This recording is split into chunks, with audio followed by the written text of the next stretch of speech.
Whenever you need me, I'll be there.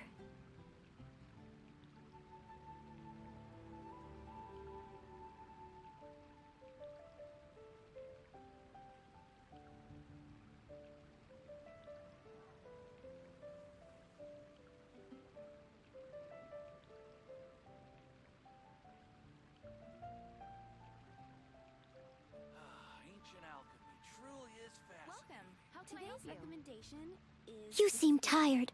Would you like some tea? I'll brew you some. Do you take sugar? 1 cube or 2?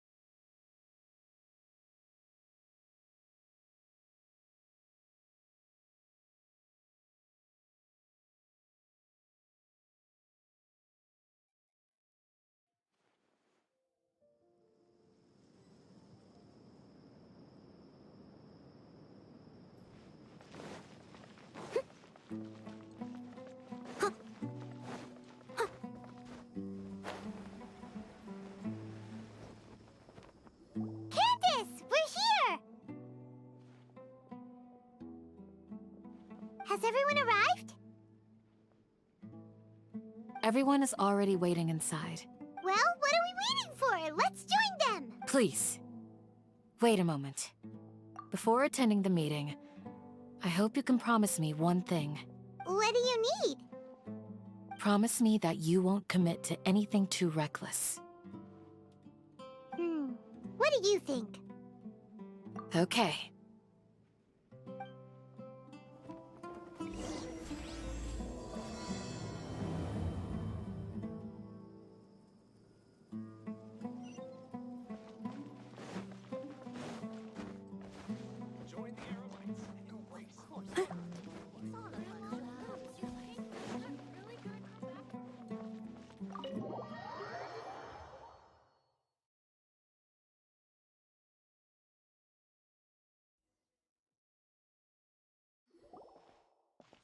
Everyone's here so early! But why isn't anybody talking? We already discussed things a bit. Hey, where have you been? I've missed you too. Are you ready? Very well. Are you sure this is gonna work? I gotta admit, it's bold. Color me impressed. It's worth a try. The point of discussion is to arrive at a solution. Let's cut the small talk and move to the next point. You're making Paimon nervous.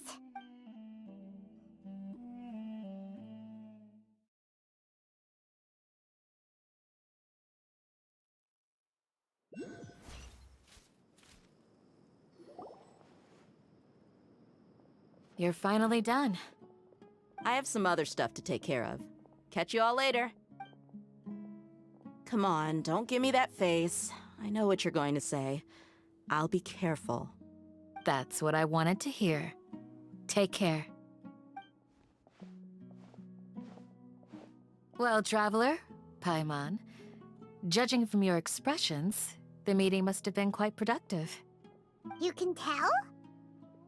I'm not that good at scheming or strategy, but I can sense people's emotions.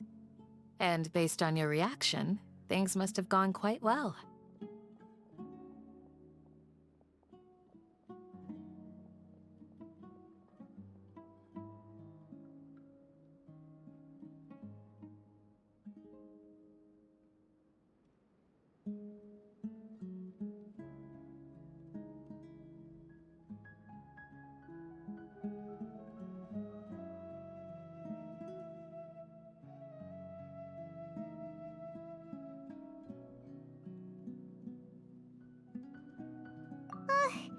Paimon's a little worried.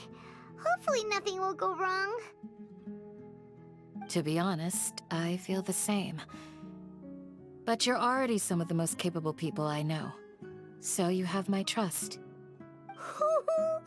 Candace gave us a compliment. Your deeds speak for themselves.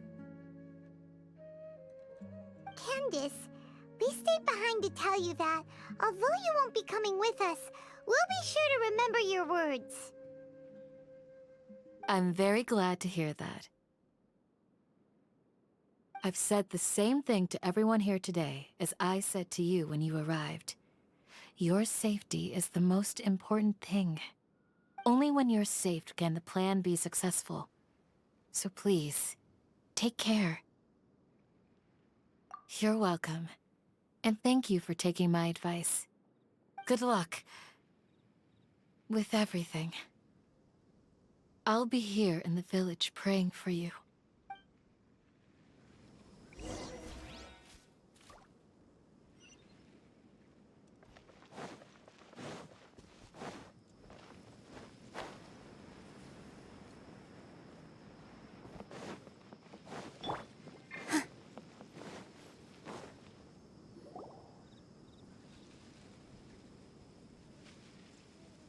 Sounds good. I'll go make some preparations. Okay. I'll hit them! Have you finished saying your goodbyes? Yeah! Also, Candace told everyone to be careful. Yes, she did. But I think my point also bears repeating. Our plan is not child's play. We won't be able to achieve anything if we're simply careful. We must go beyond that and fully commit ourselves to it. I hope this is clear to you. Huh? Shouldn't you be saying something more cheerful to boost our morale right now? Didn't we already do that during the meeting? You can never have enough words of encouragement. In that case, Candace can cuddle you to your heart's content while I continue to remind you of the seriousness of our situation. We all have our jobs to do, after all. It's like how some people can be put in charge of logistics while others will fight on the front lines. Speaking of the front lines, you don't look anything like a soldier. Of course. Compared to the mercenaries, I'm merely a feeble scholar. But the advantage of not being a mercenary is that I get to stay in a safer place and offer my strategic insight. Just think about that mercenary who lost his mind. Mercenary groups are facing constant danger every single day. Well, being a scholar is also a high-risk occupation, and you are a scholar! I'm not like the rest of them. Even among members of the same species, some will exhibit far more potential than others. This guy. Paimon still remembers when those mercenaries in Port Ormos called you a lunatic. All intellectuals are lunatics in the eyes of fools. I'll take that as a compliment. That reminds me. Do you remember the record we saw in the King Deshret ruins? It mentioned forbidden knowledge. You have a good memory. Forbidden knowledge has the power to drive people insane, but this fact has never been shared with the public. Even I, who has worked in the academia for some time, was never once informed of this. I think those mad scholars and mercenaries we encountered may have all fallen victim to the corrupting qualities of forbidden knowledge. But the academia has always held a different view. They have always believed that symptoms of madness are a side effect of human contact with divine knowledge as mere mortals. Come to think of it, perhaps the academia has also never understood the true nature of forbidden knowledge, and thus always approached the issue from the wrong direction. The Withering, Elazar, and the Sandstorms. Don't you think what is happening right now across Sumeru is rather similar to the forbidden knowledge pollution that occurred in the desert thousands of years ago? But Paimon thought that Irminsul's disease is what caused the withering in the sandstorms. At least, that's what Tainari told us. Wait a second. Could it be that? Ah, you've connected the dots. The cause of Irminsul's illness may precisely be the pollution from forbidden knowledge. But if that's the case, what should we do? This is huge! Wait. Why do you think Lesser Lord Kusanali would have a solution to this situation? You mean, It's related to the scene you saw when you passed out in the Avidia forest? That whole the world forget me thing? In that case, it's imperative that we rescue Lesser Lord Kusanali.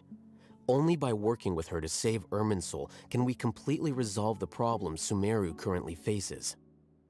To make sure we're still on track, I would like to check on the state of some of our preparatory work. Where are we going? To an Eremite base.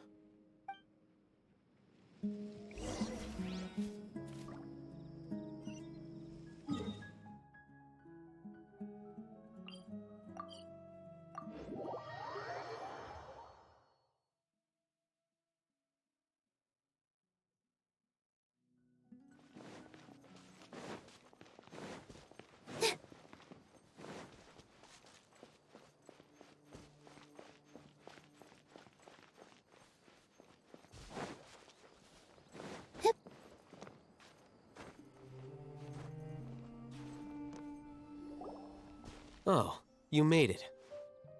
Huh? What are they doing here? I gave them some technical work to do. Ah, it's the scribe.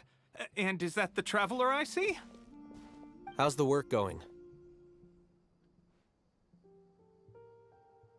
Ah, yes! We have fixed the devices according to your instructions. One of them is already ready for use, while the others are still under repair.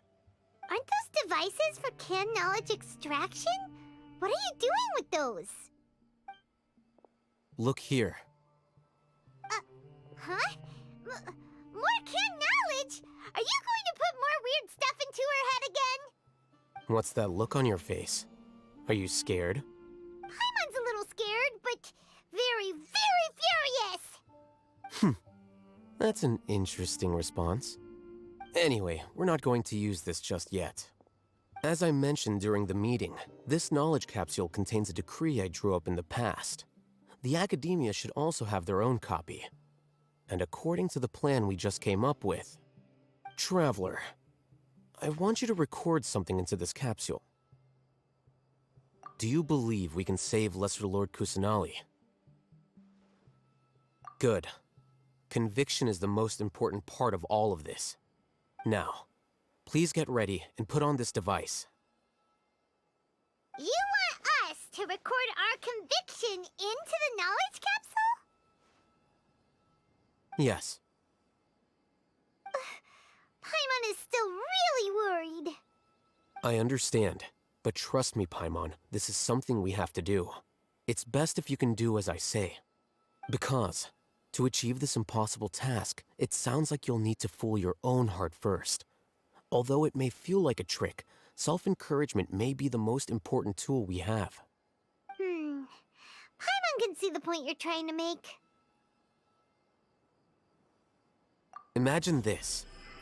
We have orchestrated our plan and successfully rescued Lesser Lord Kusanali. As a result, we have changed Sumeru's entire political landscape. Everything went without a hitch, and everyone recognizes and praises our achievements. Now, open your eyes. Here. What's this? Read it out loud.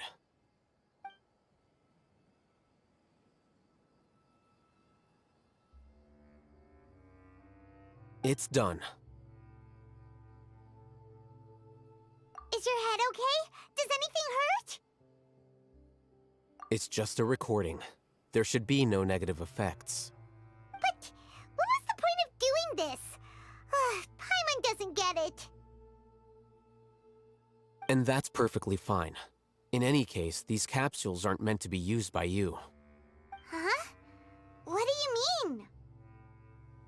Have you forgotten? Our plan needs to account for those who have long relied on the Akasha.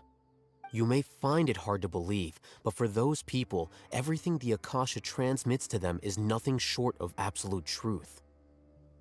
Imagine if you've been using a device like the Akasha since the day you were born, and this device has always supported you during times of need. After all that time, what do you think you'd become? A fool? A machine? a slave to orders. And that's why rules are so important. In addition, those who understand the rules can delineate boundaries and identify gray areas. But why would you need to identify the gray areas? You could say that those kinds of ambiguous zones can be very interesting. One might even say they're advantageous in the right hands. The things you're interested in are really out there. Are all Sumeru scholars like this? Anyway, that's enough chit-chat. I'm going to take those two to work on some small projects. You can head to Caravan Rebot and start preparing for the next step. Small projects? We're going to tinker with the Akasha terminal and make a few modifications.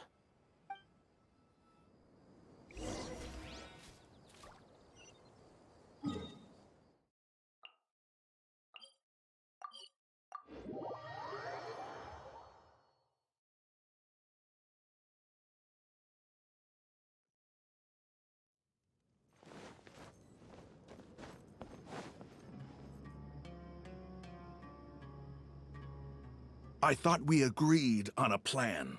How can you go back on your word? The plan is too radical and carries a high risk for casualties. I've given it a lot of thought. And in the end, I still can't agree to it.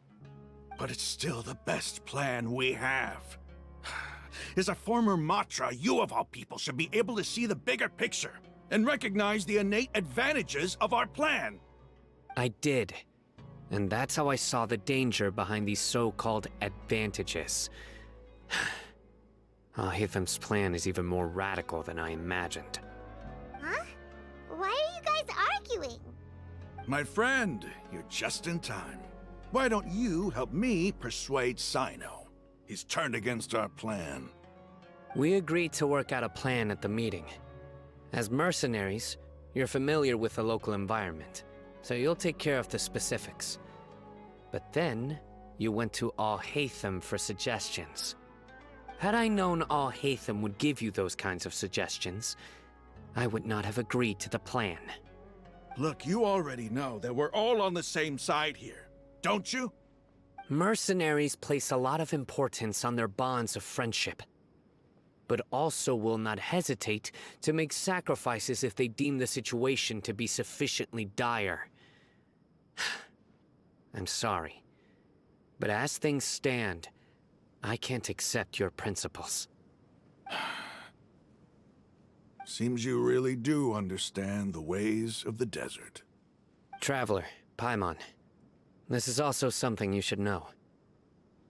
Ramon's plan is to have me work with the Caravan Rebot guards in my capacity as a Matra. We will arrest the mercenaries and escort them into Sumeru City. Wait, how can we work with the guards? We can't get through that wall easily, remember? Caravan Rebot would never let so many unregistered members of the Eremites enter Sumeru City. My plan will clear us of any possible suspicion, and also let us enter the city as a big group. There is no better way. That also sounds like something Alhaitham told you. Am I right? Doesn't Alhaitham know how dangerous this plan is? Of course he does. He told me, there is no perfect plan, but this can get the job done. He also said that with the help of Sino and the Traveler, our chance of success would increase significantly.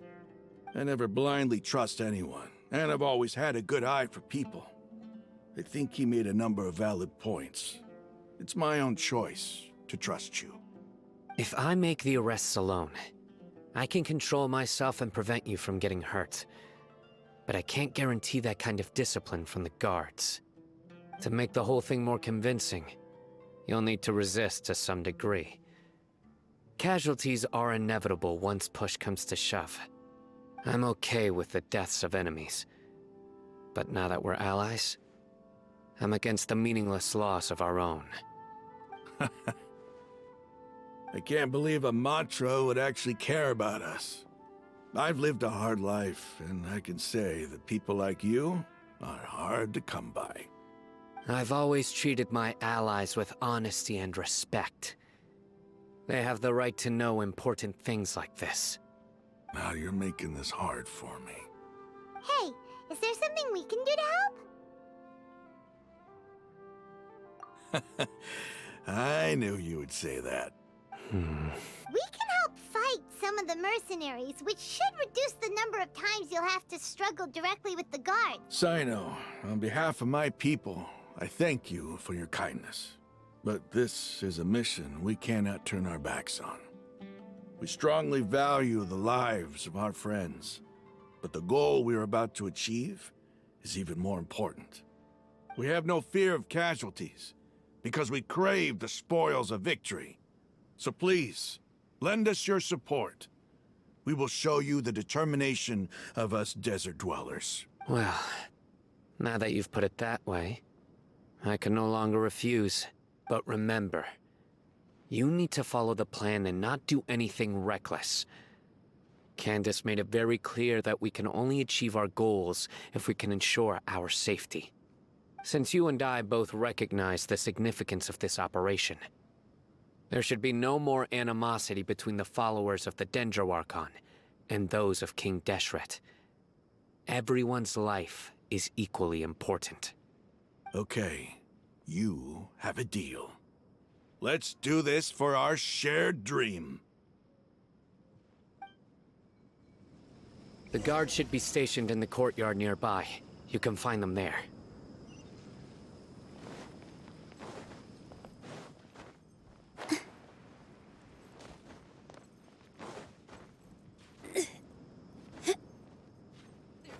Traces of King Deshret's familiars in the desert. Guards! General Mahamatra! To what do we owe the honor? Keep your voice down. This is a secret operation. I'm going to arrest a large criminal gang near this location. According to the Academia's Guide and Regulations on Secret Operations, I have the right to ask for the cooperation of Caravan Rebot. Ah, of course, of course. Mahamatra Sino's order is the Academia's order. Just let us know what you need. But who exactly are you planning to arrest, and how many people are you expecting? Depending on the scale of this operation, we may need to report it to our superiors. They're a squad of Eremites whose number is comparable to Ain el Akhmar in Port Ormos. They're involved in the theft and resale of supplies from the Academia. As many as Ain al-Akhmar? This should definitely be classified as a joint operation. Then I suggest that you report this to your superiors as soon as possible, and treat it as a top priority desert operation. I will need personnel. Got it. Please wait a moment. I'll contact them immediately.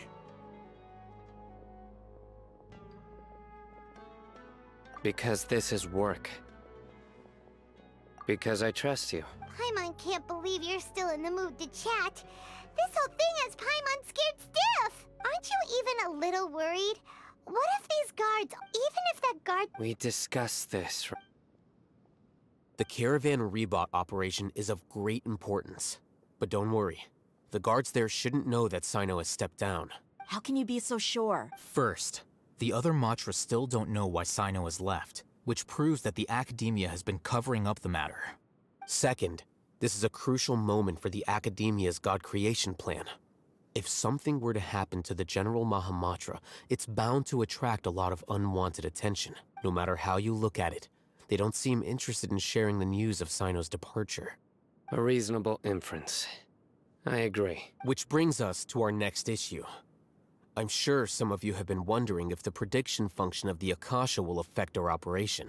The Akasha is still in operation, so I must remain on high alert. Actually, considering the power of the Akasha, it's quite strange that it hasn't already tried to interfere with my actions. I've given that a lot of thought. For now, I don't think you'll need to worry. If you remember, when you first came to Aru Village, all your actions and routes were predicted by the Akasha. It even gave that information to those who kidnapped the village keepers. But things like that never happened again after we met up with the Traveler. That's true. But why? Look at it from a different angle. Why do you think the Akasha will predict your actions? Because my personal data has been entered into the Akasha. That's true, but the key to this question is, how well can the Akasha make predictions about a person? Haven't you ever thought about it? Just how can it do this in the first place? Because the Akasha controls the entirety of Sumeru. The academia firmly believes that all human actions can be explained through logic. By sorting and analyzing entered data, the Akasha can derive behavioral logic and predict the actions of those who fit an existing logic model. However, at the risk of sounding like an advocate for fallacies, can everyone truly be considered logical at all times? Emotions are part of our behavioral logic. But can you guarantee that every experience of the same joy or pain would be equally intense? How can our feelings and opinions be predictable down to the letter in every single instance? Sino, in the past, you've always worked alone. In the absence of another person who could sway you or your thoughts, the Akasha could produce predictions that were similar to your real-life behavioral principles. Decisive and principled, you were used to solving problems alone. That's why the Akasha could figure you out. But now, you've joined a team. And I believe the Akasha hasn't yet figured out the full composition of it. Our thoughts and logic have intermingled and weaved themselves together to become a complicated, chaotic mess. Any one of us could potentially disagree with another. The Akasha lacks data on these interactions, and it's impossible for it to predict your actions in the future based on your decisions in the past. After all, there's probably a limit to just how much we can be modeled or controlled by data. So, in my opinion, you're probably safe for now. Makes sense to me. I agree. The Akasha is not alive, and I don't think we can be completely controlled by something without a mind of its own. I guess there are things that even the Akasha cannot calculate, and people will not be forever trapped by the past.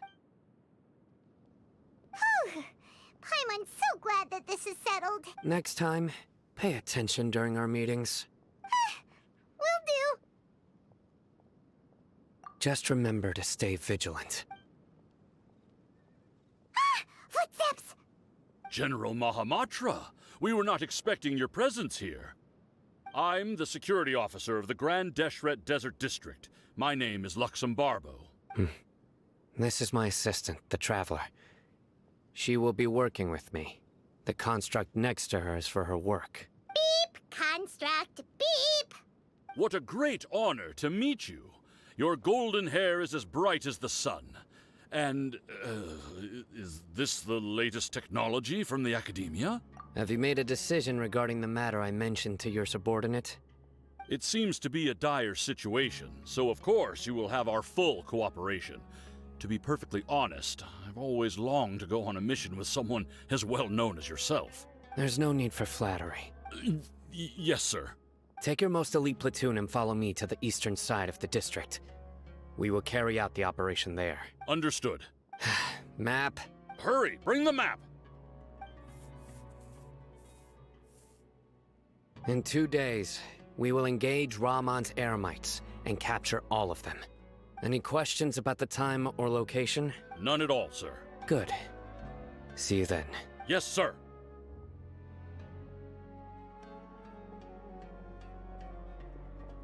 Maybe hanging around the General Mahamatra isn't so bad after all. Everyone's so respectful towards us. This is all due to the absolute authority of the Academia. And now, we're going to strike back against that massive pillar of power. Get ready. We will move out in 2 days.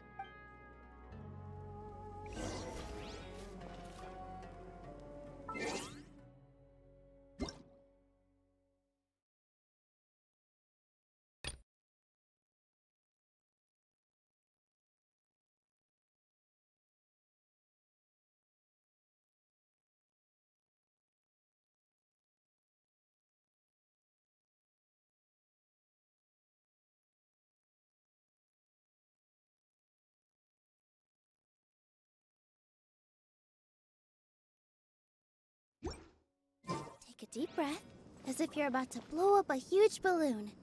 Exhale all your sleepiness into it, and then, poof! It's now flying away.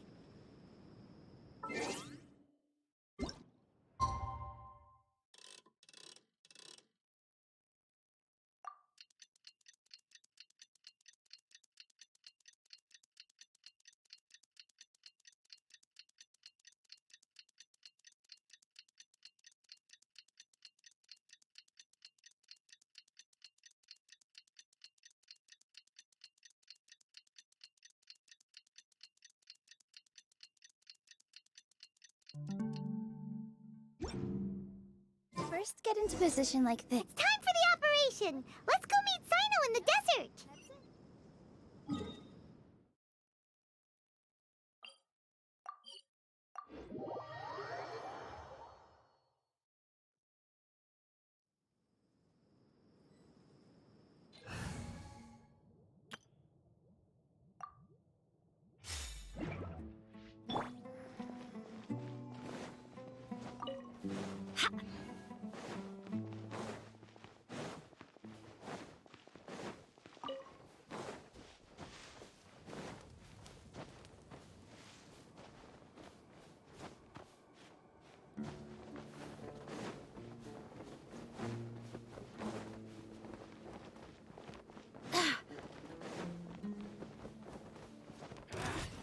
Feeling lucky today?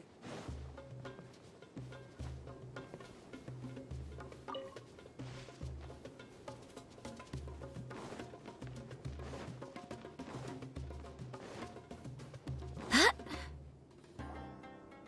Over there! Our helpers have arrived already! Let's hurry over! Wait a moment.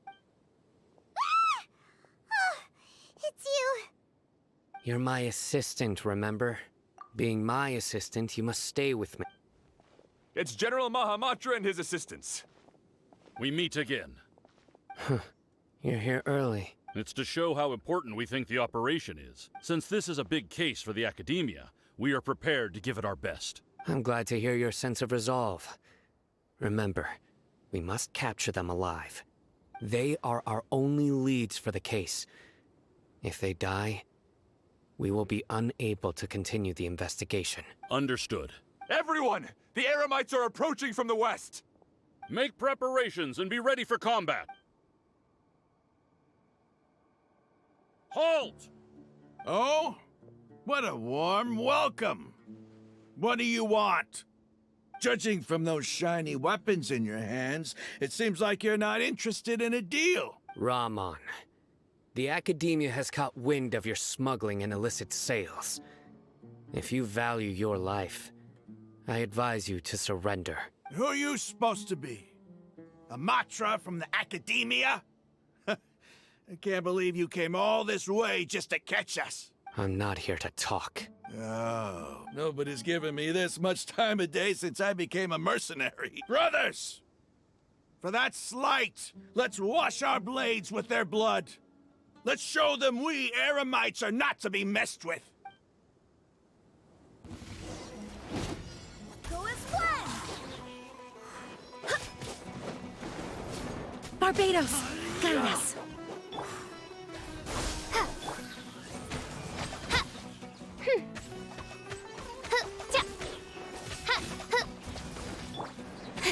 Speed of light! I summon thee!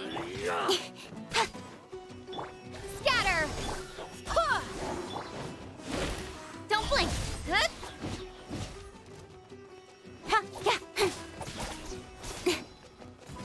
By royal decree... No rest for the wicked.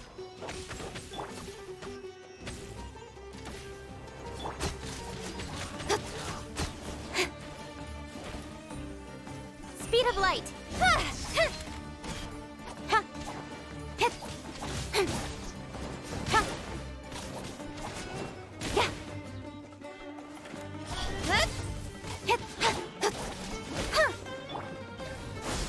Odds revealed! Incoming! Hey! Propagate!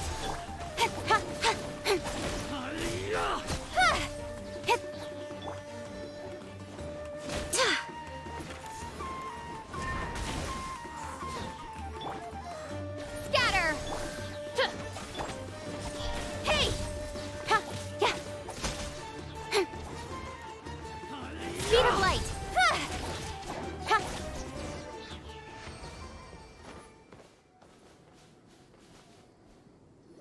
It's over. Ah! We have subdued them. The operation is now over.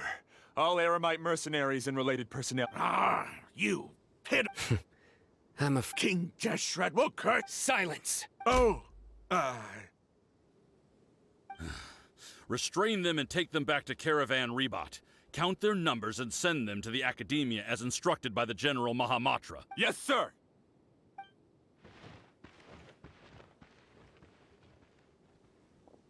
Mahamatra Sino, I will now take my leave. If you need further assistance, please come to Caravan Rebot and ask for me. Understood. You are dismissed. There they go. Let's talk elsewhere.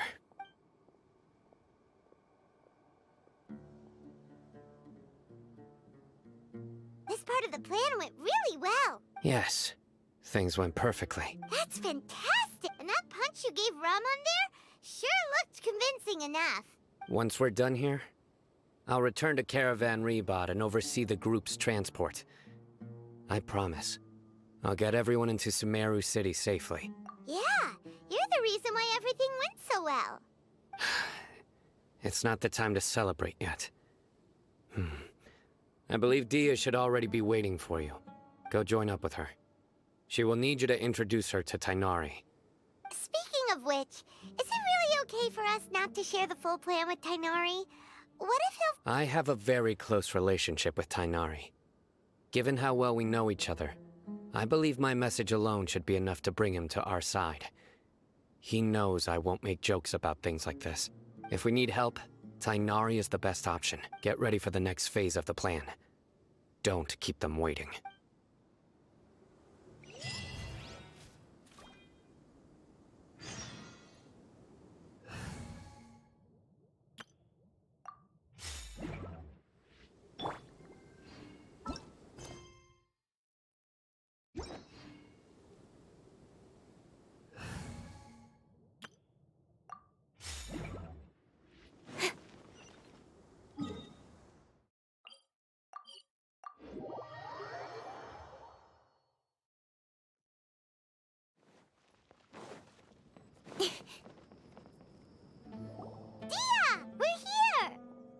It's about time. Didn't you say our part of the plan is the most important of all?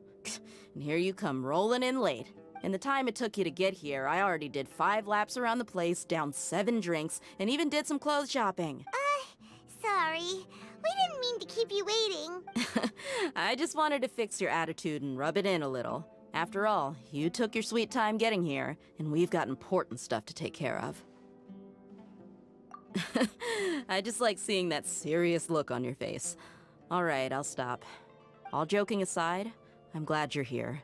Let's get moving and take care of this as soon as possible. But where should we start? Our responsibility is to get a status update on the Fatui Harbinger known as the Doctor.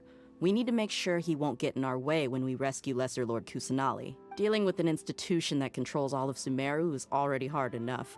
If the Doctor were to crash the party, it would be next to impossible for us to achieve our goals. Yeah, we sure don't want him showing up. Ooh, he really gives Paimon the creeps. Right? Hearing his name just reminds me of those stuffy old geezers in the Academia. I'd rather not have to deal with someone like that. According to the plan, we should first go to Pardis Di and ask for Forest Watcher Tainari. If all Hatham and Sino's sources are solid, then we can be sure that Tainari still has the Academia's trust. So, we'll find Tainari and convince him to get us the latest intel on the Doctor. Then, depending on what we learn, we'll make any necessary adjustments to our plan. The sages have placed spies everywhere on the other side of the wall. I'll follow you as a bodyguard. You should be honored. I don't offer my services to just anyone you know. But Paimon thought mercenaries would do anything for Mora. That's certainly true. But when multiple employers are vying for your services, you should always go with the best offer. Let's see. If I were to charge you a bill, I guess I can apply a discount. How much more do you want? Paimon's not sure we can afford it. How much do I want? Hey, how about paying me with a smile? What do you say? I haven't seen you smiling much recently. If you ask me, someone like you must look lovely when they smile. Come on, give me a smile so that I can be less worried. Looking good! I hope this pretty smile will become our lucky charm. There are many kinds of smiles, but only a truly joyous one can bring blessings to others. Let's consider this smile a down payment for our future victory. Let's go. It's time to pay a visit to Party's DI.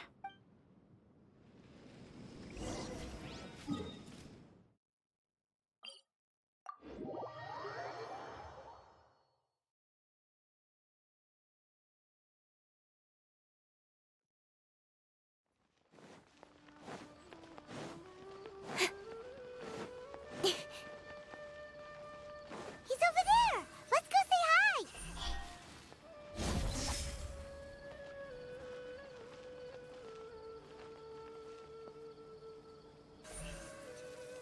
Don't blink! Tainari! Ah, Traveler, Paimon. And you are? Hey there. This is our friend Dia. She's an Aramite mercenary. A mercenary? You must have some big news for me.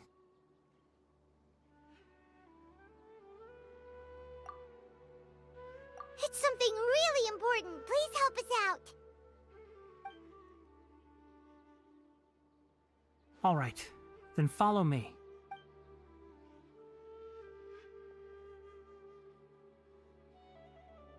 This place is better. We won't be disturbed by any passerby. Okay, what is this important thing you want to ask me?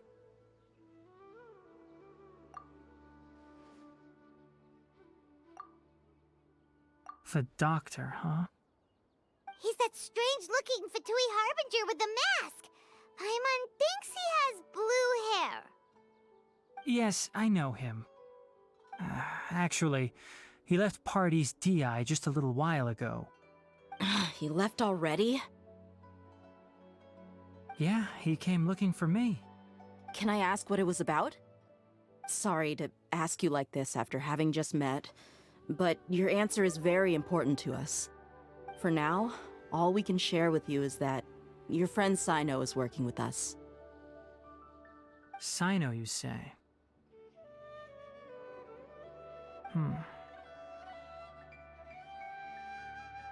I see. So that's why he hasn't been at the academia. Okay. I will answer your questions and will assist you any way I can. You don't have to tell me everything that's happened. Sino's name really does work wonders. You're not even a little worried that we might have made it all up? Despite having just met you, I can sense that you're the serious type. Between you, the Traveler, and Sino, none of you strike me as the type that would conspire to deceive me. You don't need to tell me anything you don't want to. I'll also get straight to the point. The Harbinger you mentioned came to me because he wanted to take the scholar Hypatia away with him. Hypatia? Why would he want her? And what do you mean by take away? Is he planning to leave Sumeru? Yes. He told me his return to Snezhnaya is imminent.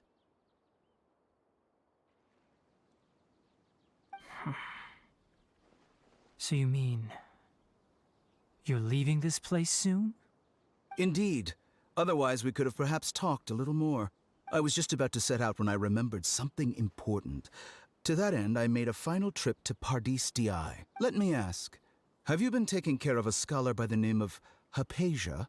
Your sources are accurate. No doubt because you recruited many informants. But you're right. Hypatia has indeed been receiving treatment from me.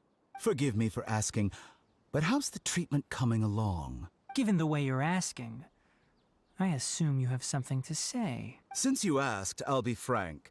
I would like to take Hypatia to Snezhnaya. It's incredibly difficult to transfer a patient. As a scholar yourself, shouldn't you at least be aware of this? Oh? I can't believe your utter lack of faith in me, to the point of even questioning my general level of knowledge. How unbefitting. Well, you're the only one who's ever made such a request. I have my ways of keeping her safe during the journey. In addition, I can also promise that under my care, Hypatia will receive the most advanced and effective treatment. I will personally supervise her treatment and see to her recovery. Would that be agreeable to you? Hypatia was born in Sumeru and remains a scholar of the academia. Her situation has not become dire enough to necessitate her transfer to another nation. Transporting her to Snezhnaya is risky, and the potential benefits are unknown. As the person currently responsible for her treatment, I cannot possibly sign off on this transfer. Your suggestion is rude and reckless. I'll pass. I don't know much about the doctor, but after talking with him, I realized that, just like many other scholars, he possesses an aura of arrogance that I've come to detest. It's not so much that he's looking down on others, but more that he's so confident in himself and his abilities, to a point of near insanity. I would never refer a patient to someone like him. I prepared myself for a protracted battle of wits, and was really surprised to see him just give up on the topic. Still, his reaction really concerned me.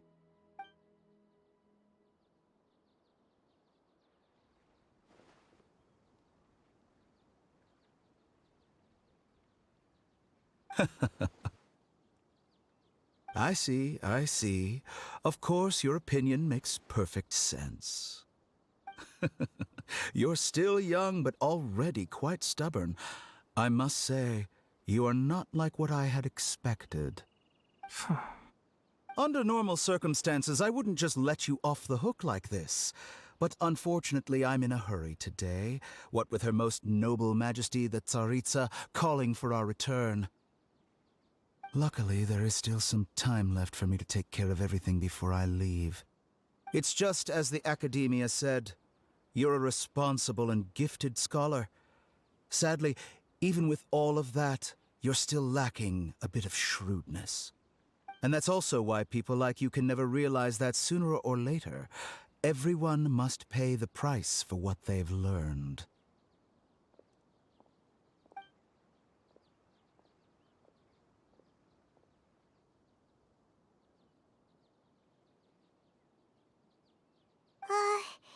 Paimon can't help but feel like he's hinting at something unpleasant.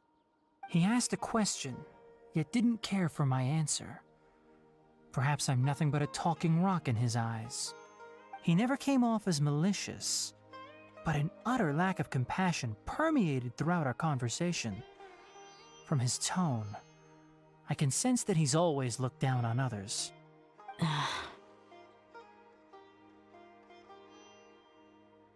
I can barely believe it myself, but if that's true, the situation will be in our favor.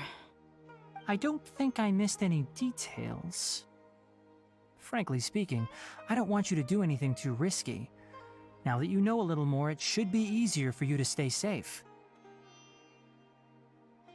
Sorry we can't tell you everything. We appreciate that you helped us anyway. I won't forget your kindness. It's okay. I have an obligation to do so. To be perfectly honest, all of this may have started because of me.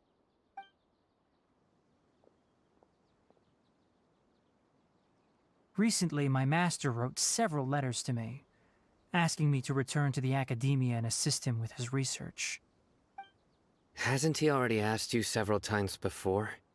Yes, but there's something off about this most recent batch of letters. The handwriting and tone are both familiar, but some details have been omitted. My master will occasionally leave a few dots on the back of the letter. 1 dot means that he wrote the letter on a sunny day, and 3 dots stand for a rainy day. This has been a habit of his for many years, but I didn't find any dots in his recent letters. I believe something may have happened to him. I get it. Since you are always at Gandharvaville, you would like me, someone already working at the Academia, to investigate this matter, right? I'd like to ask you to do that for me. If you can keep yourself safe, please withdraw immediately at the first hint of danger. I can do that, but I have a feeling it won't be that simple. The Academia has been working on a big project. I'm not quite sure what it is, but your master might be involved with it. If the higher-ups really are hiding something, then it will be difficult to remove myself from the situation once the investigation starts. If the situation becomes critical, I'll leave the academia. If you don't see me there for an extended period, that's your cue. All right, we've got a plan. I'll stay at Gandharvaville to support you. If that scenario comes to pass, you must be extra vigilant.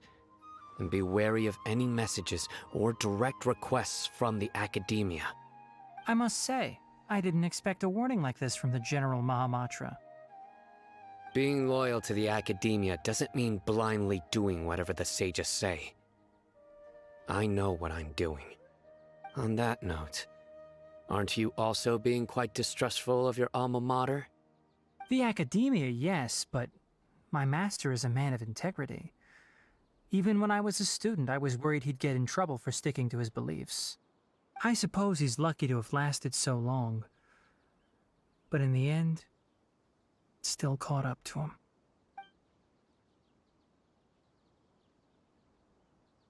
I see. So you noticed something was up with the academia from the very beginning. This may well be how Sino became involved in all this. In that case, I must keep my promise and help you however I can. Also, if you run into Sino again, please help me pass on a message to him. Trust your own senses and experiences. I think this may be something he needs to hear right now. Okay, we'll find a chance to tell him. Thanks.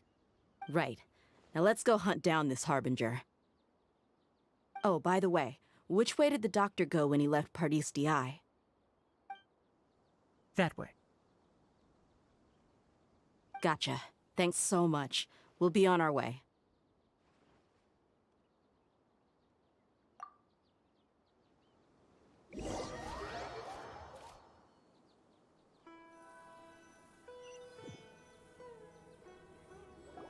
According to Tainari, the doctor is leaving Sumeru soon. I want to check if the doctor was actually telling the truth. He also said that he'll take care of everything before he leaves. What did he mean by that? We need to be extra careful when dealing with a person like him. Just to be safe, let's chase him and see what we find.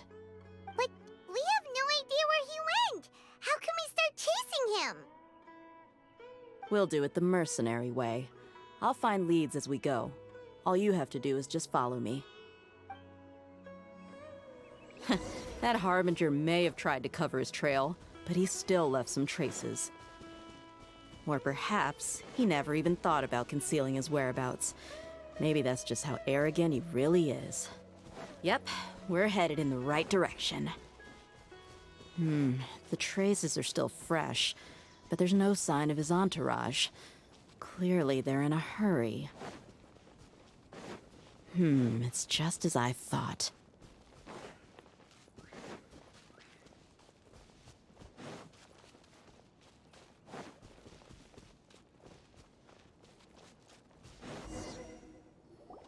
We can stop here. I think I know where the doctor went. To the south of here is Port Ormos, which seems to be where they're headed. Port Ormos? They're going to leave by boat? That's right. Let's go to the port and have a look for ourselves.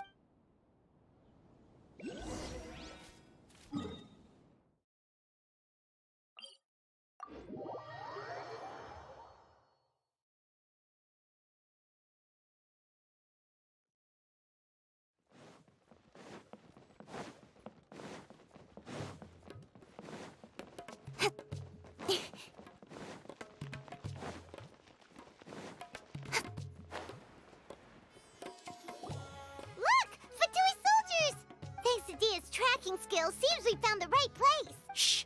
Don't draw their attention. The port is crawling with Fatui soldiers. Let's keep going and see what we can find. Now this is a proper farewell ceremony for a Snezhnayan Harbinger. The Lord Harbinger is leaving. I've still only seen him. Look! Thanks to Dia's tracking skill. Shh! Don't, the port is crawling. Let's keep going and see. Now this is a proper farewell ceremony for a Snezhnayan Harbinger. The Lord Harbinger is leaving. I've still only seen him once or twice. I used to hold a position in our homeland, and Back then, the doctor spoke in a very different way from the way he speaks now. Look! Fatu Quesadilla's tracking skills. Shh! Don't drop. The port is Let's keep going and see what... Now this is a proper farewell ceremony for a Snezhnayan Harbinger. The Lord Harbinger is leaving. I've still only seen him once or twice. I used to hold a position in our homeland, and back then, the doctor spoke in a very different way from the way he speaks now. Maybe the way people talk in Sumeru has rubbed off on him? It's always like that when you spend too long away from home. When he gets back to Snezhnaya, perhaps it will also take him some time to get used to the life there again. Huh? But, sir, that can't be right. No, I remember it like it was yesterday. Both his expressions and tones are now very different. Also, for some reason, he seems like he's all smiles now. You must be mistaken. Nobody's supposed to look happy when they're on a business trip. Look! Quesadilla's tracking skills. Shh! Don't. The port is Let's keep going and... Now this is a proper farewell ceremony for a Snezhnayan Harbinger. The Lord Harbinger is leaving. I've still only seen him once or twice. I used to hold a position in our homeland, and back then, the doctor spoke in a very different way from the way he speaks now. Maybe the way people talk in Sumeru has rubbed off on him? It's always like that when you spend too long away from home. When he gets back to Snezhnaya, perhaps it will also take him some time to get used to the life there again. Huh? But, sir, that can't be right. No, I remember it like it was yesterday. Both his expressions and tones are now very different. Also, for some reason, he seems like he's all smiles now. You must be mistaken. Nobody's supposed to look happy when they're on a business trip.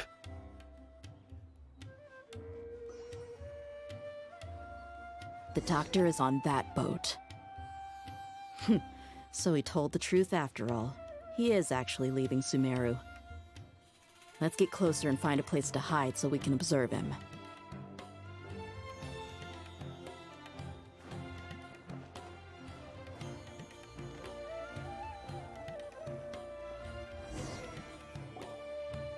This place will do. We can hide here while we keep an eye on the boat. Uh-oh! He saw us! Huh?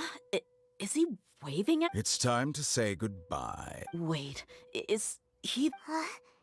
You mean... And where are all the soldiers we saw in the port just now? They were all here just a few minutes ago. So this was a trap. Wait, don't tell me that... Luckily, there is still some time left for me to take care of everything before I leave. Oh no. They might be after Hypatia. Let's... Huh? What do you mean? I'm afraid that she's seen something that she wasn't supposed to see. If I were the Fatui, I would also try to take her away. And if I couldn't... Oh no! Are you saying they're going to... kill her? Let's go!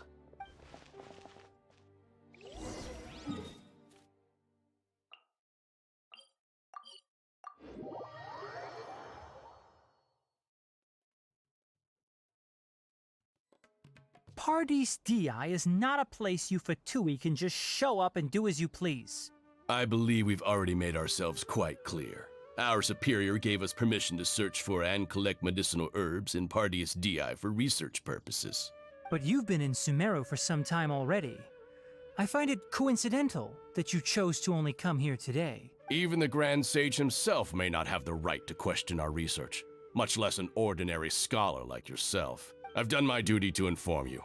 Don't make things difficult for yourself. It would seem that my words have fallen on deaf ears. You can keep trying to deny it, but coming to Paradis Di now?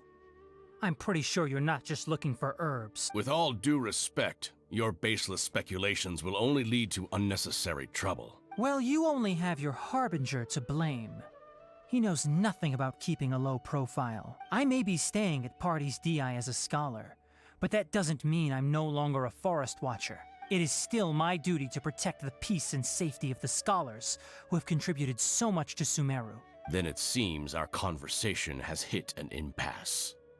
No one will lay a hand on you, Hypatia. Not on my watch. Tighnari, are you alright? I'm fine. These Fatui have really crossed the line. Time to teach them a lesson. There's no use resisting! Give us Hypatia! Keep dreaming! Yeah, Tighnari, beat him up! Summon the speed of light!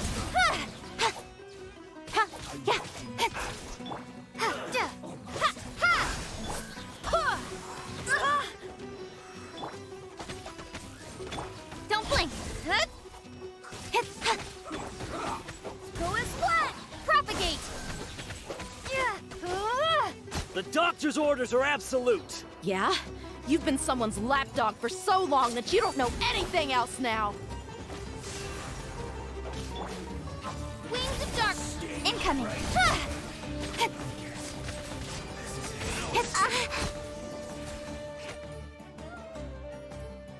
We're not getting anywhere. Traveler, Paimon, please go to Hypatia. We need to make sure they don't try to sneak around and attack from behind. Got it! Hypatia's still here. Doesn't look like anyone's broken in.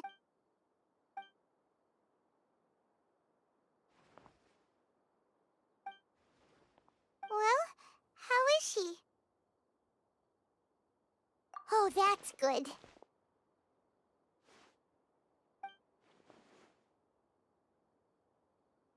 So, you think this is over?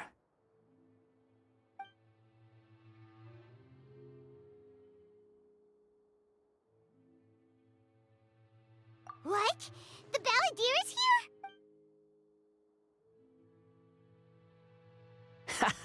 here? I've missed that look of abject horror. You've given me that look every time we meet. But, where is he?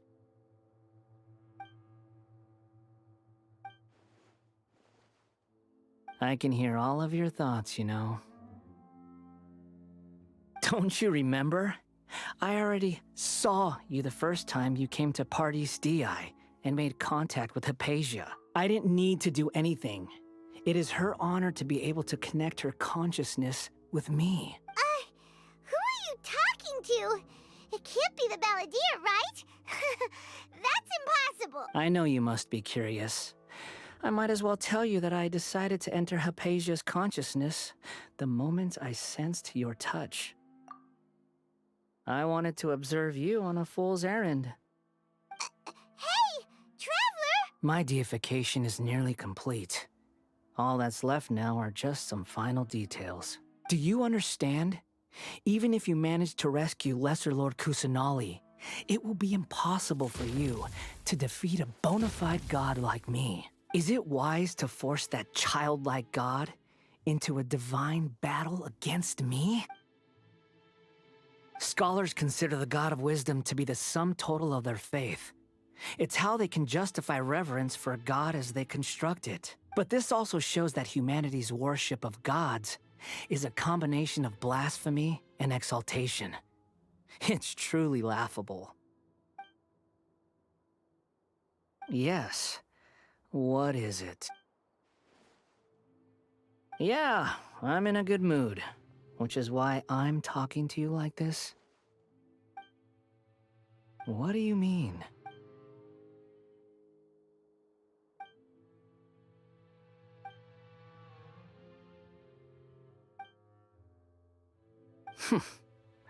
Those words almost make you sound like a friend who actually cares, but you're wrong. I'm different from all of you. I was born to become a god. My entire life up until this point has just been a meaningless routine. Just think about a sheet of paper. By itself, it holds no meaning. The content recorded on it is what gives it value. All I had recorded down before were some painful memories and boring human feelings. Such senseless drivel should have been erased a long time ago. Indeed, to me, the sight of you fools in your futile struggles is far more amusing. Tell me, just what has this world done for you to protect it with such zest and conviction? I'm connected to your consciousness, so I can hear what you're thinking and sense the depth of your determination. This is a good conversation we're having. So here's a word of advice. Let go of your misguided guardian complex. You know nothing about the truth. It'll be for your own good, as well as everyone else's. Humans are a species that can only find bliss in ignorance.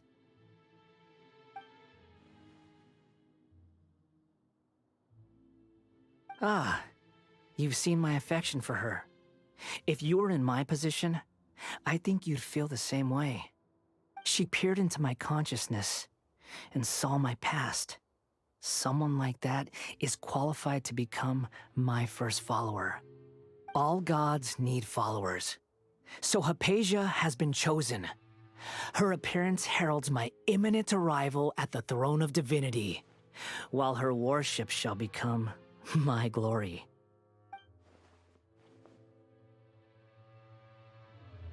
You're doubting me again? No matter. Soon, you'll know what kind of authority you're challenging. Who wants to hurt my devout follower? The doctor wants to hurt my first follower?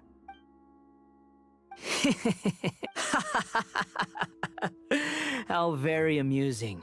Has anyone ever told you that you're not good at sowing discord? The doctor has never known his place. Even now, the puny human thinks himself capable of interfering in the business of the new god. You're still too naive if you think a few words will be enough to convince me to destroy the doctor. But I'm willing to give you a gift, just like my expression of affection towards Hypatia. It is an honor for you to be able to stand here and speak with me. As my listener, you will be rewarded. Both good things and bad things can be called gifts. After all, gods have never needed to be reasonable. Ah! Paimon hears thunder! That person Paimon couldn't see was the Palantir? Oh, he sure chatted with you for a while. Where is the storm headed? That means anyone outside is in danger! Let's go! Tainari and Dia still must be fighting!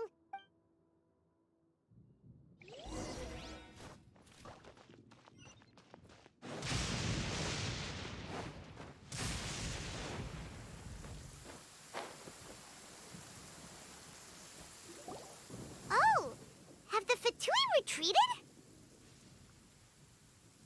Hey! What happened to you? He's hurt. I'm fine. Don't move. I've seen Eremites get struck by lightning before. You need to rest. Struck by lightning? We were fighting, and just as things started looking grim, the weather suddenly became extremely strange.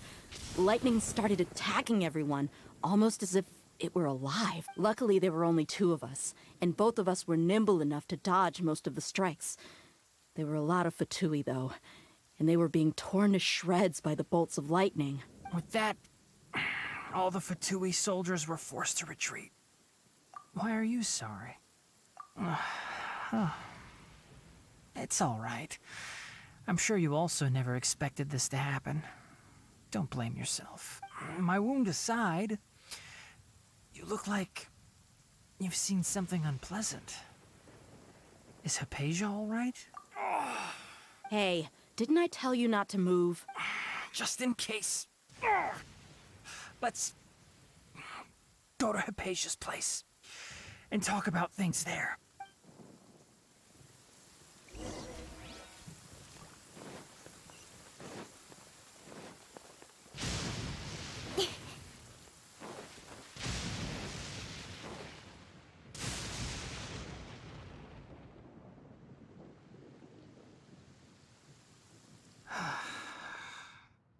Thank goodness she's fine. Hey, how about taking care of yourself first? I understand my condition.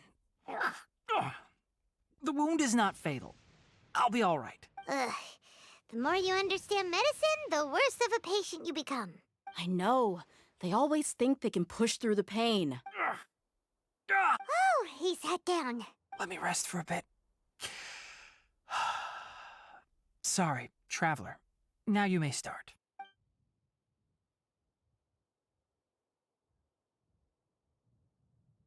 So that's what you were talking to the balladeer about? Oh, Paimon can't believe what he's thinking. The Academia's God creation plan. How ridiculous. That sounds, ambitious, I guess? Anyway, this is all way beyond me. As long as I can enjoy every day with a drink in my hand, tasty food in my stomach, and a good night's rest, that's enough. I'll only work when I have to. I must be the least ambitious person who's ever set foot in Party's DI. Don't say that. I haven't even thanked you for your help back there. Don't mention it. Well, if nothing else, all this proves that the doctor really did have some urgent matter to attend to and left Sumeru in a hurry.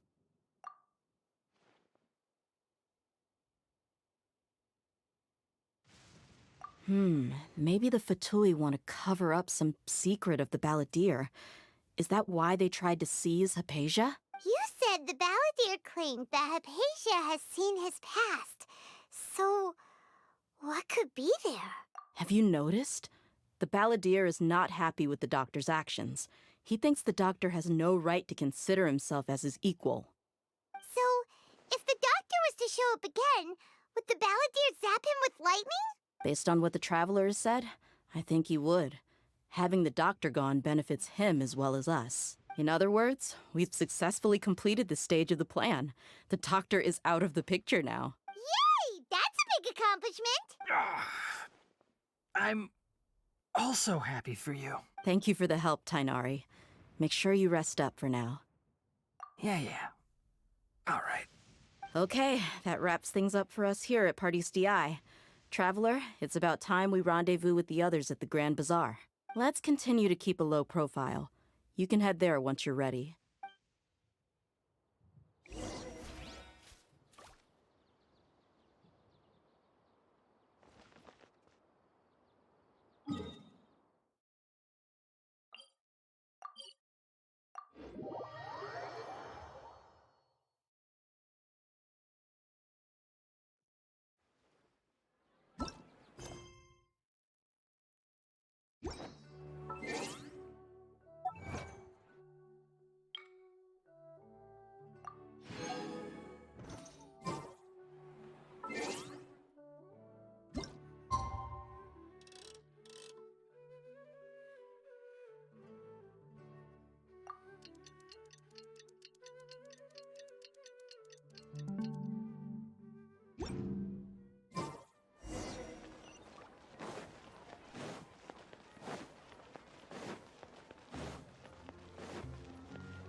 All right, everyone is here.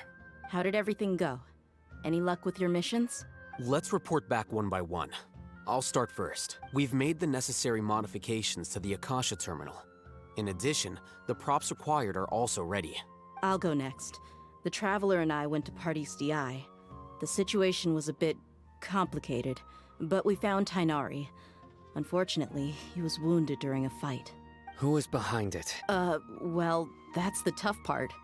What should I say, Traveler? The Fatui or the balladeer? After some back and forth, we confirmed that the doctor has left Sumeru by boat. He has something urgent to attend to back in Snezhnaya. So, we've successfully removed the doctor from the picture. Also, Tainari's already resting, so he'll be okay. Good. Oh, Tainari also asked us to tell you this message. Trust your own senses and experiences. All right. I'll remember that. Everything also went smoothly on my side. The Eremites should have arrived at their destination by now. To avoid alerting the quarry, they will stay there for now. I can't believe you actually got so many Eremites into Sumeru City. It's all thanks to Rahman and his brave team, as well as their bold strategy. It appears to have been very effective. I'm glad to hear it. Well, is that everything? Okay, this meeting is adjourned. Huh? Wait, you mean that's it? Well, what else is there to discuss? Shouldn't you end with some words of encouragement? You know, to fire us up now? Personally, I'd rather we all go home and get some rest. I'll hate them, Ugh. Oh, and if you wanted someone to say something to that effect, then I must reiterate that I'm here to strategize and not to lead. So you should find someone more suitable to do that. But I thought all of you Academia big shots were great speakers. Then I should remind you that I'm the scribe. I know that. So what? A scribe is responsible for recording meetings, not speaking. Fine, whatever. Well, Sino doesn't seem to be much of a talker either. I guess that leaves it to my employer. Employer? Yep, the Traveler hired me. That's right. So come on, boss. What do you have to say for the team? Yeah, say something to boost morale. Huh? What are you all doing here? Oh, it's Nilu! Hey, everyone. I'm not disturbing you, am I? Not at all. I was actually just about to go find you. Judging from the group and all your serious faces, you were discussing something important. But you also look like you're up to no good. Seems pretty interesting. Welcome, Nilu. Would you like to join us? Huh? Join you? You mean, you also want to discuss something important with me? Yes.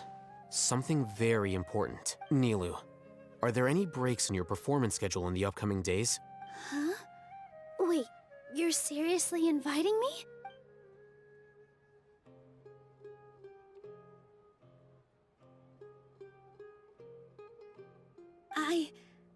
I can't believe my ears. You are truly the bravest and most passionate people of Sumeru, well, that I've ever met. Ahem. Oh, right. The Traveler and Paimon are not from Sumeru, but you are awesome as well. That's right. I must admit that I'm a little scared, but I'll try my best for Lesser Lord Kusanali. If I can somehow use my abilities to help you, then count me in. Remember, believe in yourself. Okay, I'll get my friends at the Grand Bazaar to help us tomorrow. Just remember not to say too much. Be discreet. Yep, you got it. All the preparations are done. Now, can we finally conclude this meeting? So, have you thought up what you'd like to say, boss? Yep. It's a grand plan and we're all super awesome. Well said. A good night's rest before an operation can be the difference between success and failure. Thankfully, I've had my place to myself recently. It's been nice and quiet. Huh? Oh, nothing. Alright, let's all go home and get a good night's sleep so we can be up early tomorrow. Okay, so I guess that means it's time to say goodnight now. Yep, good night, everyone!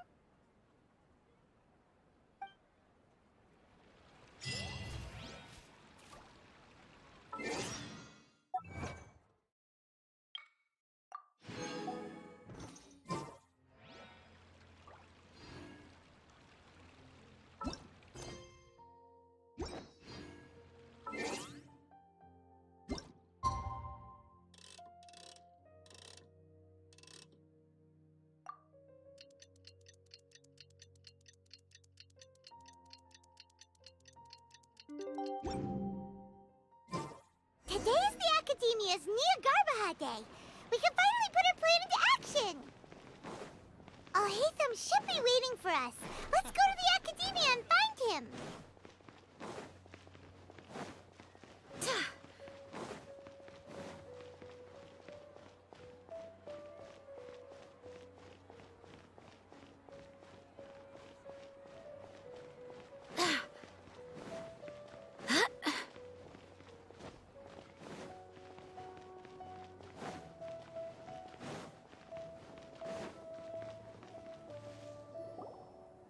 Hello, you two.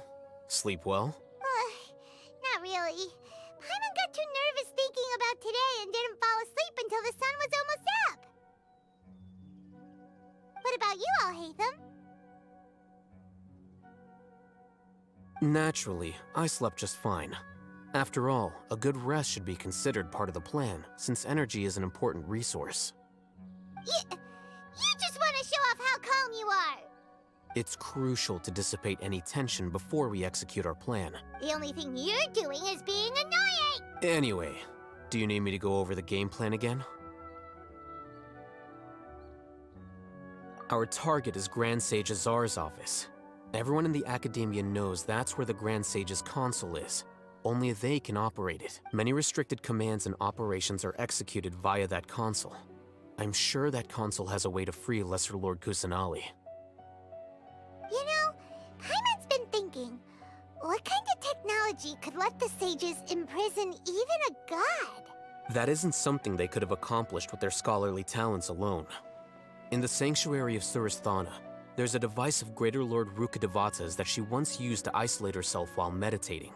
500 years ago, the Grand Sage at the time modified the device so that it could no longer be controlled from the inside.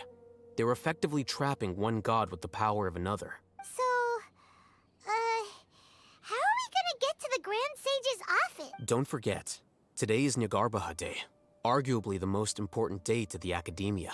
The sages and core Academia personnel are busy loading the latest batch of research developments and legal decrees into knowledge capsules so that they can be entered into the Akasha.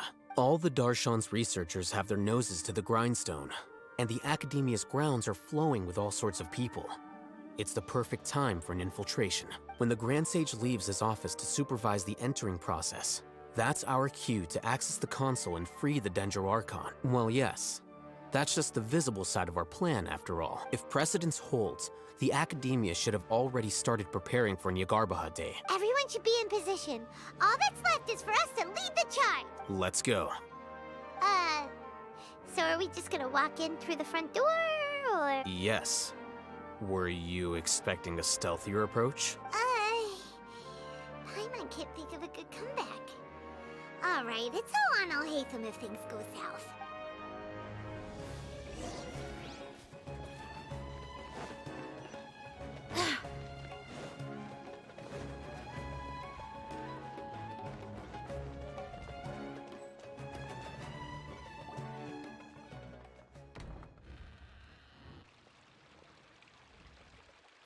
Scribe?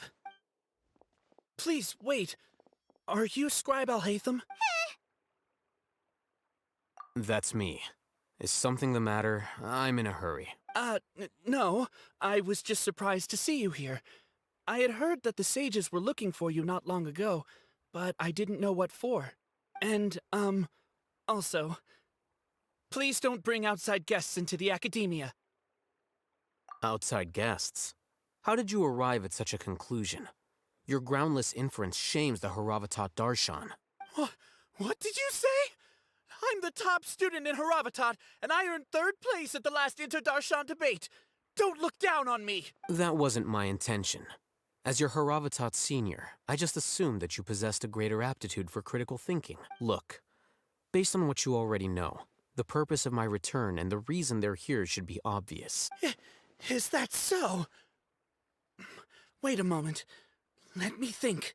Don't tell me the answer. The sages search for you. A blonde-haired traveler. Outside guests. So, from the start, the sages weren't looking for you, but this traveler? And you were gone from the Academia for so long because... Hey, shh. Yes, you've proven yourself as the top student in Haravatat. I surmise you've arrived at the correct conclusion. As I expected. Please, forgive me. I wasn't thinking clearly just now. Thank you for getting me back on track. It's nothing. We'll be on our way then. All right. Thank you for your contributions to the Academia, Scribe.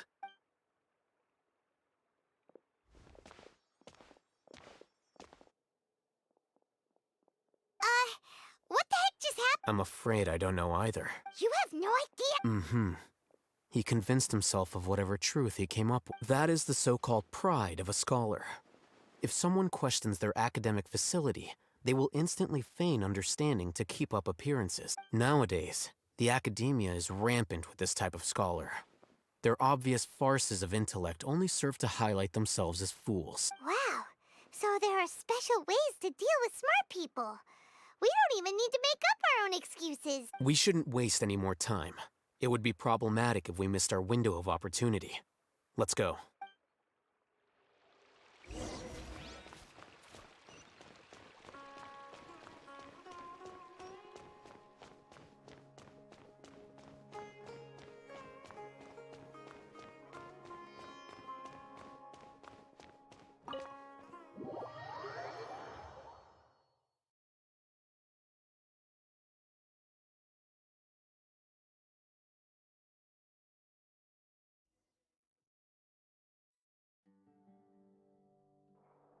Is this the Academia's library? Indeed. Known as the House of Dana, it is quite possibly the most extensive special collections library in Teyvat. There are a lot of students going through here. Is it really okay just to waltz right in? The Academia marches to a fast beat, especially since it's Nyagarbaha Day. They're all occupied with their own matters. Just act natural. Now, hurry along.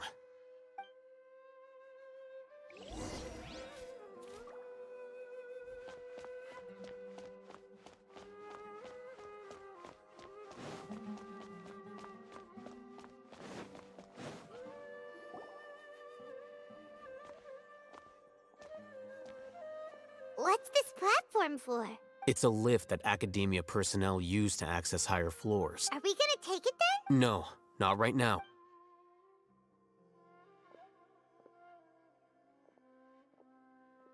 You think the Grand Sage will... And after he does, we'd sneak past him?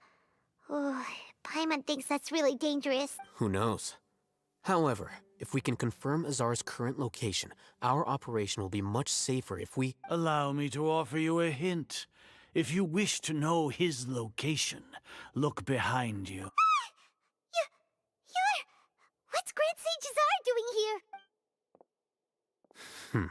Do not tell me you believed the Academia would not grow suspicious of you after such a prolonged absence, Scribe. An eyewitness had informed me of your whereabouts, so I came to personally welcome you. Great Sage, I didn't expect you to care so much about me. I'm truly flattered. I'm sure, but compared to you, I am far more interested in these two unexpected guests. You are the Traveler and Paimon, correct? It's a pity that only now have I been afforded the opportunity to formally meet two of Sumeru's most esteemed guests. I do apologize for my lack of decorum. Excellent. You immediately initiated discussion instead of attempting to prepare some perfunctory excuse. You clearly understand the situation at hand, and have no intention of making a reckless stand. The foot traffic here renders this place unsuitable for discussion. Please, follow me to my office.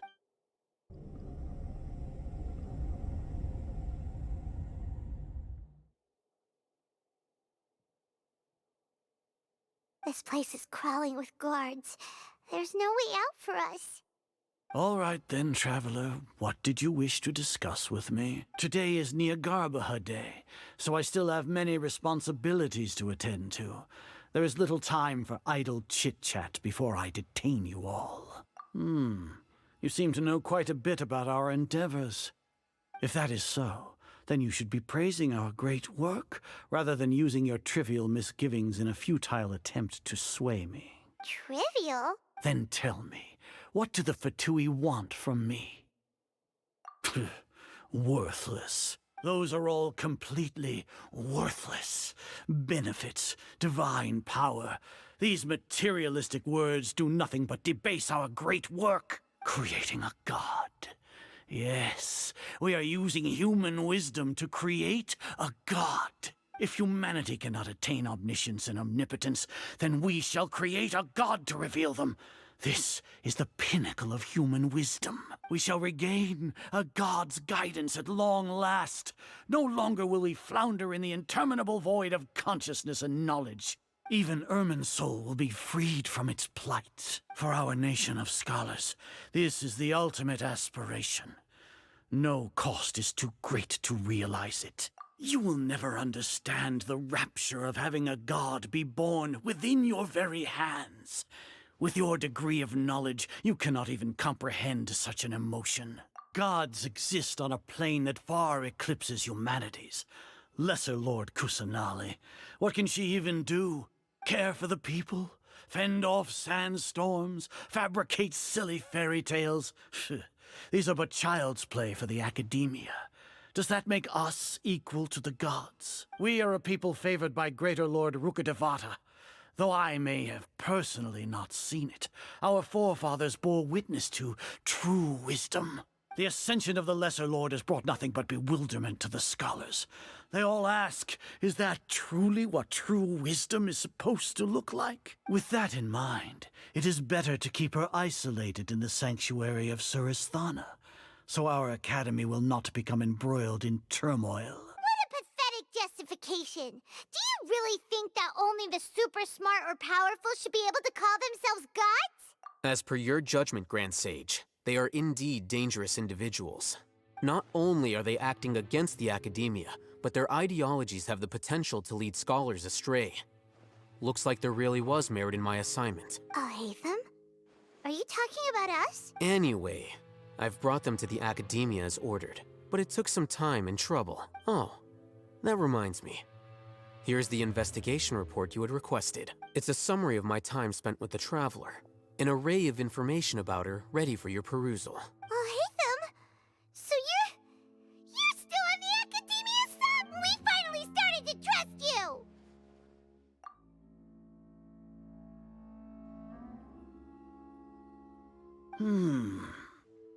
Excellent. Detailed contents with no errors. I would expect nothing less than an immaculate report from the scribe. As it is Niagarbha Day, I'll enter the information on you into the Akasha. Surely you know what that means. We'll be monitored, just like Sino. With the Akasha's calculation prowess, all of your actions will be predicted with an accuracy of at least 98%. Furthermore, your data will be updated in real time whenever new information presents itself. To put it into words you can understand, wherever you go, you will be walking under an invisible leash. This is Sumeru's greatest penalty for dishonest person. Are you not familiar with the concept that great responsibility begets an equally great suspicion? In any case, you are Sumeru's most concerning external variable. Locking you down will greatly decrease the chance of any undesirable outcomes coming to pass. You're despicable! Despicable? Perhaps from your perspective, but I suppose you had mentally prepared yourselves for this, no? Your ploy was to sacrifice the Traveler here, was it not? Lord Azar, I know what you're trying to say, but I've been following your plan this entire time. Why are you doubting me at this juncture? Must I delineate your entire plan? Very well. I will spell things out. First off, I received an eyewitness report that you were spotted with the Traveler at Caravan Ribat. However, you immediately departed for the desert and escaped surveillance range. Judging by the time, you all likely encountered the truant General Mahamatra in the desert. Am I correct? Maybe Paimon shouldn't have mentioned Sino just now. The Academia had not received correspondence from its scribe for a prolonged time. You were also in the company of the Traveler, a close associate of Lesser Lord Kusanali and General Mahamatra Sino, who had defected from the Academia. With their instigation, what was the probability that you would betray the Academia? Rationally speaking, 50%? 70%? What do you think? Regardless, that's only a guess. The facts are that I've brought the Traveler right before you, and I gave you my report. Indeed, your boldness deserves praise. To think that despite status as an outlander, the Traveler is still willing to sacrifice for the sake of your plan. If I'm correct, you have a contingency plan to save Lesser Lord Kusanali and ruin our great work. Sneak into the Academia on Nia Garbaha Day, using Alhaitham's status as the scribe. For there is a good chance that an opportunity to save the Lesser Lord will arise. Should your intentions be discovered, Alhaitham will turn traitor and sacrifice the Traveler, thus proving his innocence. He can then stay inside the Academia and continue searching for a way to proceed forward. As for Sino, according to the Akasha's calculations, he will soon return to the Academia and confront me in person. I suppose this is also a part of your plan? You'll see me as a traitor regardless of what I say. No, even if you impugn me, it would have little effect on you all. You misunderstand. Losing our scribe would irreparably damage the Academia's regular operations and the development of Sumeru's future academic systems. However, under the current circumstances, even that is trivial compared to what we stand to gain from our great work. You said that I betrayed the Academia, but you, Azar, you've betrayed all of Sumeru, betrayed its Archon. So flight has turned to fight at long last. Guards!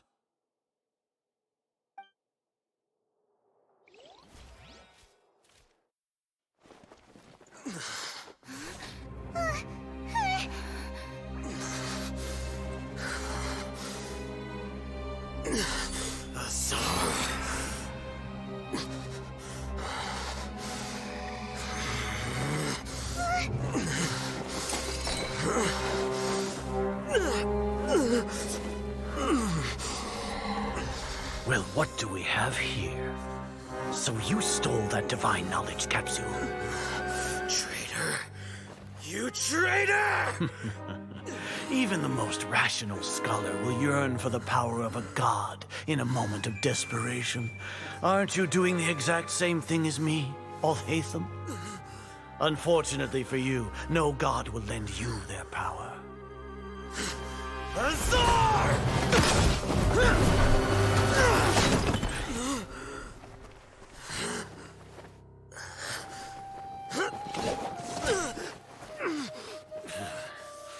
He has gone completely insane.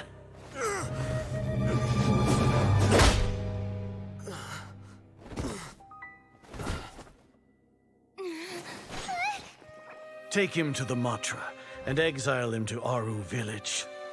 Then find someone to take these two to the confinement room. I'll deal with them later. Grand Sage, we've finished all required preparations for Nyargarbaha Day. We may begin to enter the capsules now. Excellent. You may begin.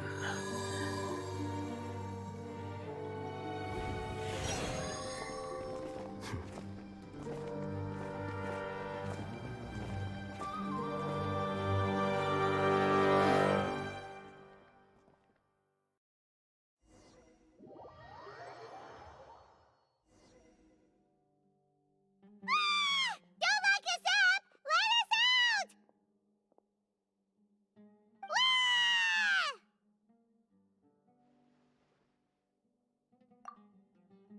Oh, yeah. Paimon got a bit carried away there. How was Paimon's acting just now? Great, huh? Everything's going according to plan so far. We made it into confinement, and Alhaitham's probably done with his part too. We even managed to trick Grand Sage Azar. Alhaitham sure knows how to cook up a plan. What are we doing next? Paimon has trouble remembering things when she's worked up. Right. Paimon thinks it went something like this. Apart from that, we still have yet another goal in the first stage of our operation, which is to send the Traveler to the confinement room. What? Why do we want to get her locked up on purpose? She's always been the person the sages are most afraid of, as well as the greatest obstacle to the successful implementation of their plan. They are very aware of the risk she poses to them. Once the Traveler is imprisoned, the sages will likely think that everything is under control. And with their guard down, the next phase of our plan will have a much higher chance of success. I can already see the pompous looks on their faces. Oh, that's a super tricky plan. But Paimon still thinks it's not really worth it. That isn't the only reason, of course. She has a more important task once she's in confinement. According to the Academia scholars in Ramon's custody, Lesser Lord Kusanali has sealed off her consciousness in the Akasha ever since she was captured by the Doctor. That way, they can't pry any more information from her. Even if we break into the sanctuary of Surasthana, it will take time to awaken Lesser Lord Kusanali's consciousness. We need to do that in advance. So our job is to wake up Nahida! Okay, totally worth getting thrown in jail for. The confinement room is inside the Academia, close to the sanctuary of Surasthana. It's a completely enclosed space, and you won't be receiving any visitors. I'll work with Ramon's scholars to make some modifications to your Akasha terminal. Once you're in, get as close as you can to Lesser Lord Kusanali and try to connect to her consciousness. However, as for whether she'll actually wake up, that will depend on our luck.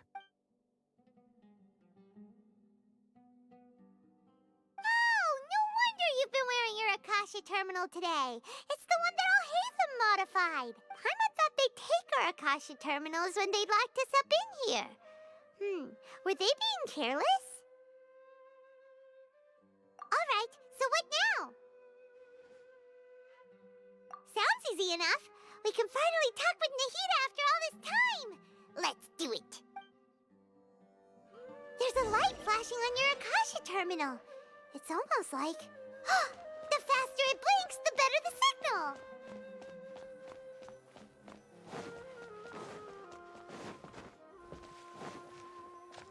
Here? No signal again! Is it getting jammed?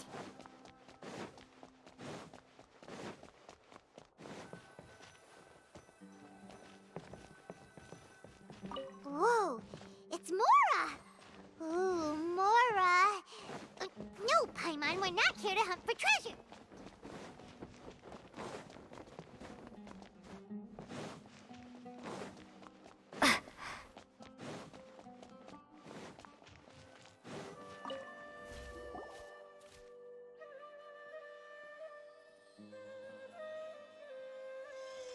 Huh? Is this the right spot? Are you getting anything?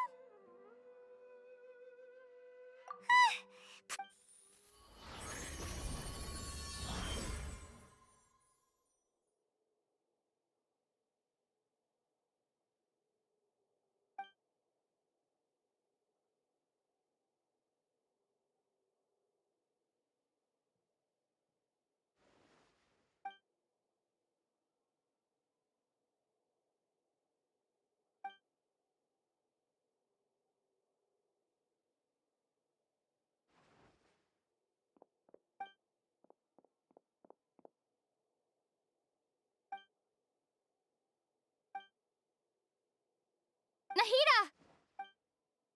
Hey, Nahida!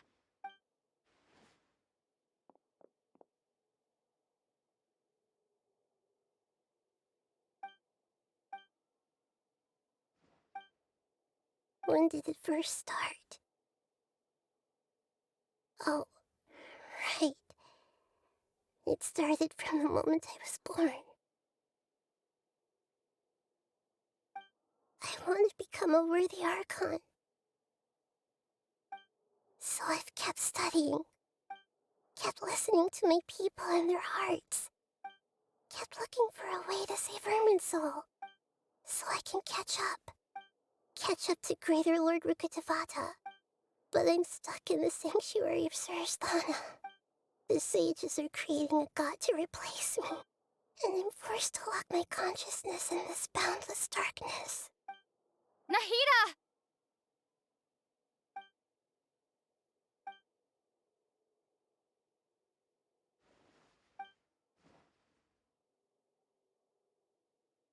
Nahida!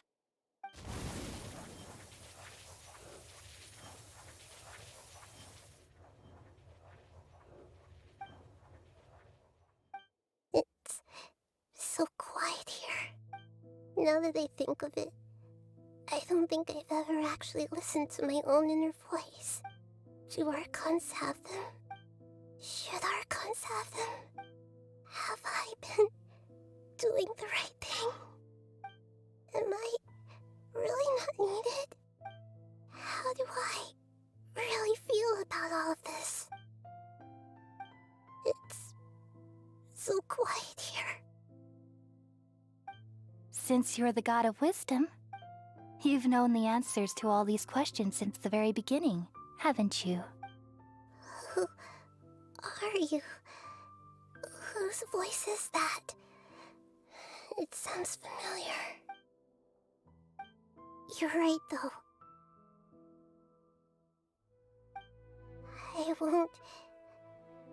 I won't ignore my own voice anymore.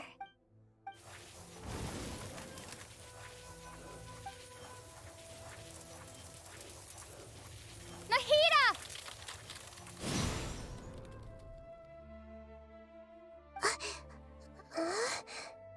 Nahida? Did you wake me up? Thank you. Why are you here? We're here to rescue you. Are you alright? I'm fine. It's just, when I think of everything that's happened to me, I feel really angry now. You should have been angry ages ago.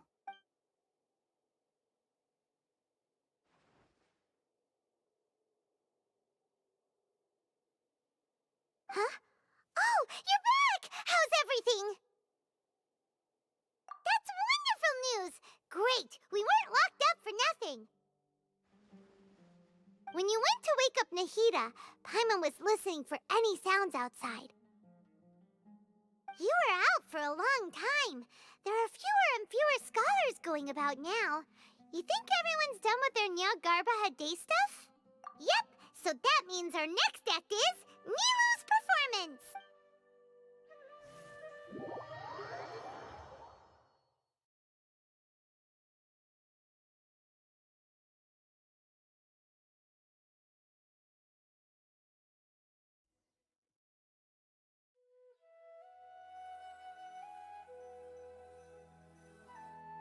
Nilu, are you sure about this?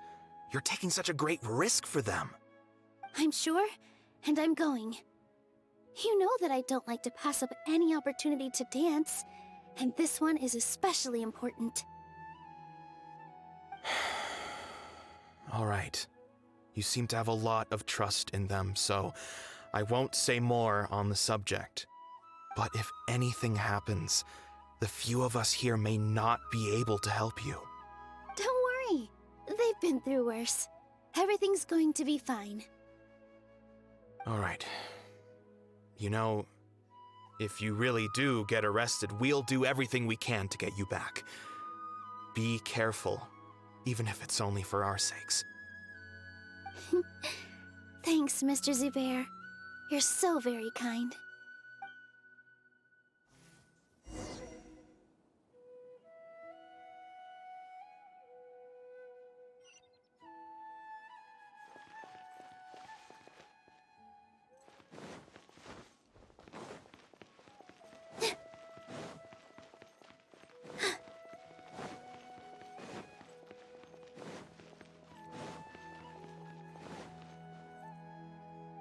Nilu, how's it going? Nervous? Definitely more than usual. But it's because I'm worried I won't dance well enough. It's okay. Just focus on your performance. We'll take care of everything else. You sure know how to talk. Taking all the credit, even though we came here together to help out. Well, thank you both. I'll have to treat you to a meal after all this ends. Ooh, that sounds great. Ha! How can we say no to that? All right, let's get back to business. Nilu, we'll be here to keep people from going to the academia so they don't interrupt your performance. I was planning on telling them something like, the academia's been conducting a weird experiment, and some of their test subjects escaped. It's really dangerous there, so stay away. Oh, you couldn't think of anything better? Oh well, I guess it does sound like something the academia would do. I think it sounds great. I'm counting on you guys. Don't worry, it'll be a piece of cake.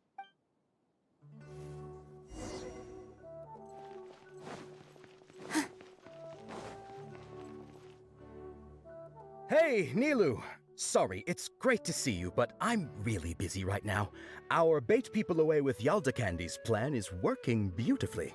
Do you want some candy? We have more than we can give out. Vihar, thank you so much for doing all of this. And even dressed up as the Knight of Flowers, no less. I'll pass on the candy, though. I cut back on sweets in the period leading up to a performance, and I'm about to start one. You have a point. The stage is cleared and everything's ready, so you can start your performance at any time. Yeah, thanks to you. I'm really grateful. All right, time to hit the stage. You're welcome. The honor's all mine, since I'll have such a great view of the show.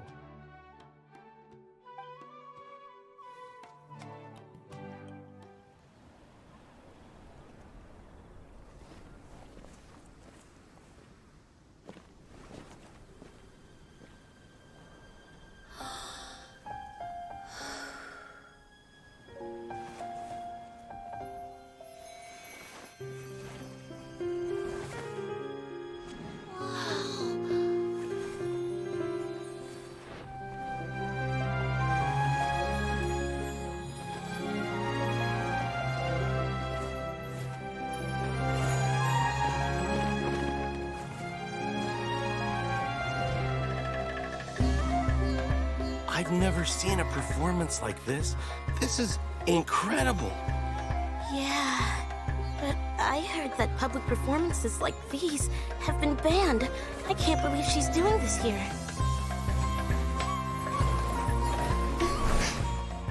Grand Sage, there's some commotion outside.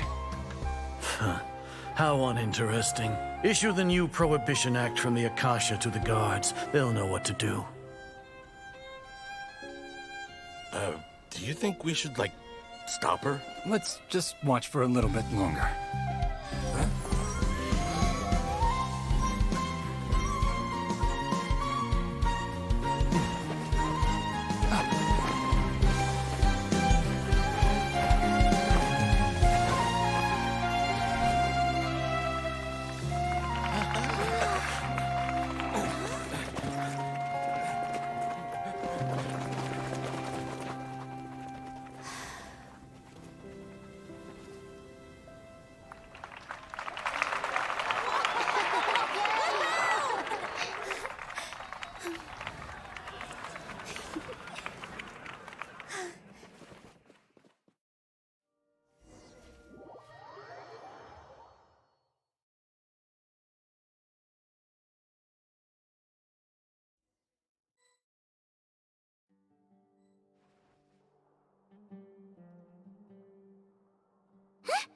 Did you hear that? It sounds like a lot of guards just ran by. Does this mean the plan has moved on to the next stage? Yep. It's great that everything seems to be going well. Come to think of it, when did Alhaitham replace the knowledge capsule that was about to be entered into the Akasha? Oh, so that's when he did it! Paimon was too nervous to notice. Speaking of, didn't Alhaitham also yoink the divine knowledge capsule from that mercenary leader in Port Ormos when everyone else was distracted?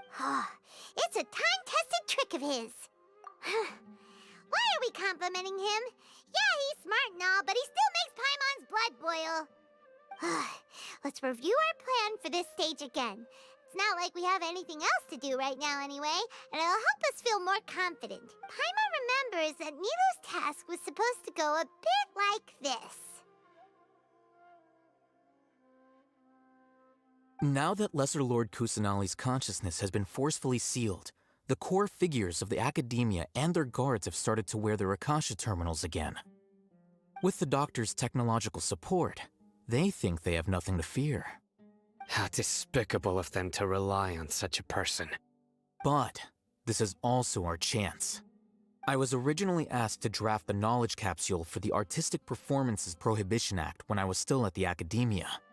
It should be on the Grand Sage's desk right now, and will be entered into the Akasha during the next Nyargarbaha Day.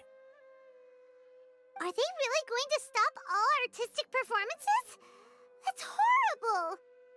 I'll make an identical knowledge capsule, but this time, I'll smuggle some misleading information into it. We only need to find an opportunity to switch the capsules.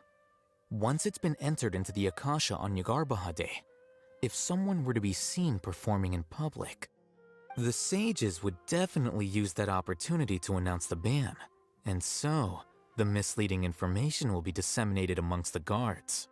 Sure sounds complicated, but it seems like if everything goes well, we'll be able to get rid of all the guards in the academia without any effort. That's pretty clever, getting right into their heads. I just have one question. Even if we manage to get the misleading info out to the guards, how can we be sure that they'll believe it?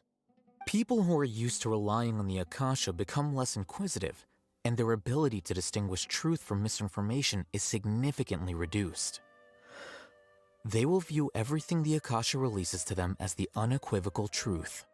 The Akasha will turn humans into machines. I've seen it happen many times. Yikes.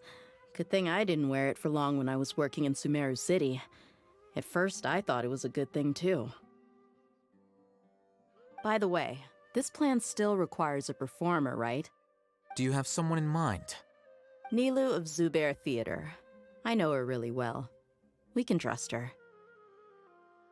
I'm kinda hesitant to ask her to participate in a dangerous plan like this, but we can ask her in person. All right. After the guards in the academia are gone, then it'll be time for me and my stowaway brothers to shine.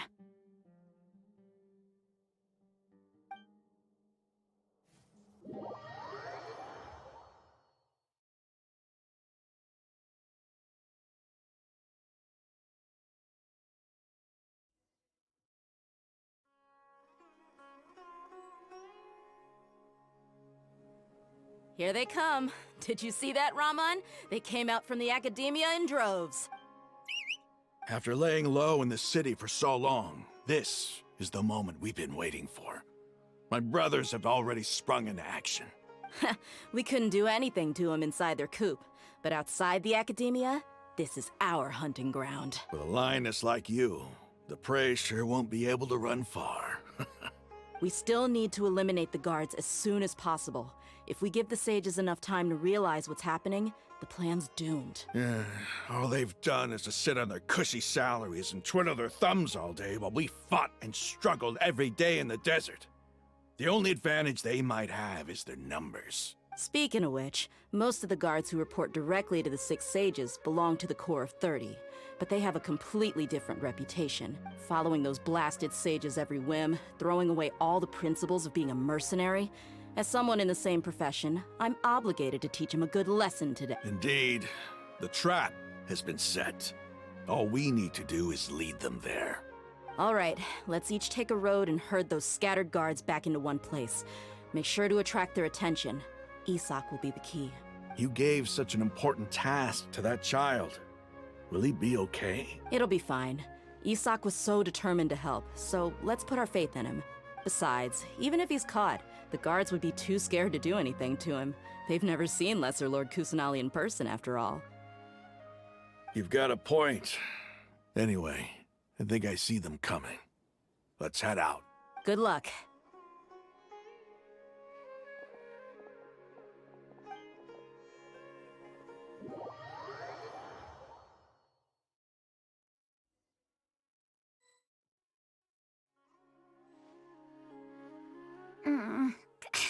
This outfit. Hey, do you remember what you need to do, Isak? When the guards get here, you'll pretend to be Lesser Lord Kusanali and run away from them. Oh, yeah, I remember. Of course I do. I'm just a little nervous. Relax. Don't think about getting caught. Even if that happens, we won't leave you behind. You only need to think about getting the guards' attention and leading them to the Grand Bazaar. Leave the rest to us. Okay, got it.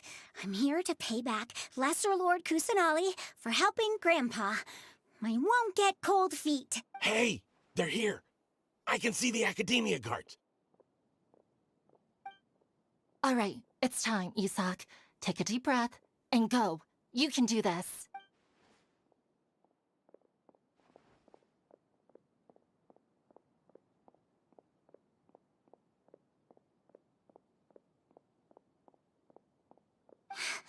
Why is there a guard over there? Did he already run ahead of me? This is different from our plan. But there's no time. I need... Huh? Did I just see something dart by? I'd better go have a look.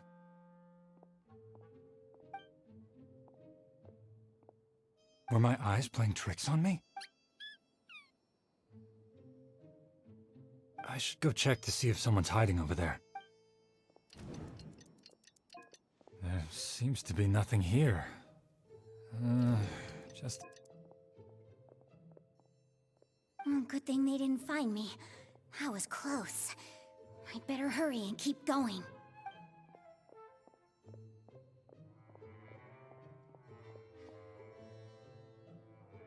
Hey! Lesser Lord Kusanali's over there! Stop! What? Lesser Lord Kusanali? How did I not see anything just now? Oh no, they found me. Where should I go? The target suspected to be Lesser Lord Kusanali has escaped into the Grand Bazaar. Assemble and arrest her!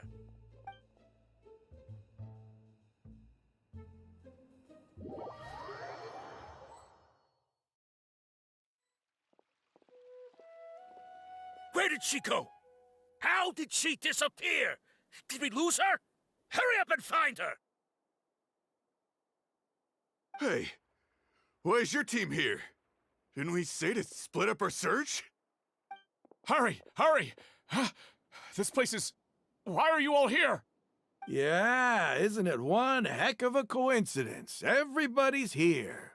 What on earth is going on? I suppose that's all of you? Who are you?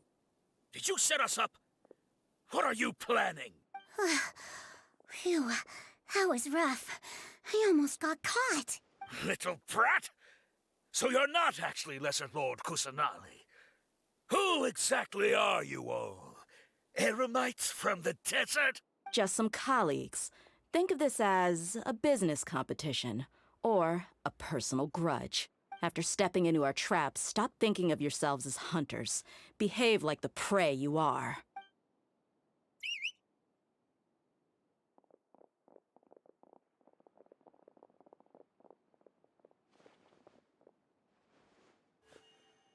An ambush? How's that possible? This is Sumeru City, but mercenaries from the desert somehow ambushed us! You've spent all your time hiding away in the academia. This place has long since become our hunting ground. Brace yourselves!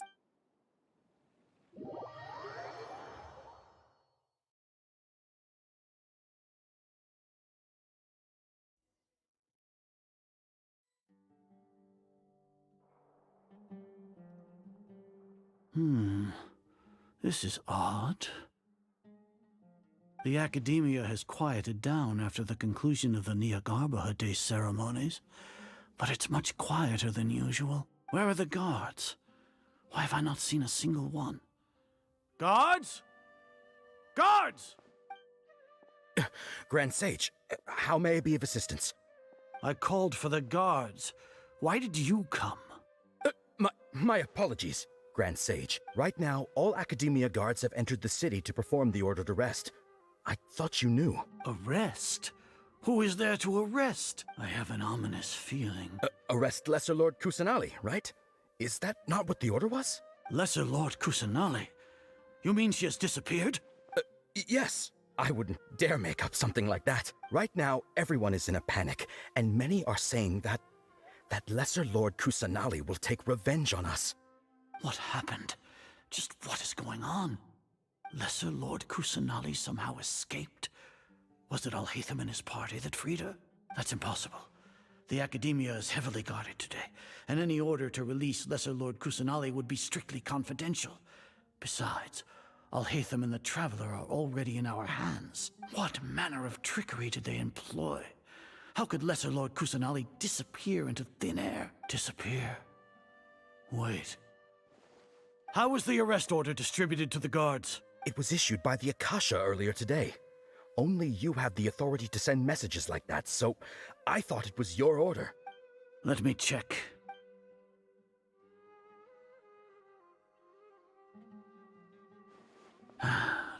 Lesser Lord Kusanali has escaped from the sanctuary of Suristhana. Go to the city and arrest the escapee immediately. The Akasha indeed contains this information, and it clearly appeared in my mind. How did they bypass my permissions to issue this kind of message? Was it the report about the traveler that Alhaitham submitted? No. I specifically checked that knowledge capsule before entering it into the Akasha. Could that have been a red herring? Well, even if I figure it out now, it won't make any difference. The important thing now is to confirm Lesser Lord Kusanali's status. Have you been to the sanctuary of Suristhana to confirm that Lesser Lord Kusanali has indeed escaped? Confirm? No, I haven't. It may be a bit offensive to say this, but Grand Sage, what you're saying doesn't make any sense. How can the information in the Akasha be inaccurate? What the Akasha decrees is fact. That is common knowledge to all of us. If we have to confirm the information and knowledge from the Akasha ourselves, then how is that any different from us learning that information ourselves? Wouldn't Greater Lord Rukkhadevata's legacy lose its meaning that way? In the beginning, it was I who asked you to believe in the Akasha, to believe in the legacy left by Greater Lord Rukkhadevata. Are you trying to use my words against me? No, Grand Sage. I'm merely confused because I believe in you. I never meant to refute you. Stay here and see if there are any suspicious people around. I'll go to the sanctuary of Suristhana on my own. Yes, Grand Sage.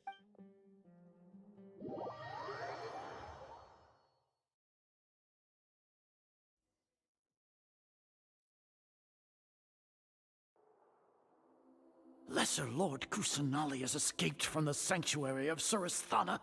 Go to the city and arrest the escapee immediately. How can that be?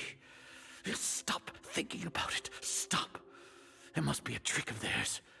As long as I personally confirm it. Ah! Impossible. That's impossible. There must be something wrong with my eyes.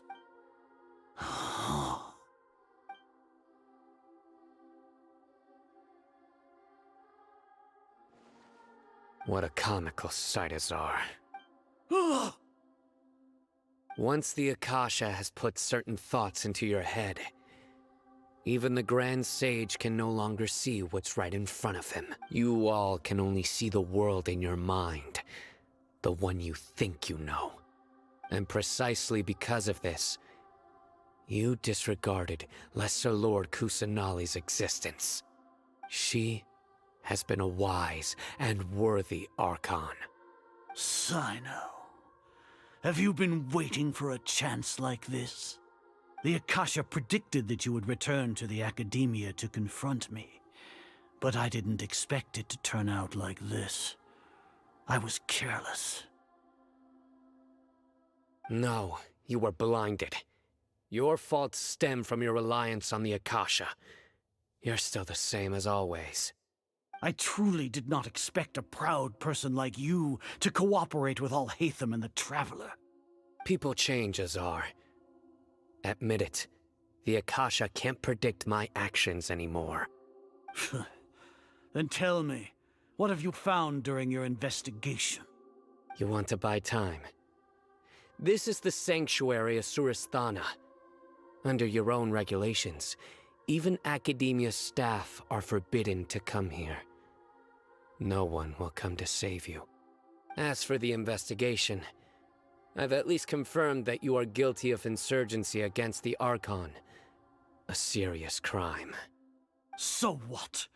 Did you do all of this so I would plead guilty in front of you, General Mahamatra? No. I want you to plead guilty in front of the Archon herself. You once said that I had no standing to judge you. So now, how about judgment in the name of a god?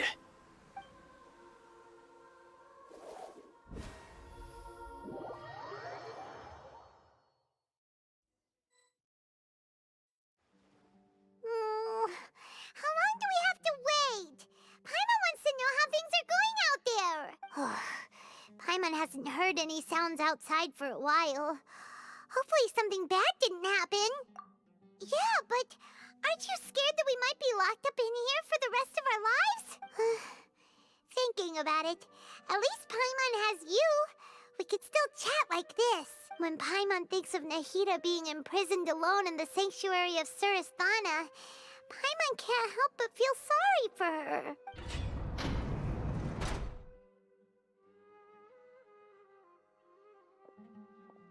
Here comes your savior. Dia! Paimon just knew you would come to rescue us! You two really owe me some big thanks. I had to search through who knows how many guards to find the key here. It felt even more tiring than whacking them. I'm exhausted. Thanks a lot. Need Paimon to rub your shoulders? No, that's, I'll pass. What are you afraid of? Oh, are you ticklish? Now isn't the time to talk about being ticklish. Things in the city and on Sino's side are both going well. The guards that stormed out of the academia are all taken care of. The Corps of 30 is in charge of the city's defenses, but we already talked to Asfand. They've been fed up with the sages bossing them around. As long as it doesn't break their employment contracts, they'll turn a blind eye. That's probably because you've been super great friends with them for a long time. So, how's Sino doing? The Grand Sage is in his custody. Even I know how terrible it is to fall into Sino's hands, so he probably does too. Sino forced him to release Lesser Lord Kusanali. He has no choice but to obey. So, hurry to the sanctuary of Surasthana. Assuming nothing weird happened, we should have already rescued our Archon. Honestly, I didn't expect our ragtag bunch to do this well. We just came together last minute to save the Archon, you know? Alright, you two better go. I still have to clean up some messes in the city. See you around.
Should I say, it's nice to meet you?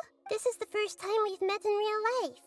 Before, we've only met in dreams, consciousness, or when I was in someone else's body. Thank you so much for coming to rescue me, but I also need to apologize. During this time, I did some self-reflection. My sense of inferiority and yielding to the academia led to all of this, and created so much trouble for you all. Exactly! We're here because you're a good Archon and one of our friends! Thanks, you two. Amazing. So this is how it feels to walk out of that cage with my own body. It's like I just had an endlessly long dream. I can't even tell if I just woke up or was only now born into this world. My concept of self has become so clear. But now doesn't seem to be the time to indulge in this feeling. This is really embarrassing. You all just rescued an Archon, and now she needs your help to save her country, and even the entire world. It's okay. With you here, Paimon's sure that everything will work out. There's one more thing. What is it? For all the things the Academia did to me, and for all the folly it committed in the name of wisdom, as their Archon, I will make them pay. Ah! Wow! That's the spirit! You're finally standing up for yourself and not letting people walk all over you! I understand now. To be a better Archon, I first need to better myself. If you haven't even figured out how to be a caterpillar, how can you be a butterfly? Yes, true. That reminds me. I wonder how far along the Academia is with their god creation plan. We need to hurry and prevent the birth of that false god. I need to make some preparations. Since I'm now free, I can establish a direct link to the Akasha and control it. First things first, I need to remove the restrictions that the doctor put on me in the Akasha. After that, I'll make some adjustments and revoke the sage's permissions. The Akasha will then be like how it originally was, only operable by the Archon. After all, the Academia betrayed Greater Lord Rukkhadevata's trust. This might take some time. In the meantime, you should also work on your own preparations. If we don't stop the god creation plan in time, we'll be in for a tough fight.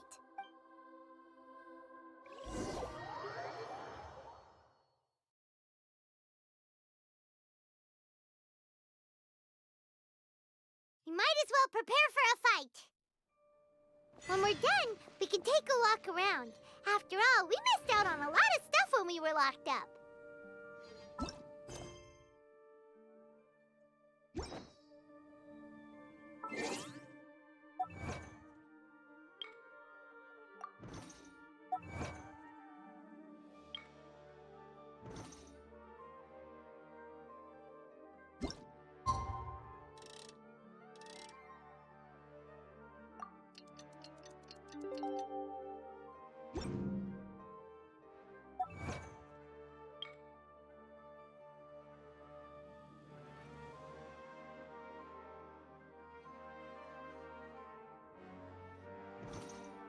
Onwards. We have work to do.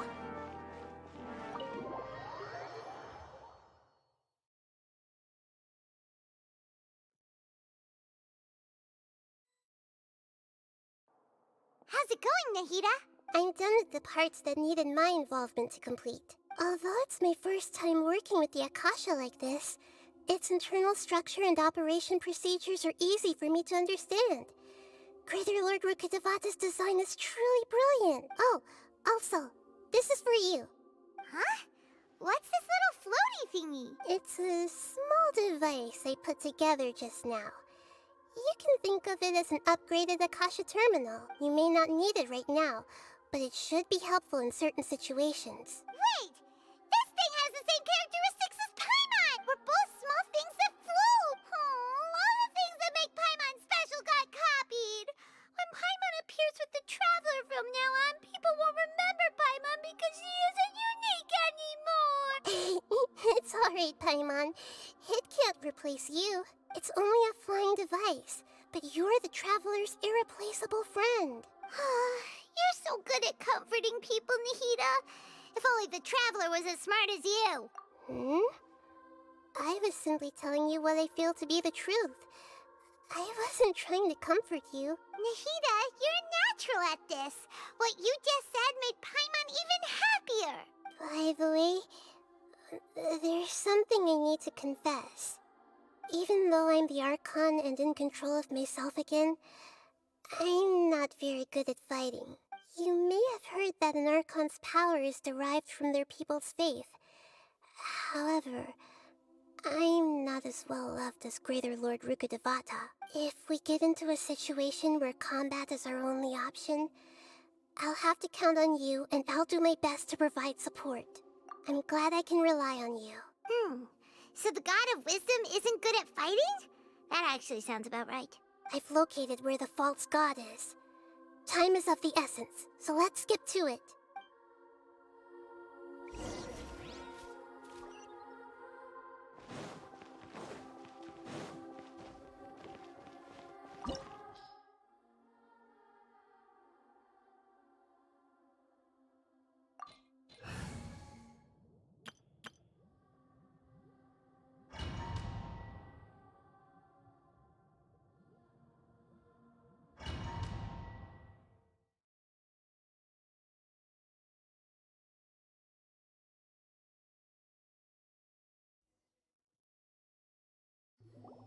What is this place?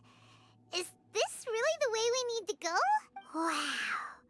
Who would have thought there'd be a place like this hidden right slap bang in the middle of the city? The sages wanted to realize their god creation plan without being discovered. The safest and most convenient way would be to build within the academia itself. That's true. They were already hiding one god, so why not two? Judging from the structure here, the project is a huge undertaking. The sages really saw the god creation plan as their ultimate goal. But this place doesn't look like it could have been constructed by the academia alone. The Fatui under the doctor sure didn't hold back. They provided a lot of technological support. Yeah, or else they wouldn't have been that generous. Is that it, though? I've always felt that this doctor is different from the academia sages.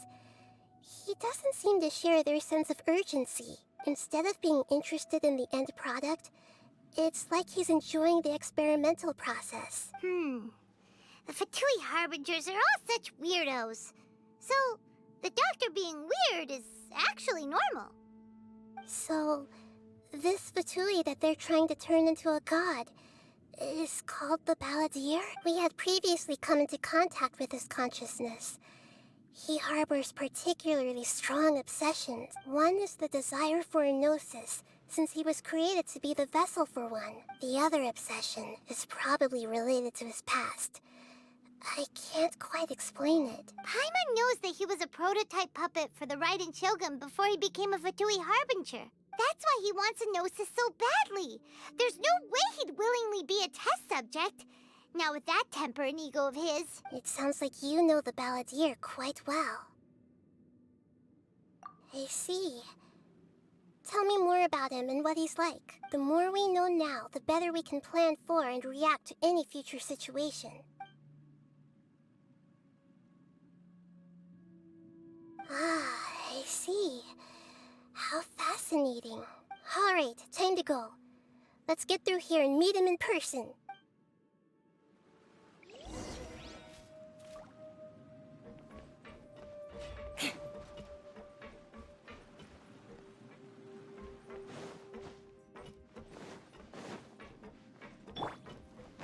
Time to work. No more. Illusion shattered. Yeah. Crush.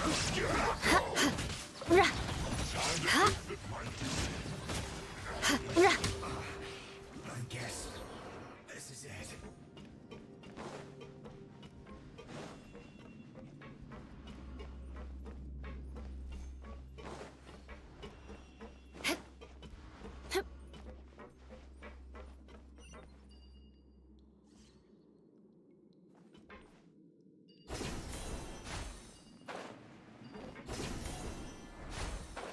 It looks like we can climb up these pipes.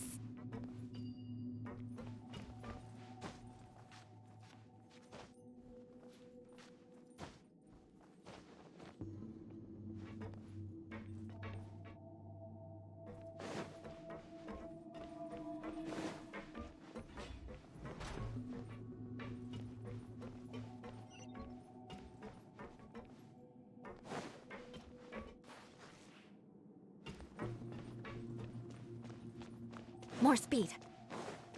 The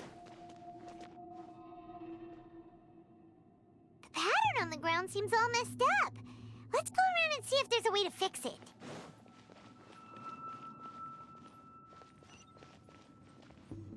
More speed.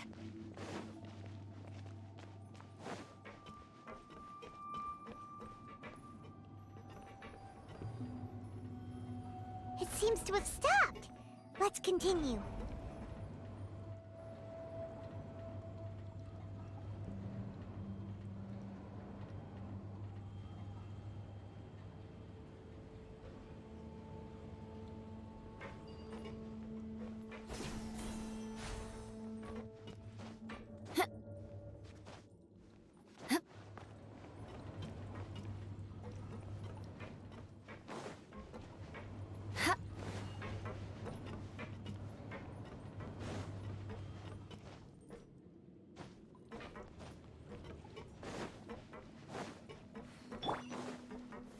Gather! There is no escape! Beg for mercy. This isn't good.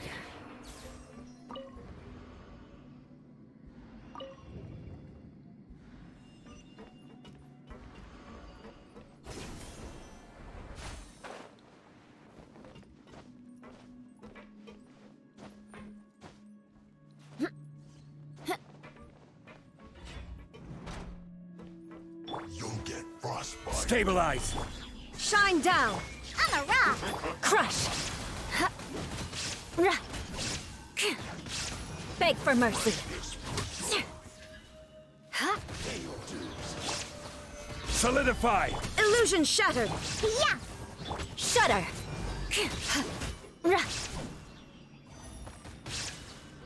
Beg for mercy! Can't run from death.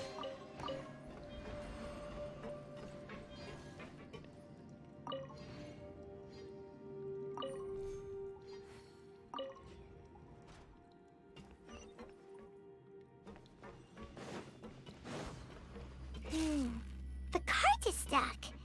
Maybe there's something wrong with the tracks. Let's try adjusting the direction of the device to clear the tracks.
Crush! Time to front!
Stabilize! Pew pew!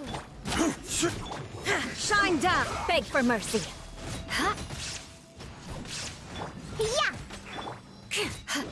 Yeah. Rack and ruin! Pew pew!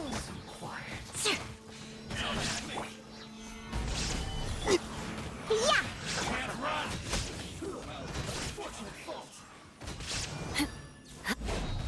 Crush!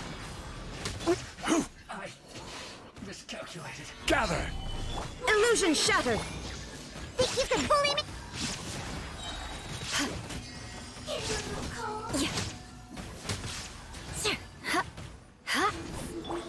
There is no escape!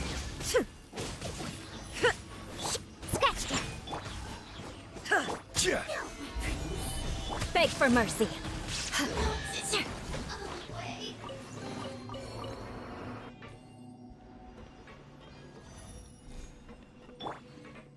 Diana Special!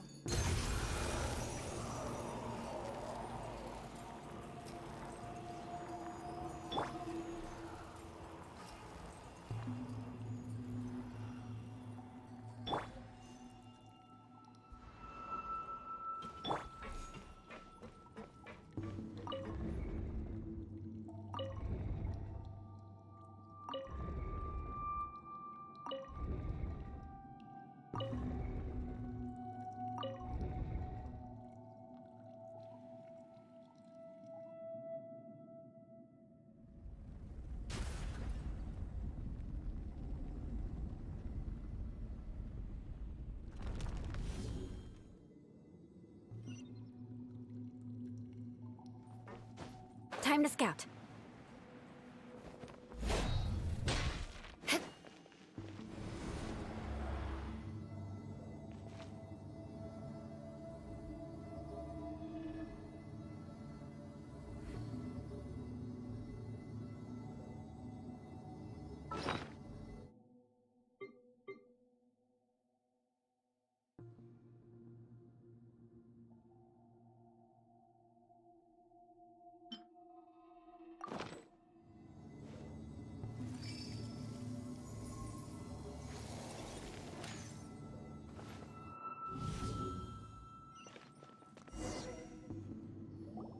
Looking at its operational status, we must prepare for the worst. The god they wanted to create is likely close to completion or already completed. Oh no! What should we do? Paimon can't imagine how hard it would be to fight against a Fatui Harbinger with a Gnosis! Are you nervous, Paimon? If you really want to know... Of course Paimon's nervous! Aren't you too, Nahida? Yes, I am. This is probably the first time I faced with a calamity of this degree since my birth. I feel not just nervous, but curious as well. Curious? Curious about what? Curious about our fate. To me, everything we perceive in this world, everything we learn, and everything that happens to us is considered knowledge. And if it's a form of knowledge, then it can be understood. However, only fate is about that which has yet to occur. So it has always drawn my curiosity. So to me, fate is the ultimate knowledge. That's also why I love observing humans and all the things that happen to them. It all brings me great satisfaction. And now, at long last, I'm not just an observer anymore. I will personally experience my own fate with you by my side. Isn't this such a wonderfully exciting thing? Ah! Ah, so that's what you mean. Paimon thinks she understands what you're feeling. Agreed. Okay, let's continue on. I can sense his aura from here.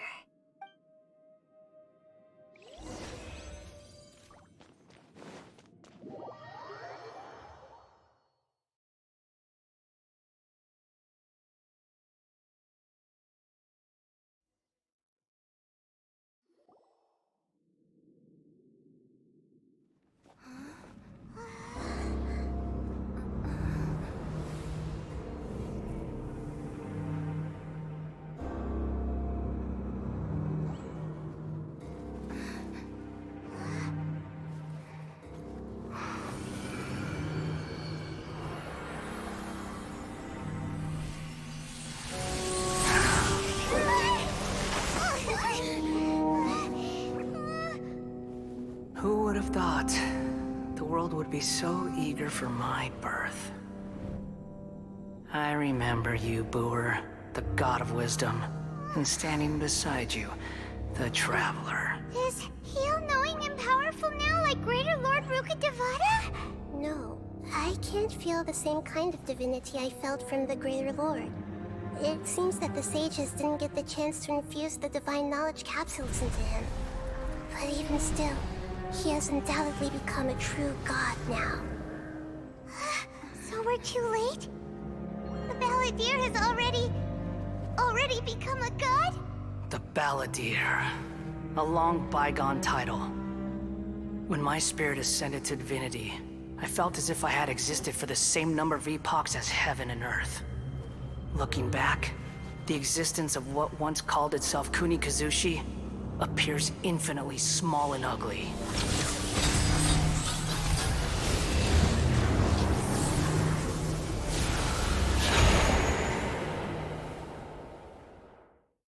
This imposing aura, it really feels like the gods! A body that capitalizes on the Balladeer's original construction as a mechanical puppet, with the Gnosis serving as a constant power supply. How much effort and resources did the sages put into this? From a purely technological perspective, it's a commendable achievement indeed. It's no exaggeration to say, this is the culmination of human wisdom. You sure are something! Dishing out compliments at a time like this? But I don't think he's reached the spiritual height of a god. Strife is engraved upon every god and every gnosis brought forth into this world. Can you feel it? The exhilaration of such power, and the thrill of anticipation for our contention. Nahida wouldn't feel the same things as you! Do you not realize that you are interrupting a conversation between gods? Lowly creature, know your place! The strife engraved upon a Gnosis. You're talking about the Archon Tevat's current peace was not easily won. I didn't personally participate in the Archon War, but the way I see it, all those losses were meaningless, driven by the demands of the laws. There's no point in bringing it up again. Is that so? Yet I am deeply disappointed that I was never allowed the fortuity to personally participate in the Archon War. This is a first. Encountering a god in this world who does not crave power.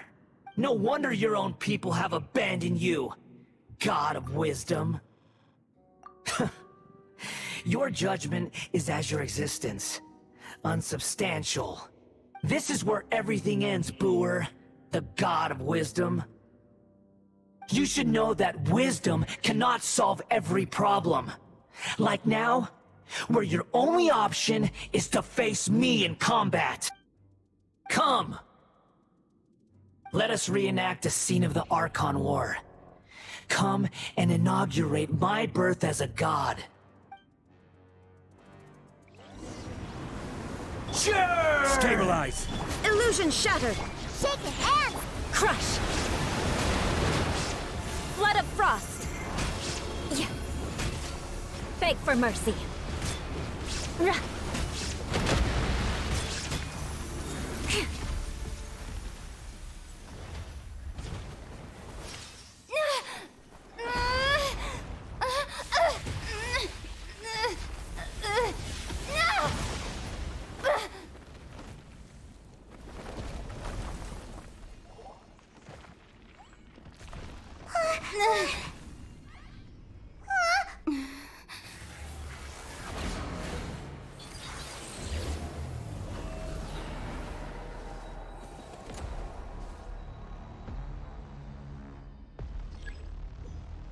Eye for an eye.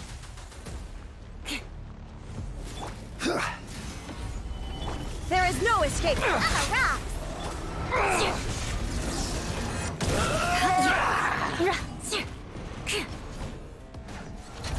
I condemn you. Burn to oblivion! This is order. Now you shall perish. Illusion Kneel. shattered.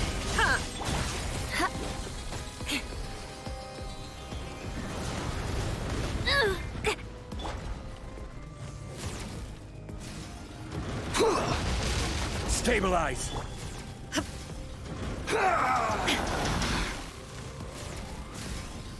There is no escape. Pew pew.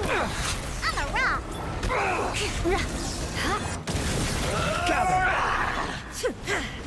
Yeah. Eye for an eye. Reality is pain!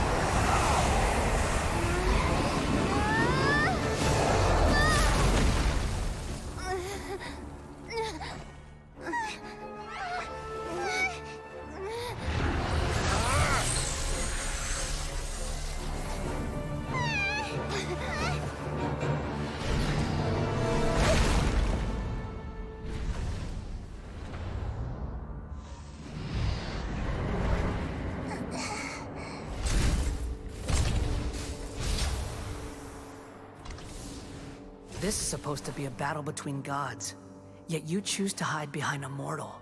And now, you're acting like you'd sacrifice yourself for a human. Are you having fun proving a false sense of heroism to yourself, Booer?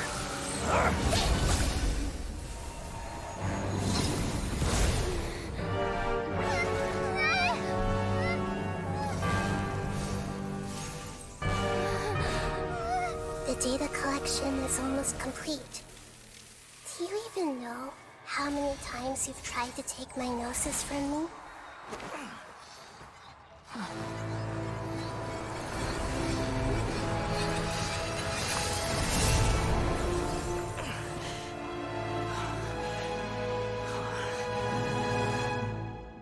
We just concluded the 168th loop.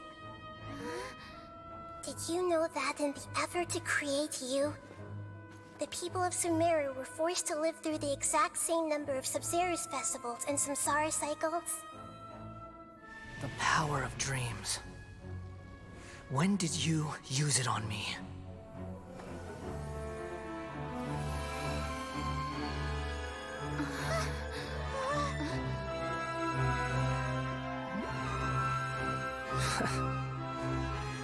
You can't even defeat me in a dream.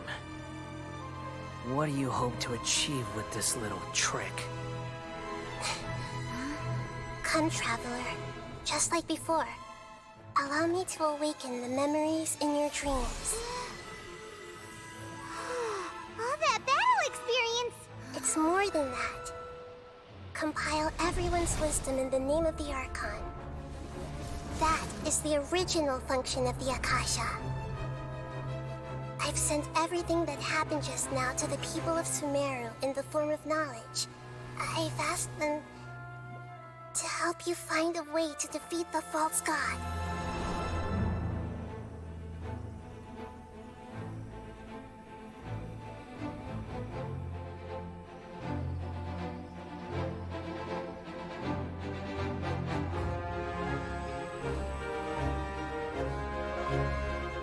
Now, all of Sumeru's wisdom is at your disposal. Meaningless tricks won't save you.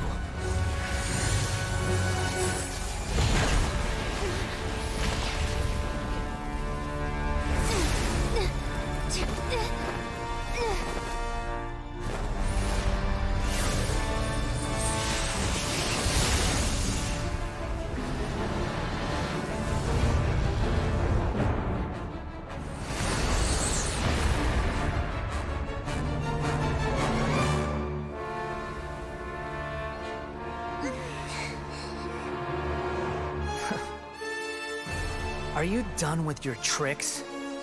Can I finally take this as a real battle between gods? I'll leave this to you. The first sage of Boor.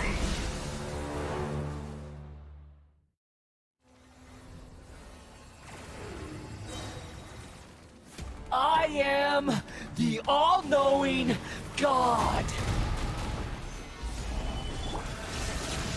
Kneel! Can't handle your drink, huh?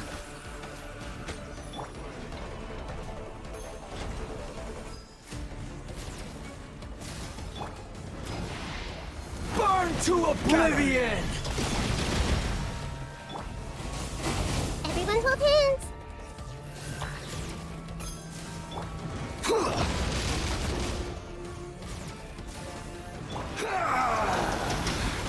Stabilize! I see everything! Kneel!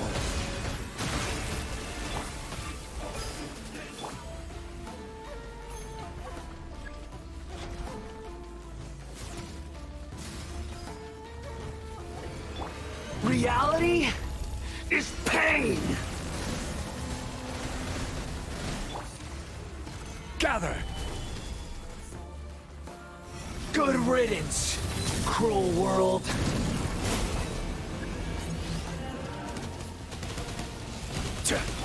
Yeah! Ha! Inazuma shines eternal! Shine down! Order guide you. Crush! Let's go, let's go!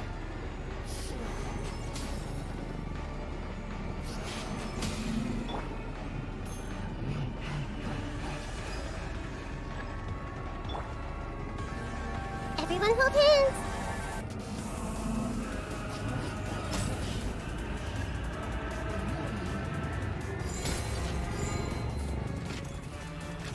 Your new god awakens!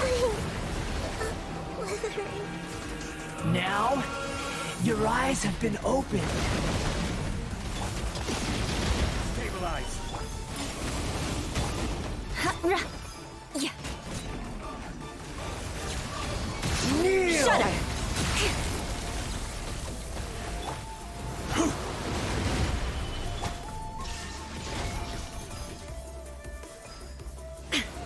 Tremble!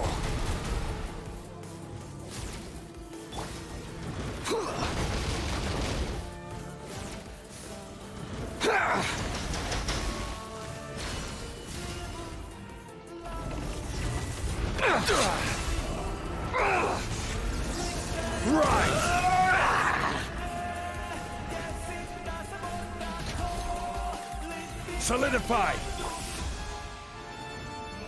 Illusion shattered! Reality is pain! Think you can bully me?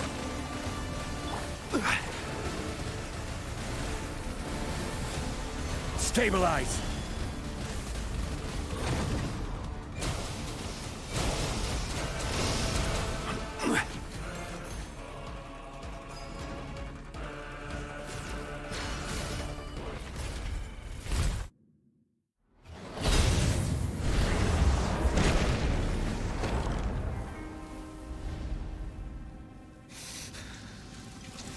Humans. Filthy humans.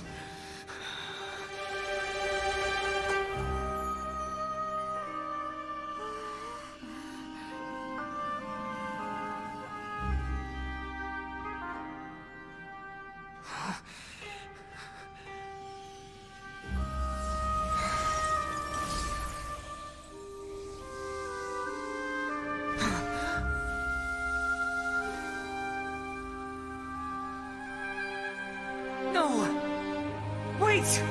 Please! Anything but the gnosis!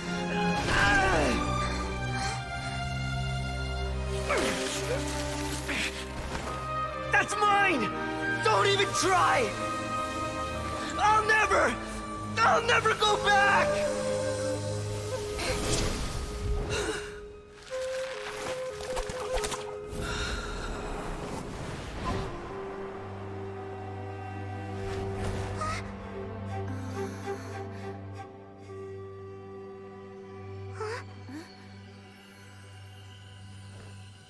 We haven't yet found the answer to the most important mystery. Irminsul is still waiting to be saved. With the power of another Gnosis, we may now finally understand the last memory of Greater Lord Rukkhadevata.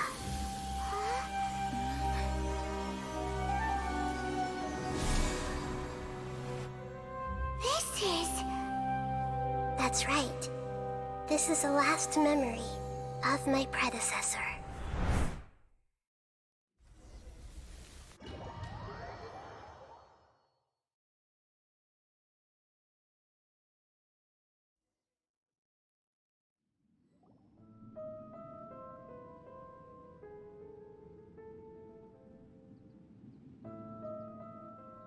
Huh. This sure seems very different from what Paimon imagined. Shouldn't Irminsul be in this realm of consciousness? Yes, that is our destination. But I didn't expect the remaining consciousness of Greater Lord Rukkhadevata to be as polluted as this. Forbidden knowledge? It seems you know about a concept that even I don't completely understand. Could you tell me what you know?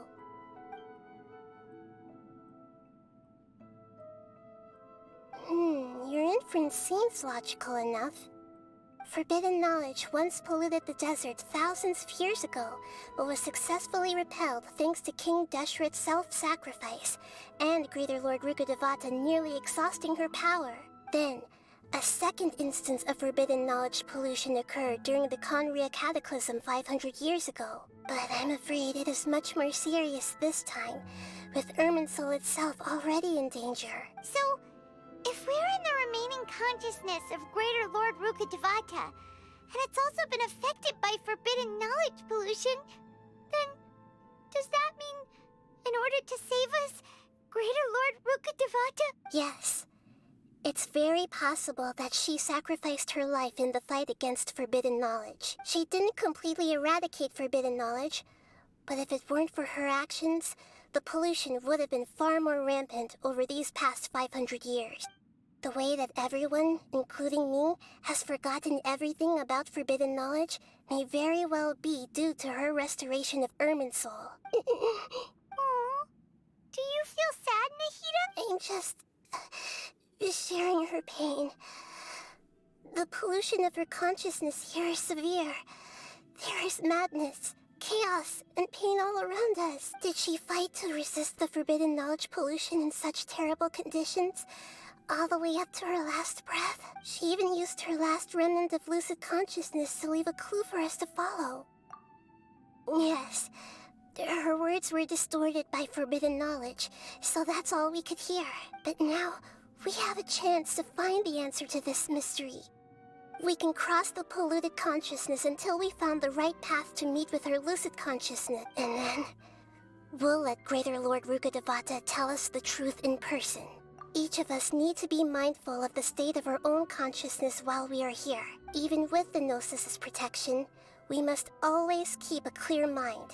Otherwise, we could go mad at any moment. That's so scary. Don't worry. It should be easy enough for you to keep that mind of yours clear, Paimon. Let's go.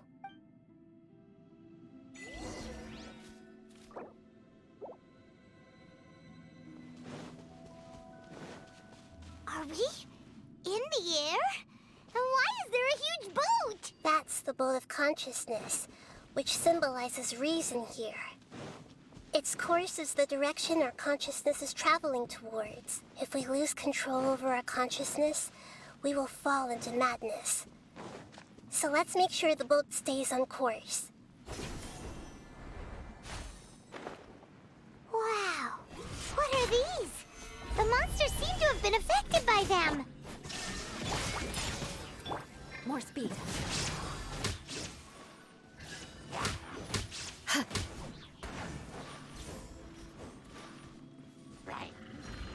Beg for mercy. Solidify! Illusion shattered. Scratch.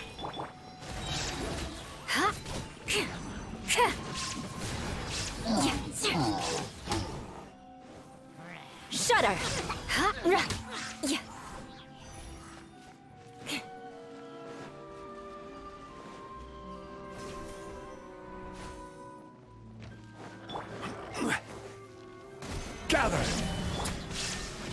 Yeah! Crush! Freeze to the core! Shudder! Crush! Look! A four-leaf sigil has appeared in the sky!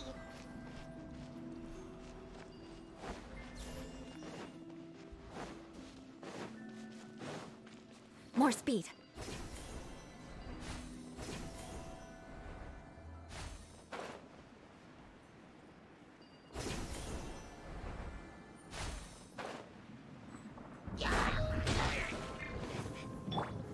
Stabilize! Shine down! Pew pew! Shudder!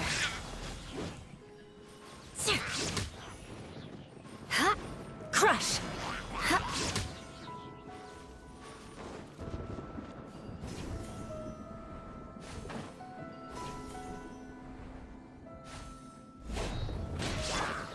Gather! There is no escape! Shaken and stirred! Shudder!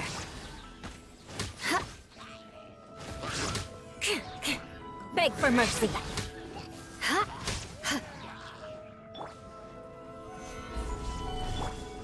Illusion shattered! Think you can bully me? Die on us? Vengeance will be mine! More speed! Shudder! Eye for an eye! To control the boat of consciousness, we need to find the helm first.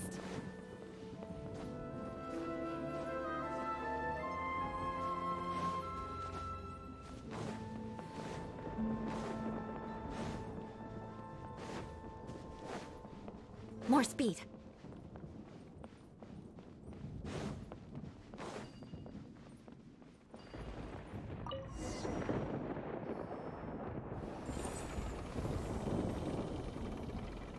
We changed direction.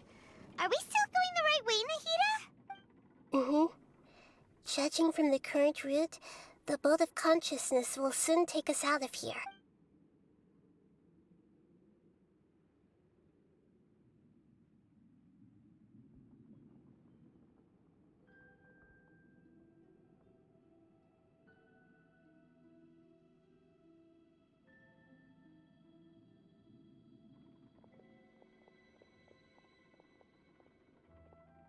We'll be arriving at our destination soon.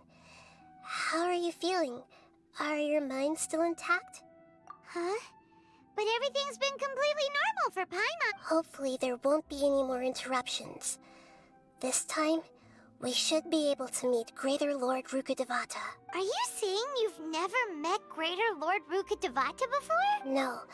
It seems that my birth and her death took place at the same time. Otherwise, I think she would have given me a little more guidance, and I could have done a better job. Hey, you've done a great job, Nahida. Let's get out of this creepy place and go meet her.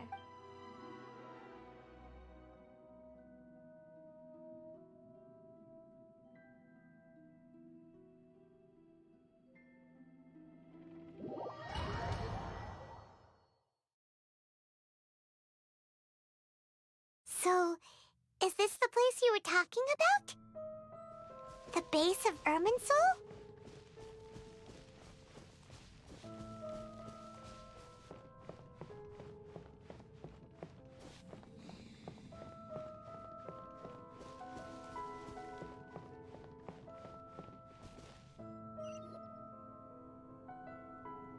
Well, this is the place. We're here to find Greater Lord Rukkhadevata, right? But the one standing over there is... Is that... me? She looks exactly like me. Are you Greater Lord Rukkhadevata? Yes, that's me. Are you surprised by my appearance? Irminsul and the surrounding lands have been reproduced here as they were years ago. But this is just a realm of consciousness. We are manifestations of the same nature. Hence why we would appear exactly the same. We're of the same nature. Why? Because you are me, and I am you. You are me in the new samsara. The new samsara? As Greater Lord Rukkhadevata, I'm the avatar of Irminsul. And you are the purest branch snapped from Irminsul. Imagine it this way.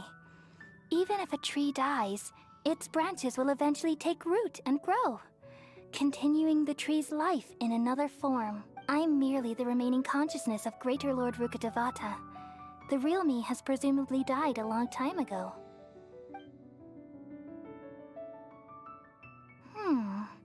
Judging from your appearance, I've probably been dead for 500 years. But you're finally here. My new self in the samsara. If this is true, then am I going to be a great Archon like you someday? Though we share the same nature, our fates are bound to be different. All things have their own fate. When a branch grows into a mature tree, it won't be the same as the original tree. That's why fate is the ultimate knowledge, isn't it? That's a great insight. Yes, very good.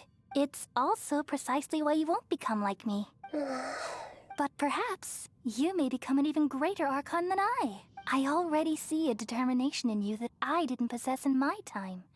And the future that it leads you to will be yours alone, along with the blessings from your past experiences. Don't worry. The growth of wisdom is like that of a plant. You only need to wait quietly for the flower to bloom. Come to think of it, the sages never had the faintest inkling of the meaning of wisdom. Thank you. Nothing makes me happier than discovering that the Archon I always admired was in fact myself in another fate. It's so nice to speak with you, Greater Lord Rukkhadevata.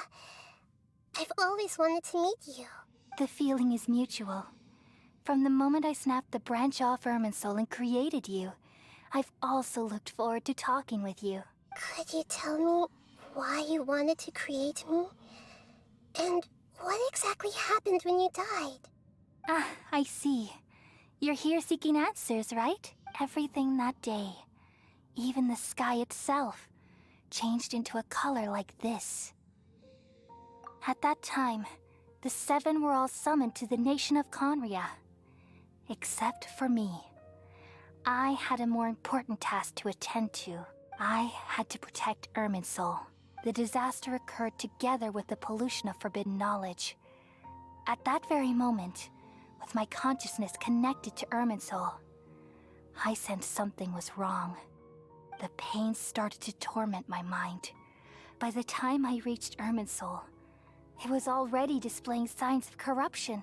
Had I not repelled the pollution of forbidden knowledge with King Deshret thousands of years ago, I might have felt even more hopeless and lost. So what exactly is forbidden knowledge? It's a kind of knowledge that doesn't belong to this world, and a form of truth that can't be understood. It came from the very bottom of the abyss. Even I could never understand it. The world is constantly rejecting it, leading to all kinds of bad phenomena.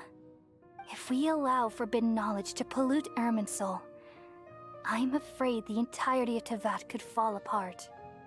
So, there's knowledge that even the God of Wisdom can't understand? At that time, I knew I couldn't repel the forbidden knowledge with my strength alone. Which is why I created a device that compiled human wisdom and named it the Akasha. It's truly the world's most amazing invention. Thank you. For a long time, I thought dreams were the fruit of human wisdom. Though it was selfish to do so, I borrowed people's dreams using the Akasha. Then I compiled their wisdom and all of my own power. Well, did it work? Thanks to the wisdom of the people of Sumeru, almost all the forbidden knowledge was cleared from Irminsul. But things didn't go as smoothly as I thought. I had a terrible headache, which gave me an uneasy feeling. And then I remembered that my consciousness was also connected with Irminsul. It brought me knowledge and wisdom, but vile corruption as well. From the very beginning, my existence had been polluted by the forbidden knowledge. Oh no. How could that happen? I've experienced that pain in your consciousness. It must have been a horrible experience. Yes, but my feelings weren't important. The important thing was that even if I died, my existence and everything related to me would continue to exist in Irminsul as memories and knowledge, meaning that the forbidden knowledge couldn't ever be permanently eradicated. And there's no way for me to eliminate myself.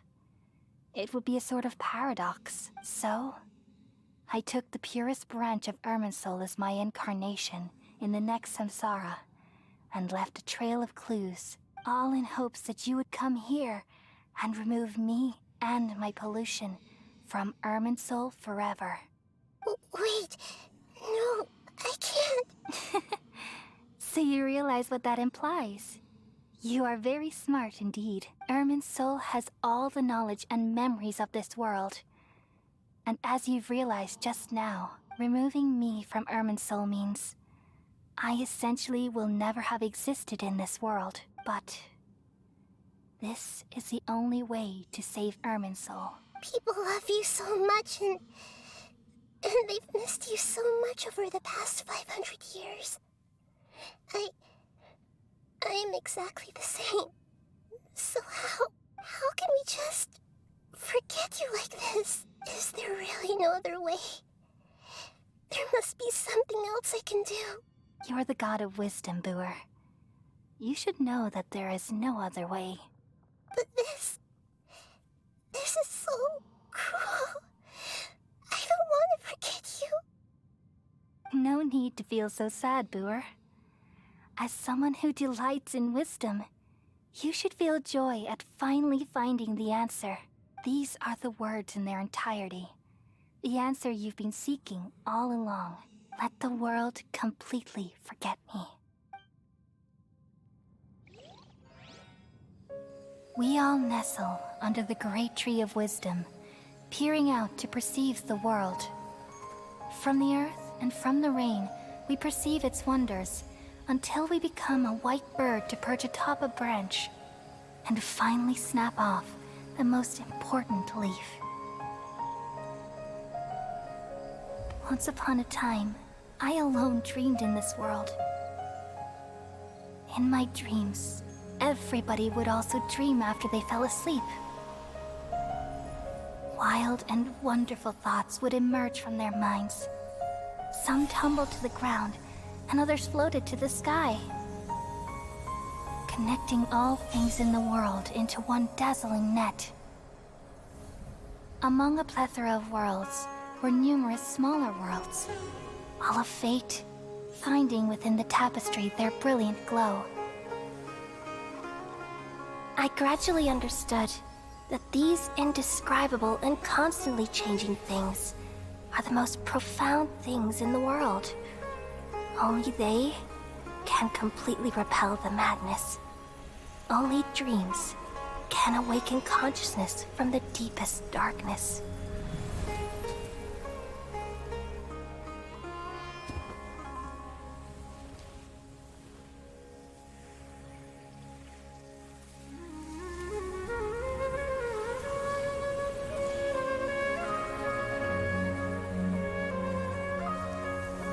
I'm the one who posed this question, yet also the one who sought a solution. Saving the world with the dreams of the people used to be my answer. And now, you've also found your own answer, and I shall return all the dreams to the people.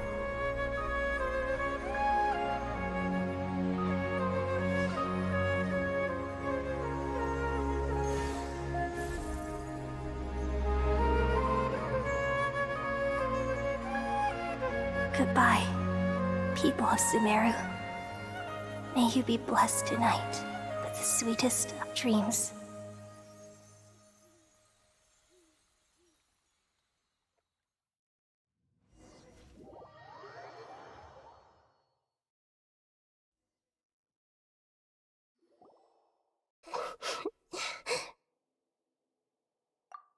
I'm alright. I'm just a little confused. We've just saved the world, right? So why am I crying? I don't know where this feeling inside of me is coming from, but I feel very sad. Just now, we used the power of two Gnosis to successfully connect with the Ermin Soul consciousness from 500 years ago. Then, we removed the remaining pollution from Merman Soul. Yeah, what's wrong? Weren't you there just now?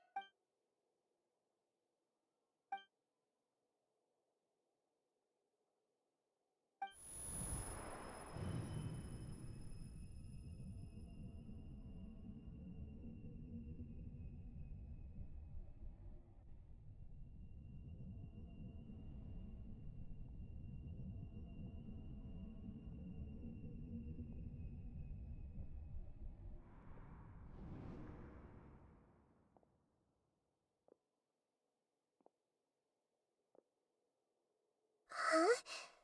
That sound. Traveler! Paimon! I've been waiting here far too long. But finally I have the chance to be alone with you. All the precious time I wasted has finally paid off. The doctor! What have you done? Just a type of sound wave that can quickly put defenseless people into a dream. As I expected, it doesn't have any effect on gods. This is the only thing of interest I found among the sage's research. I thought I'd take it for a little spin. Don't worry. I know you would never forgive me if I actually killed them. I'm here to negotiate with you. Naturally, I won't do anything dangerous that could potentially damage our relationship. Negotiate with me? I heard you had already left Sumeru. Why are you here again now? I left Sumeru, but I also stayed in Sumeru. Even the God of Wisdom is restricted by the habits of cognition. How disappointing. You mean there are many different versions of you in this world? An astute guess. Even the same individual will have different cognitions at different ages. A long time ago, I made a major decision in hopes of preserving all my perspectives of how I observed the world. Observation is the first step of any experiment, but observing the current world doesn't satisfy me. It lacks an important dimension, that of time. So I saved segments of all my ages and made them into independent individuals. That's all there is to it. Indulge me. How does the God of Wisdom find my method of seeking knowledge? It's an insult to the very concept of life. Life inherently has many rules and restrictions, each with its own significance and reason to exist. They can't be broken on a whim. Good. Amazing, even. Indeed, it's difficult for humans to make peace with themselves, not to mention oneself from a different period. Since you were in the academia, why wait until now to show up? You could very well have stopped us and helped that fake god. Simple. Let me ask you this. Would any staff member ever help the subject in the middle of an experiment? It was my experiment. So why should I interfere with the results? The academia saw the plan to create a god as their ultimate goal, yet you only saw it as an ordinary experiment. You really are crazy. If the experiment succeeded, you would have had a new god on your hands. How would you have faced your own god then? Would you still take the same stance? Would you still hold the same view of yourself? I'm first and foremost a scholar. These results should be left to the judgment of the hypothetical me confronted with that outcome. But you're right. And that's exactly why I'm disappointed with the conclusion of this experiment. As an individual, you don't have any sense of belonging. You seem to have even fewer convictions than a typical scholar. Oh no, I certainly have my own convictions. They just don't fit your standards, that's all. All right, that's enough conversation for today. The experiment is over, and it's time to tidy up the equipment and reclaim any useful materials. For example, the Gnosis. Lesser Lord Kusanali, you're an intelligent Archon. I'm sure you understand the disparity in our combat abilities at this time. Besides, you have no way to use that Electro-Gnosis in battle. Didn't you say you were here to negotiate with me? Somehow, it's starting to seem like you intend to take it by force now. I'm merely stating a fact. After all, I'm also a scholar. Naturally, I hope to show proper respect and dignity to the God of Wisdom. Your hypocrisy is built on absolute confidence. I understand your scheme, but... what if I were to destroy the Gnosis now and awaken the heavenly principles? Awaken the heavenly principles? Do you think that's really possible? The heavenly principles have been silent for many years, but the Gnosis are symbols of their control over Tevat and all the laws. Will the destruction of a Gnosis attract the attention of the heavenly principles? And if so, how do the Fatui plan to deal with the consequences? Do you dare to gamble such a possibility with me? Gamble? How surprising. I thought you would show evidence or use rigorous reasoning to prove your point. The word gamble is the last thing I expected to hear from the God of Wisdom. But this is a clever move. You must have seen through me when I first captured your consciousness. As a scholar, I respect all possibilities. This has always been my principle and is an essential trait as an experimenter. Indeed, I can't ignore this possibility. So tell me then, what are your conditions? This foreign Gnosis will only lead to disaster if it stays in Sumeru. But this Electro-Gnosis is the prize I obtained after defeating one of your fellow Harbingers. Now, as the one who initiated this cascade of events, shouldn't you pay the corresponding price? Price? Interesting. What price would you have me pay? How about erasing all your other segments? So this is how you wish to restrict me, the most threatening opponent of the Nation of Wisdom. What you request of me is like plucking out the eyes I have placed in the dimension of time. Segments are extraordinarily difficult to make. They require extremely rare resources and enormous amounts of time and effort, requiring me to destroy them all here and now. Bravo. A suitably wise decision on your part. Yes, how very interesting. Can I assume that you have long been wary of me? Among all the versions of me, this segment you see now is the most selfish. If it weren't me, your idea wouldn't have worked. What did you see when you were imprisoned? You were observing me, and that's how you know I've long grown tired of their doubts and endless arguments. Like you said, it's difficult to make peace with yourself. Being as smart as you are, have you managed to do that? I see. If you think all those versions of me are worth a Gnosis, then deal. You sure didn't hesitate much. Is the relationship between all the versions of you really that bad? I don't think there's any need to dwell on that. The surplus versions of me can be exchanged for a Gnosis. Do you think anyone can offer themselves at a higher price? Besides, with my abilities, it's only a matter of time until I find better perspectives. Perhaps it's best to say, you're just temporarily ahead. But what I'd like to know is, how can you be sure that I've really erased them? I can see your remaining honesty.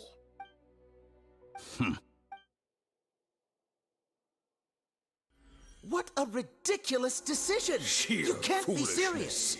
How could I have been so short-sighted? You think this is the end? I'll have my revenge! You'll make Good this riddance, moment Count.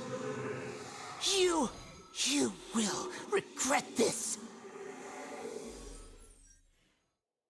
Well, have you confirmed that it's complete? Here, take it. The future of Sumeru City will be in my hands alone. I will shut down the Akasha and let curiosity and the thirst for knowledge drive the realm of academics once again. There won't be any further gaps for you to exploit. It truly pains me that my academic achievements have never been appreciated in my homeland. Of course, I have no interest in being rejected by this city for a third time. Another chess piece. And where is your dendronosis? Don't be greedy, Harbinger of Snezhnaya. No, this is a different transaction.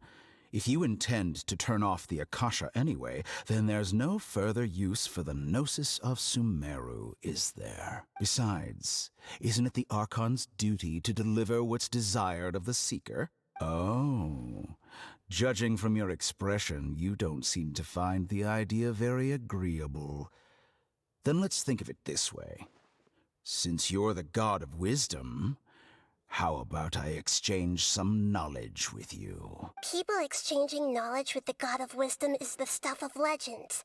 Yet here you wish to exchange knowledge for the God of Wisdom's property. Arrogant as that is, it has piqued my interest. Let me ask you, have you in all your mighty knowledge ever heard the rumor that the skies of Tevat are fake? Huh? That's the secret hidden by Irminsul concerning the truth of this world. Once I finish telling you about this, it will be time for me to say goodbye. With negotiations, we've all gotten what we wanted. I'm very glad I got to meet you like this. Your arrogance may know no bounds, and convictions may mean nothing to you. But I'll still listen to what you have to say.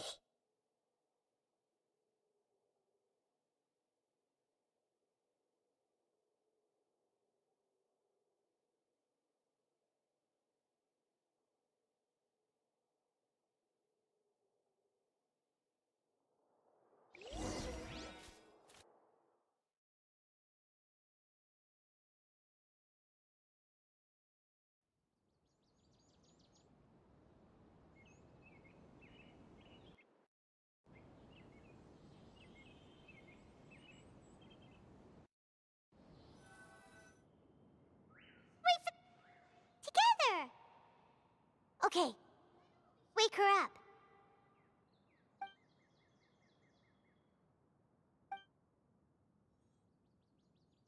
Are you awake? Kali says it's time for breakfast. Come on, get up! Good morning! How are you feeling today? Good to hear. It looks like we've recovered pretty well. Not even Tainari could stop us from going out now, right?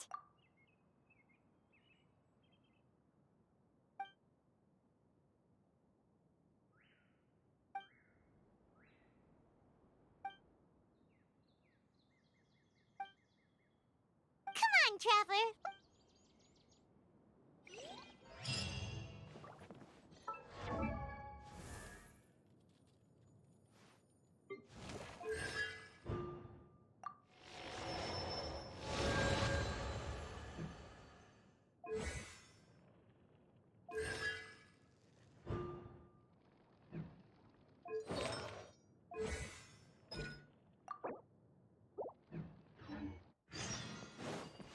Surely that little girl must be leaving soon.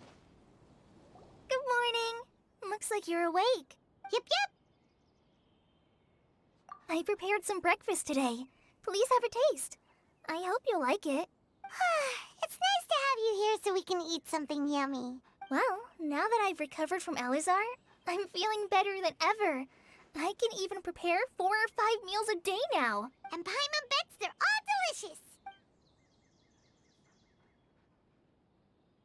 Oh, by the way, someone brought a letter for you after you went to sleep last night. Nope. Paimon wanted to read the letter with you after you woke up, so Paimon didn't open it. All right, let's read it now. Oh, it's from Nilu. Ahem. We're going to hold a feast at the Grand Bazaar and celebrate Cyano's reinstatement as the General Mahamatra. As heroes of Sumeru, please be sure to attend. I'll wait for you. The date of the banquet is written on the back. It's in 2 days. Oh, I've also heard that you've become heroes here as well. That's amazing. Sometimes I'm really envious of strong and confident people like you. Oh, you're embarrassing me. Anyway, let's go to the Grand Bazaar to have a look. Oh, before you leave, be sure to inform Master Tainari. How many Rufushibaha mushrooms can we sell?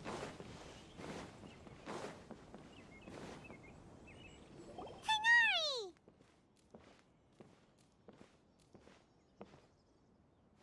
Good morning. How do you feel? We feel much better. How about you? I'm recovering well. Thanks for asking. But from the looks of it, you seem to be already busy with work again. It's fine. I'm not that busy, really. The Elazar patients have recovered, as well as Hypatia. For now, I only need to tend to my Forest Watcher duties. It seems once Irminsul started getting better, everything else started to recover too. Yes, but there are still some residual effects. The withering is one example. Though it won't spread anymore, the existing zones won't just disappear. We forest rangers will still need to do the work. By the way, we have some good news. Sino got his position back. This news is hardly new. He had already mentioned it to me before. Huh? You mean he was already here? Why didn't he come to say hi to us? He visited once, but he was afraid of disturbing you while you were resting. He just asked me a few questions and left. Then you probably already know all about the celebration feast. Celebration feast? No, I haven't heard anything about that. Huh? But didn't Nilu say in her letter that they would celebrate Sino? He didn't tell you? Perhaps, or alternatively, he doesn't know about it either. Come to think of it, Sino doesn't seem like the type who'd enjoy a celebration feast. You and Kale are both Sino's close friends. Why don't you come to the feast with us? Kala has taken over some of my tasks these days. I don't think she'll have time for it. Not to mention me. You see, some VIPs have come to the forest recently. Huh? VIPs? Very important Paimons? Well, technically speaking, they are former VIPs. The sages involved in recent incidents have begun their training in the Avidya forest, and the people they had previously imprisoned have all been released. Huh? Yes, he's a little weak, but he isn't injured and his condition is stable. Lesser Lord Kusanali, in her boundless mercy, has decided to spare Azar and the other wrongdoers. Supposedly, they were ashamed of their shallow ideologies and have decided to dedicate the rest of their lives to cultivating wisdom in the Avidya forest. When they learned that Lesser Lord Kusanali had defeated the Balladeer and saved Irminsul, they were shocked at first, but also became happy, feeling that the sacred light guiding them on the path of discovering wisdom had begun to shine once again. As a result, work has increased for the forest rangers. That sounds really exhausting. There's nothing we can do, really. But that's another topic. Back to the matter at hand. Are you two planning to head out? Ah, right! We're here to request permission to head out. Would that be okay? You've recovered well. You may go, but be careful. Yay! Will do!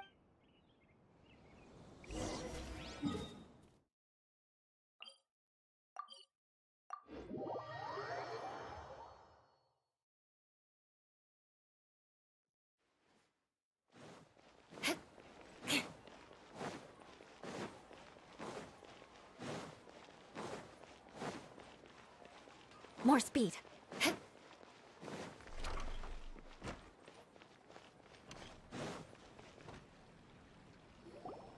Well, there won't be any problems if the feast starts at that time.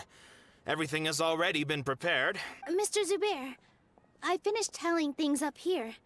Well, except for the guests. Is a simple reply really that much to ask of our guests? It's affecting our arrangements. Oh, it'll be fine. Besides, it never hurts to get things ready in advance. I was thinking the same thing.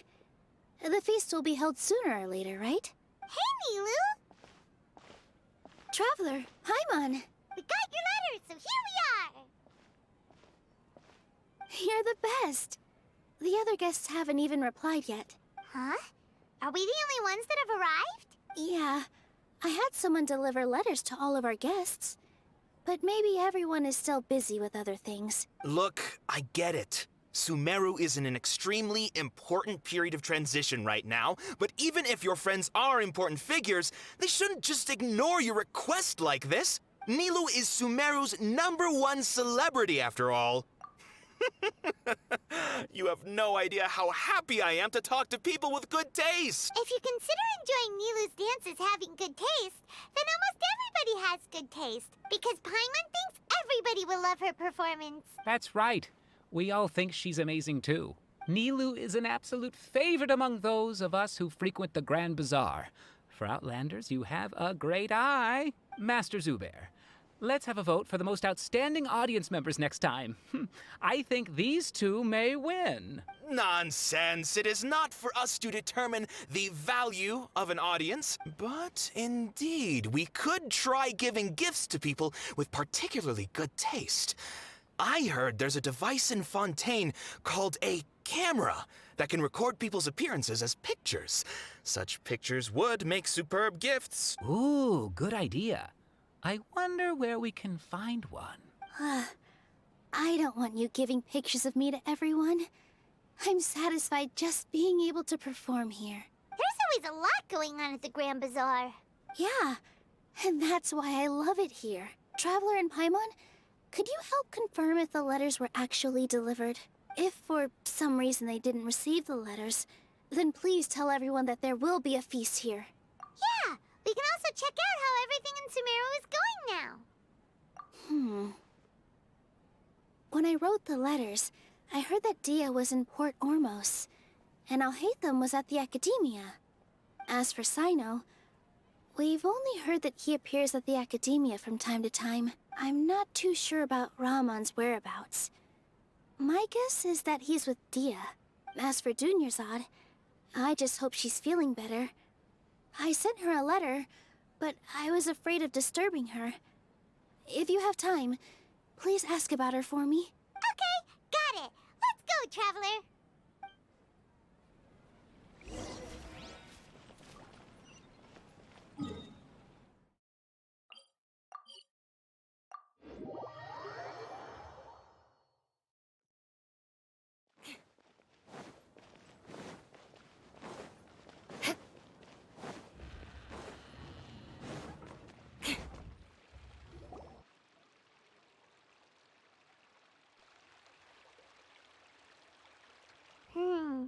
We haven't seen Alhaitham anywhere. Let's ask that person over there.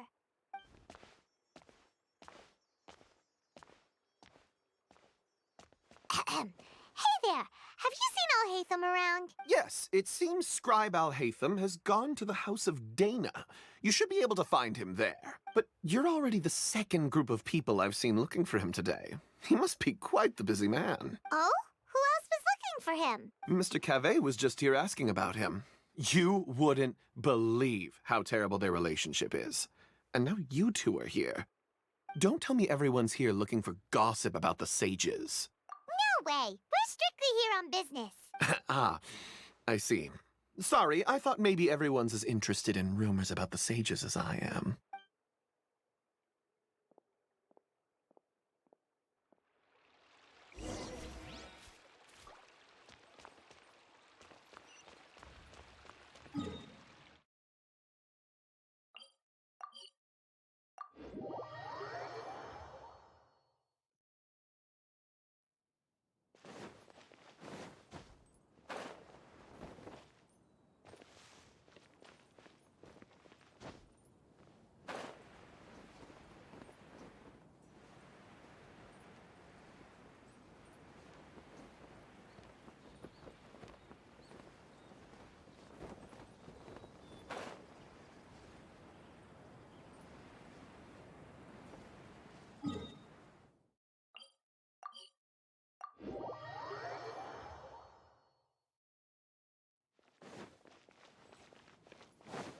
More speed.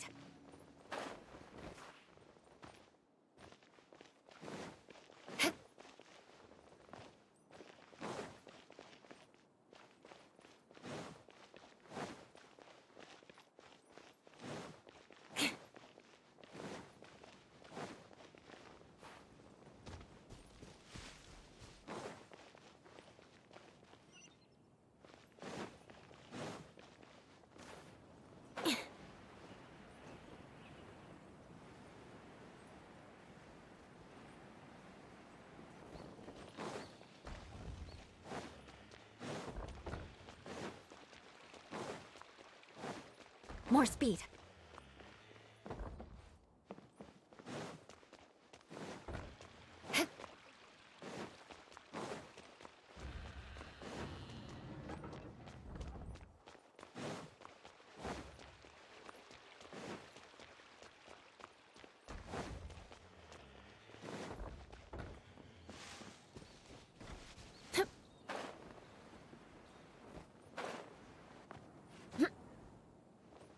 Time to scout.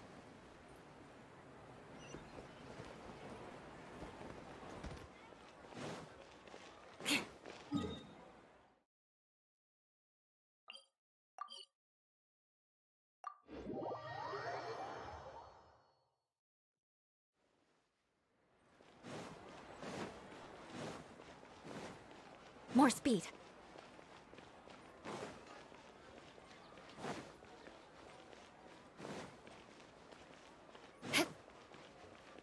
More speed.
Haytham should be around here somewhere, right? Oh, he's over there! But it looks like he might not have time for us. Just put down that worthless book and tell me what happened in the academia. This is not just some worthless book. Do you have any idea how difficult it is to find a physical book like this in Sumeru? It doesn't matter. It's probably just another thing that you used your authority to get your hands on anyway. Just put it aside. Listen, I came back today only to hear that the sages have disappeared. Oh, you sound surprised. I thought you would already know the inside story. Would I be here asking you if I knew? You're the scribe, not me. So just tell me what you know already. Well, I almost became a sage. Huh? Oh, don't sound too surprised now. You're the renowned Kaveh, light of the Ksharawar. Besides, as a master builder and craftsman, chances are you'll be appointed as a sage too. Why do I feel like you don't really mean it? Huh. What makes you say that? Why would you question my heartfelt sincerity? Maybe it's because you've never said anything good about me before. Yeah, well, I share a similar sentiment, and anyone who knows you as well as I do would surely do the same. Oh, you... See? This is why I hate discussing anything with you. Your ridiculous and arrogant attitude always gets in the way. It seems that you really can't stand my personality. Ha! What was your first clue? Well, then you might as well move out of my house. Are you threatening me? Stooping to a new low, I see. Ugh, and don't change the subject. You, a sage? What a joke. The academia might as well just close tomorrow. Are they having a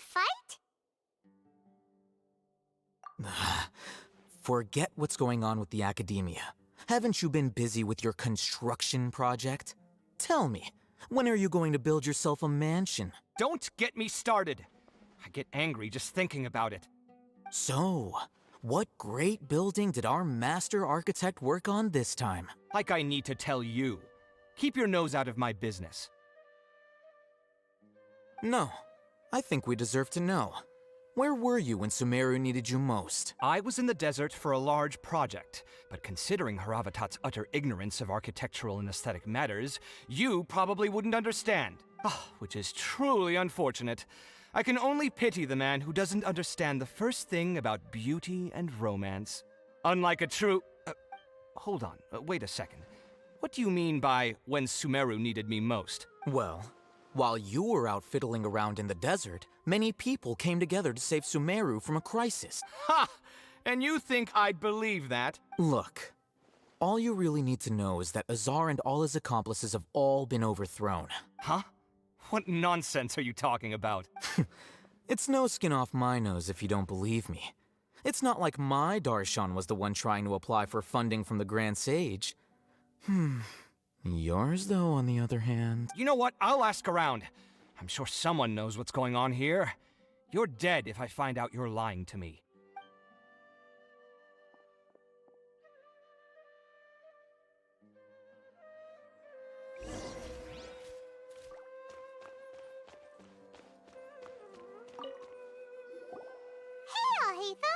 Oh, it's you two. What's the matter? We're running some errands for Nilu. Have you received her letter? Letter? Nilu said she sent out a letter inviting everyone to a celebration feast in 2 days at the Grand Bazaar. We'll also be celebrating Sino's reinstatement as General Mahamatra. If she addressed the letter to all Hatham of the Academia, then the letter should have gone to my office. I've been busy these days, so I haven't had time to check for any new mail at my office. I only now have some free time to attend to personal matters. Have you always been so busy with your work? Of course not. I'm only busy these days because several sages have been dismissed recently and the whole academia was practically turned upside down. Tainari told us they all went to train in the Avidia Forest. Apparently they will spend the rest of their lives there. That is already the best possible ending for the likes of them. 4 of the 6 great sages were possessed by their desire for power and attempted to create a new god. In order to pull it off, they even imprisoned the other 2 rational sages.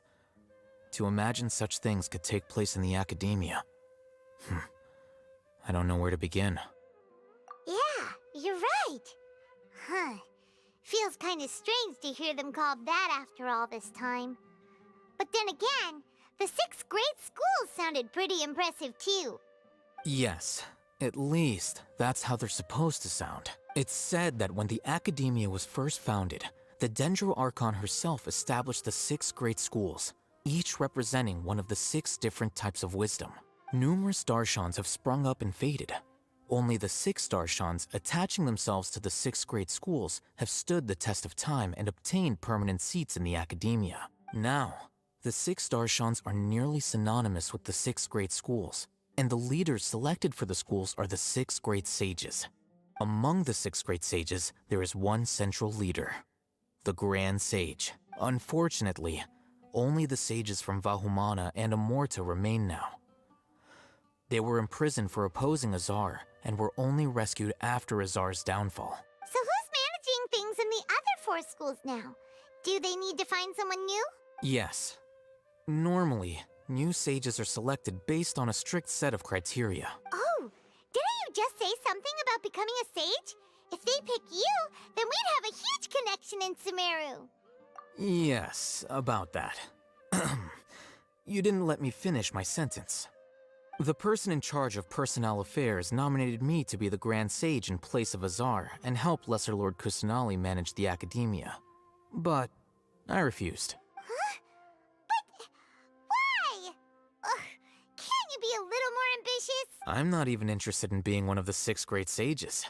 Like I said before, I don't like being a leader. Oh, all right. So are you busy these days trying to find others to take the job? That's not my job either. I'm only responsible for handling important affairs within the Academia before the new sages take office. And the first thing I'll do is reject Kasharawar's application for funding. By the way, who was that other person just now? Is he your friend? Do we look like friends? Paimon doesn't know. That's why Paimon's asking. His name is Kaveh, my roommate. You could say he's the representative for Ksharawar scholars, which is exactly why he always has so many problems. So everything that's happened recently must be a huge change for the people of Sumeru. Such is the work of the Academia Scribe. Well, anyway, no matter how busy you are, since you are our planner, remember to attend the celebration feast in 2 days. All right, I'll see you there.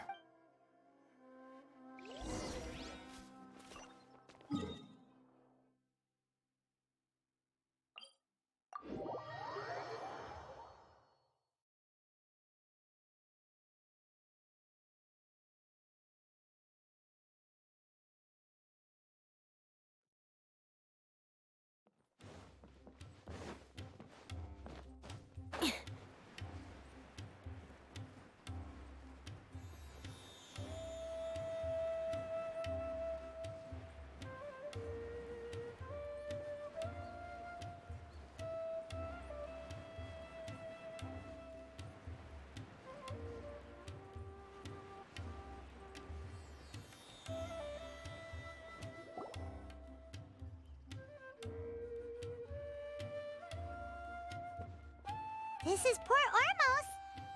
Now where could Is that Paimon I hear? Huh? Oh, it's been a while. How are you doing? Dunyarzad! It's been so long since we've seen you! I'm doing well. I can go as far as saying I have never been happier in my entire life. I don't know if you've heard, but Elazar has completely disappeared, and all the patients have recovered. You kidding? Knowing them and the connections they've got, I'm sure they've heard about it. Yeah!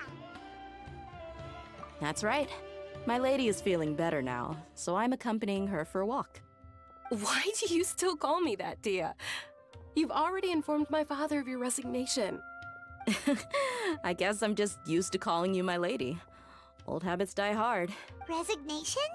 You mean you're quitting? Yeah, I might start losing my edge if I keep being a bodyguard for the Homayanis.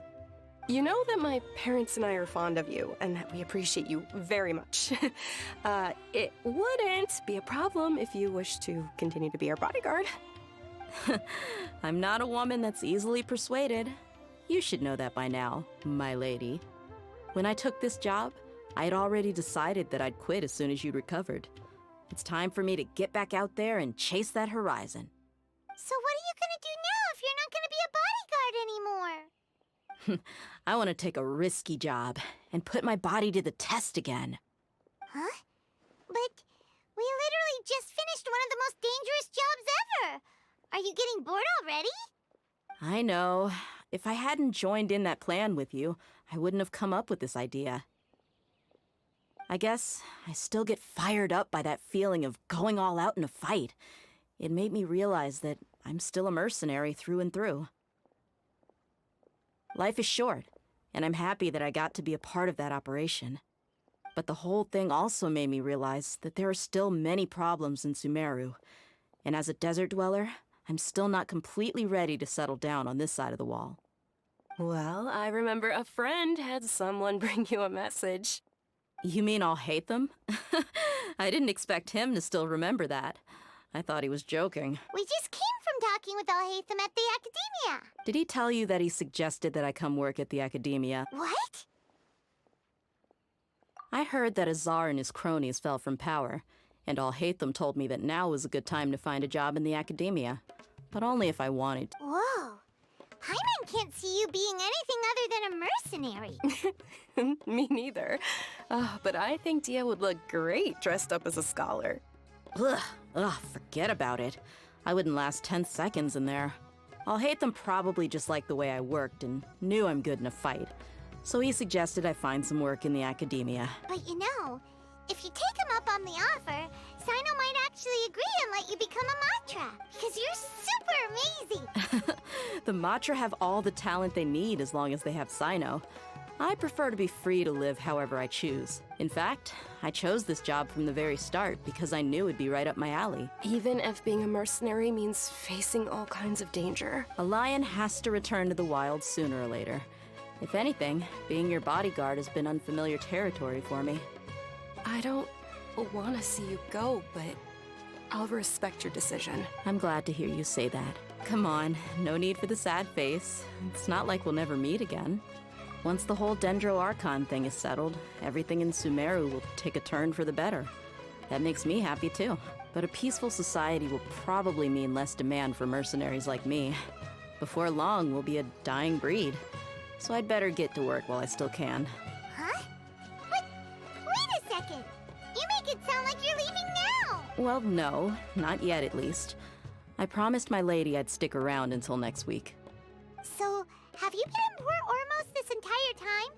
We were wondering if you had received a letter from Nilu. Oh, did Nilu write to us? She heard that you were seen in Port Ormos, so she sent the letter here. Huh. It was probably sent to the inn that we're staying at. My lady has been very energetic lately and keeps taking me on hikes, staying out even into the night. By the time we get back, the receptionist is usually off napping on the job. Right, and we tend to leave quite early in the morning, so the old man on duty is also usually dozing off. So what it really sounds like is that the person on duty is always asleep. I bet the letter's at the reception desk. I'll go check later. No wonder there wasn't a reply.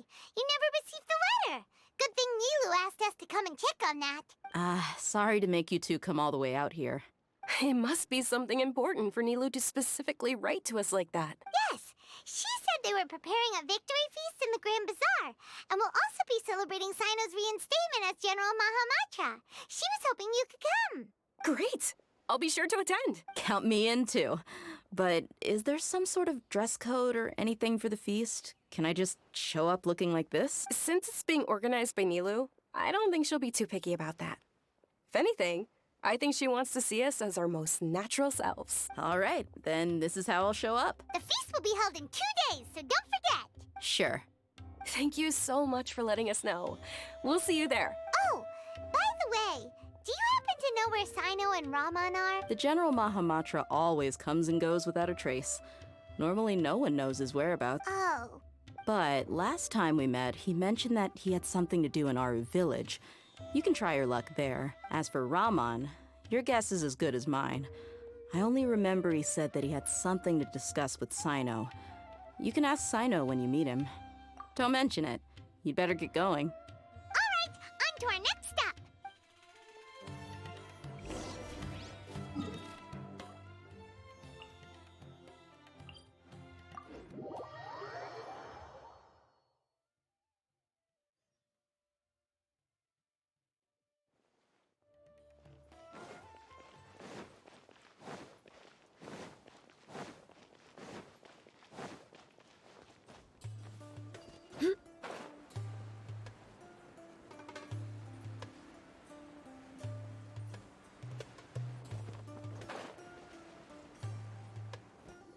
It's been a while since we last visited Aru Village.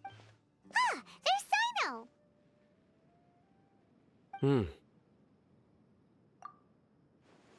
What brings you here? We recovered well, and Tainari agreed to let us leave, so now we're out and about again. It seems Gandharvaville's medical treatment is still as good as ever. Mm-hmm, and Tainari is recovering well, too. That's good to hear. Yeah, you're the one who brought us to him when we lost consciousness, right? Thanks for that. You're welcome. Tainari has excellent medical skills, and Kale is quite attentive. It was the best place for you. But why are you just standing here like a dead tree? I'm meeting some people. Oh, you mean Candace? I've already talked with Candace and the village chief. They're still at the usual place. You can go there if you'd like to see them. But you know one of the people I'm meeting as well. Oh, by King Deshret's blessing, my friend suddenly appears in the desert. Don't tell me you've run into trouble and need us to help now. Raman! And, Sataria? Oh, you know me? Oh, well, you're pretty famous in the academia. Don't worry, these are our friends. No need to be so guarded. I see. I'm doing well. Many good things have happened recently. Same here. Really, I feel that my whole life has started to shine after suddenly finding a new direction. Oh, tell us everything. Yeah, you go ahead. All right, well, I suppose I should start by saying I've decided to leave the academia. What? It's not that I've given up on being a scholar. Instead, you could say I've found a new identity. I will no longer pursue research like a typical scholar, but I have not completely given up on my relationship to knowledge either. I can see what you're saying now. What do you mean? I plan to leave the academia and return to teach here in the desert. Wow, so you want to become a teacher? Sitaria will return to support education here and teach people from the desert. She can't teach everyone on her own, but there are many of us Eremites all over Sumeru. She came to discuss a collaboration with me and hoped that I could bring her ideas to the Eremites. Yes, it's my hope that the Eremites can help me select a group of smart people with the best aptitude for teaching. I'll teach them, and after they've finished learning from me, they can go educate more people. That is the true meaning of education and the spreading of knowledge. The people of King Deshret suffer from sandstorms, exile, and ignorance. Miss Sitaria is more than welcome to come teach here. Her arrival is like a star shining in the desert night. The stars have always guided caravans, thieves, soldiers, and travelers who get lost in the night. They lead those in the dark out of trouble and back to safety. Oh, please. Where's all of this coming from? I'm starting to feel a little embarrassed. You deserve these compliments. Mercenaries are accustomed to danger and don't fear death, which is why we recognize extraordinary actions that common people would easily overlook. Sitaria's idea will bring much good to many people. At first, I feared it was destined to fail. Everyone knows that the Academia doesn't allow scholars to teach in the desert without permission. As you know, all knowledge is under their surveillance and control, and very few desert dwellers are as lucky as me. But what I heard at that time has been haunting my heart, as if there were lightning bolts constantly bombarding my soul. Sitaria, you tread a treacherous path, and the longer you ignore it, the tighter the Academia's grasp on you will become. Sitaria, why haven't you gone home? Never forget that the desert that belongs to you lies elsewhere. Miss. These words sparked something in me, and I knew that I had to bring something back to my people after going home. I gathered up the courage to approach the Grand Sage, only to find that he was no longer at the Academia. Lord Sino told me that Azar didn't belong there anymore. Azar has received much-needed punishment. Though, if you ask me, it may have been too light. You probably have already heard. Lord Sino helped me obtain permission to leave the Academia for the desert, and accompanied me here to discuss collaboration with members of the Eremites. My plan was able to go smoothly thanks to him and Rahman. You're all doing so much for the desert. Aside from that, I also have some other business to discuss with Sino. Lesser Lord Kusanali has allocated many resources to support and develop the desert. I've done some business for her, and part of it required the assistance of the Eremites. I applied for a few batches of educational materials from the Academia, and sent them to several groups in the desert, as instructed by Lesser Lord Kusanali. I believe the people will make good use of them. That's exactly what the people here need. Physical books and other related items. If it weren't for Sino and Lesser Lord Kusanali, I'm afraid we'd never be able to get our hands on them. Apart from this, the Academia is also recruiting scholars that are willing to teach in the desert. I'll let you and Sitaria know as soon as I have any more news. We must be persistent about this, and maintain these resources to ensure long-term effectiveness. This is the first time in hundreds of years we've had a glimmer of hope.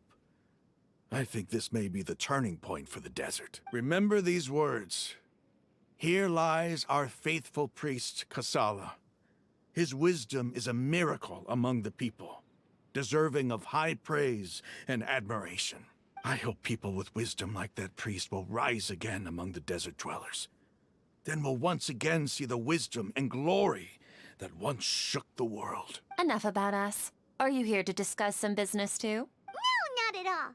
We're actually here on behalf of Nilu. Nilu wanted to write to everyone, but she wasn't sure where the letters should be sent, so she asked us to come find everyone personally. A celebration feast will be held in 2 days at the Grand Bazaar. She hopes that all of you will be able to attend. At the feast, we'll also be celebrating Sino's reinstatement as General Mahamatra. Although, judging from your appearance, it seems you've already been reinstated. Paimon thought you would only start working for the Academia after the feast. Celebration? Feast? It's the first I've heard of it. Tighnari was right. He really didn't know. This feast is for you, Sino. Sounds to me like you'll have to be there. It's rare to see that kind of expression from Lord Sino. You must not like feasts very much. No, not really. But I'll go. Well, I still have a lot to handle here. Besides, I need to look after Miss Sataria in the desert, so I'll have to pass. I'm afraid I won't be able to join you. Although, if you'd be so kind, please give a message to Miss Nilu for me. The message is, I'm sorry for how I treated you before, but now I understand the beauty of your dance. It's like a light shining in the sky. You and the art you symbolize are not only beautiful, but also lively and powerful. So much so that it was prohibited. Please keep dancing, and someday, I'll be able to appreciate your art in person. Okay, we've got all that down. Our job here is complete as well. Oh, Sino, remember, party's in 2 days. Make sure you're there. Got it.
Today's the big day! Let's go to the Grand Bazaar and see how the celebration's coming along.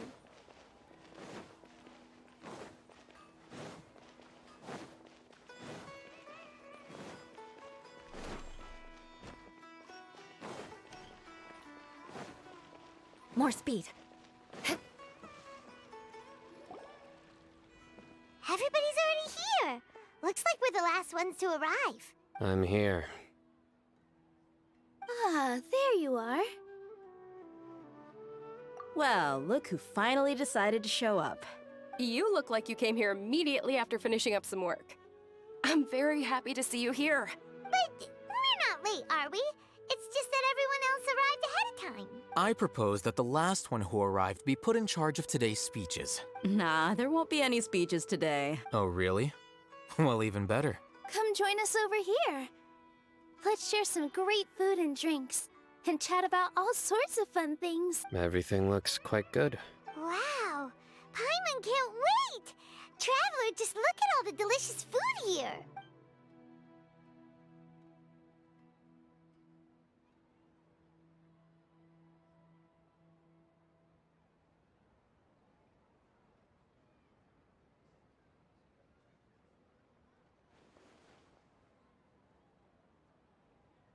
Whoa! It's so delicious! Oh, this grilled meat tastes amazing! The food was specially prepared for you by everyone in the Grand Bazaar. And we have gifts that were sent by the residents of Sumeru City when they heard we were holding a feast. Everyone that came said that you saved Sumeru, and wanted me to thank you all on their behalf. Ah, feels kinda nice to be seen as a hero. I could get used to this. Being a bodyguard is also a hero's job. You've always been amazing, Dia. My lady sure has a way with words. And I'm happy to meet everyone that participated in the great plan. Don't mention it. Come to think of it, we've really done something impressive together. It's unbelievable. We owe it to our abilities.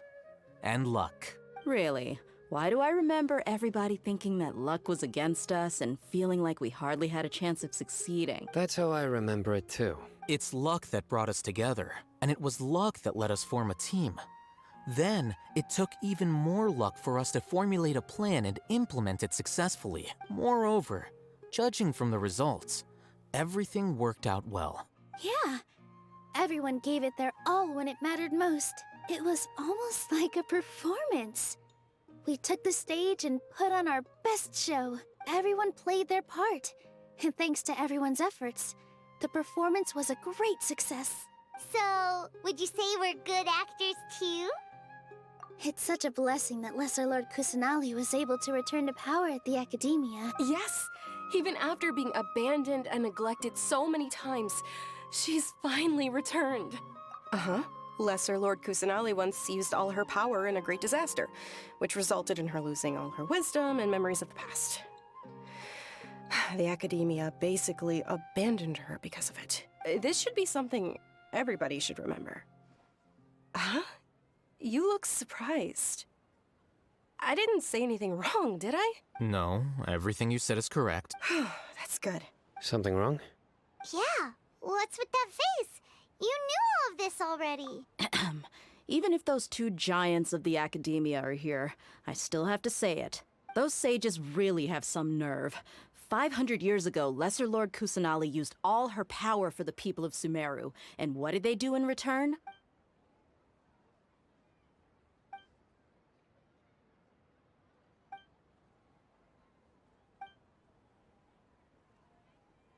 If you bite the hand that feeds you, don't act surprised when it turns into a knuckle sandwich, right, Sino? Perhaps I shouldn't say this, but their treatment of Lesser Lord Kusanali calls for a more severe punishment. You could simply tell Lesser Lord Kusanali that you wish to have Azar and his accomplices severely punished. I respect our deity's decision, and won't interfere in any way. While we're on this topic, why didn't you accept the Academia's invitation to become the Grand Sage? Are you trying to say that I'm fit to be a sage? Not at all. But every person handling the selection process has said that you are the most suitable candidate to lead the Academia right now. Why? Because he dethroned Azar from power? Could you try to put it another way?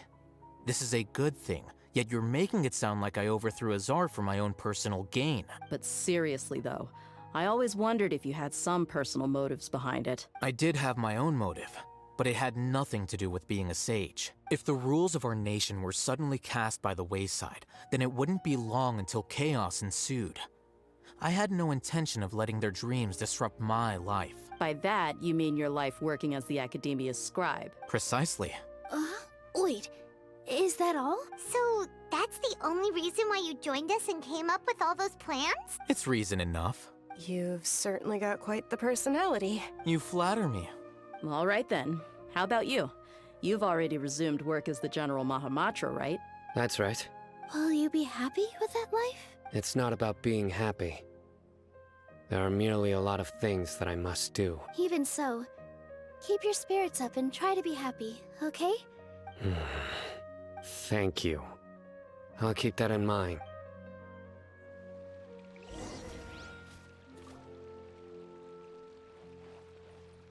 Ah, there you are, traveler.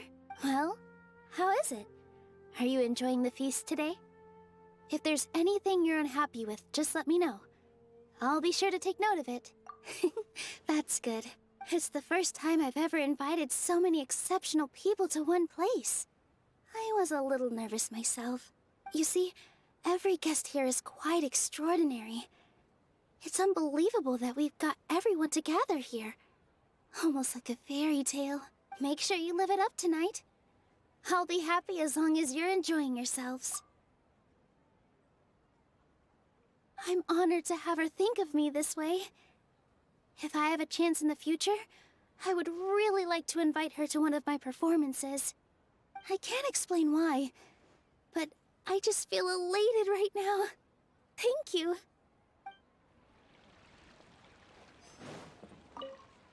The atmosphere here is good, and everything is delicious. Yeah, I don't often come to such places, but it feels quite good.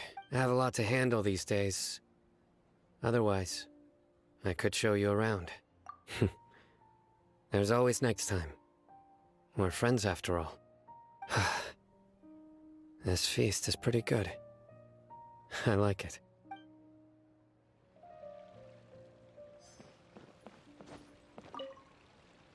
I seldom participate in such lively gatherings, but the atmosphere here is quite good. No, this gathering today has a unique meaning. The Grand Bazaar is lively because the people here feel happiness from the bottom of their hearts. Unlike the farces at the Academia, that happiness is an emotion that'll be forever alien to those bookworms who have driven themselves insane by studying. I seem to have taken both keys when I left the house. Oh well.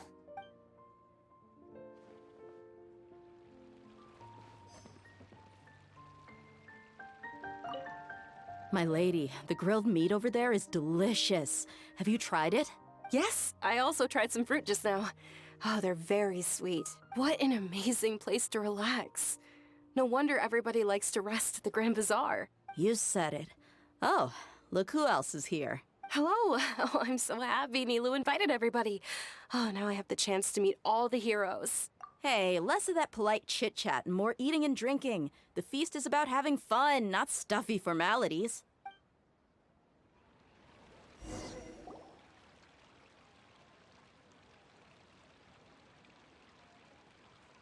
Hey, what's wrong? Your head is starting to droop. Hey, you can't just fall asleep here. Paimon will go find something delicious for you to eat. You'll wake up once you've put something yummy in your tummy. Of course, just wait here for Paimon.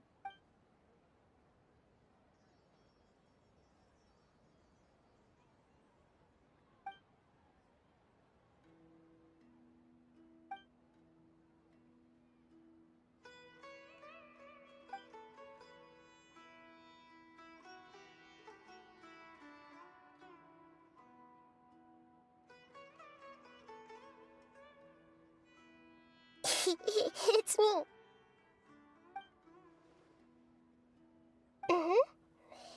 You may blame me for being a bit too self-indulgent. I was thinking about talking with you, and the next thing I knew, I had made a connection with you. The connection between us is amazing. It's like flora and the fence it grows upon. I heard there's an amazing celebration feast today at the Grand Bazaar. I wanted to have a look for myself, so I snuck in. Lately, I've been so busy dealing with all the fallout from recent events, so I really haven't had any free time. Although you've already helped me with a lot, there's still one more thing I hope you can help me with. Please say thank you to everyone for me. Is it not convenient for you to do that for me? But if I just show up all of a sudden, people will become all quiet and stiff, won't they? What if I end up scaring them and ruining this wonderful feast? That'd be the last thing I want. Let me think about it. Okay. Yes, I have.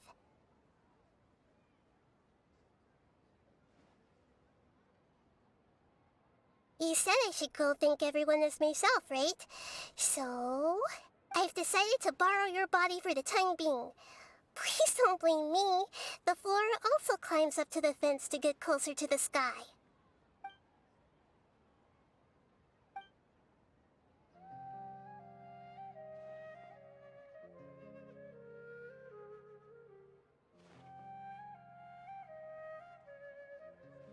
Everyone! Are you awake now? Paimon was just about to bring you the food. It's me. Huh? That voice. Nahida? Hold up, what's going on? I didn't expect to have a conversation with the consciousness of Lesser Lord Kusanali in the Grand Bazaar. Interesting. Is this also a part of the feast? No, of course not. Are you Lesser Lord Kusanali? Hello, Nilu. You know who I am? Yes. I already know every one of you. Nilu, Alhaitham, Sino, Dia, Paimon, and Dunyarzad. Lesser Lord Kusanali? I took the liberty of occupying the Traveler's body so that I could thank all of you in person. Thank you so much for rescuing me, even if that meant placing your own safety in peril and taking the risk of becoming enemies with the academia, the sages, the doctor, the balladeer, and even the entirety of Sumeru. Without you, without any of you, I would have been in a much more difficult situation. Had you not helped me to resolve the crisis, not only I, but Sumeru and even the entirety of Tevat would have suffered great misfortune. People refer to you as the heroes who managed to rescue a god. I'm quite fond of this name. It not only explains your identities, but also bears witness to your relationship with me. Please, allow me to present to you my most sincere gratitude. Lesser Lord Kusanali, you have done so much for Sumeru, and I didn't even have a chance to do anything for you. You don't have to do this. Dinyarzad, the suffering you endured during your illness is also proof of you being with me and praying for me. Thank you. You don't need to be so ceremonious. It's always been my duty to protect you. This is how the relationship between the Academia and Dendro Archon should be. We just did what was necessary and set things back on the right path. You're an Archon, but you act so humble. You really don't need to be so polite with us. I'm honored to have been able to take part in this plan. I hoped you liked the dance I dedicated to you. Thank you, all of you. Thank you so much.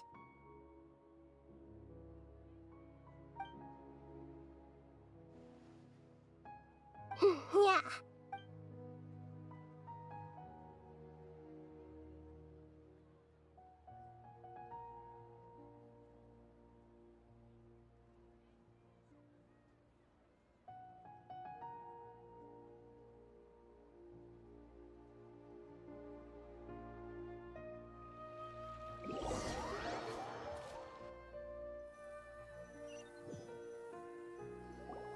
Are you awake?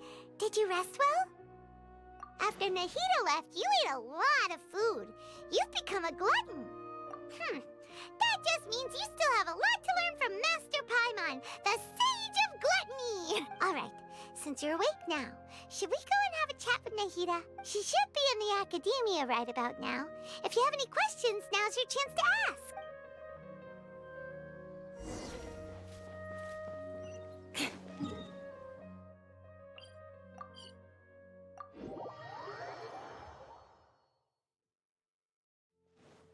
More speed.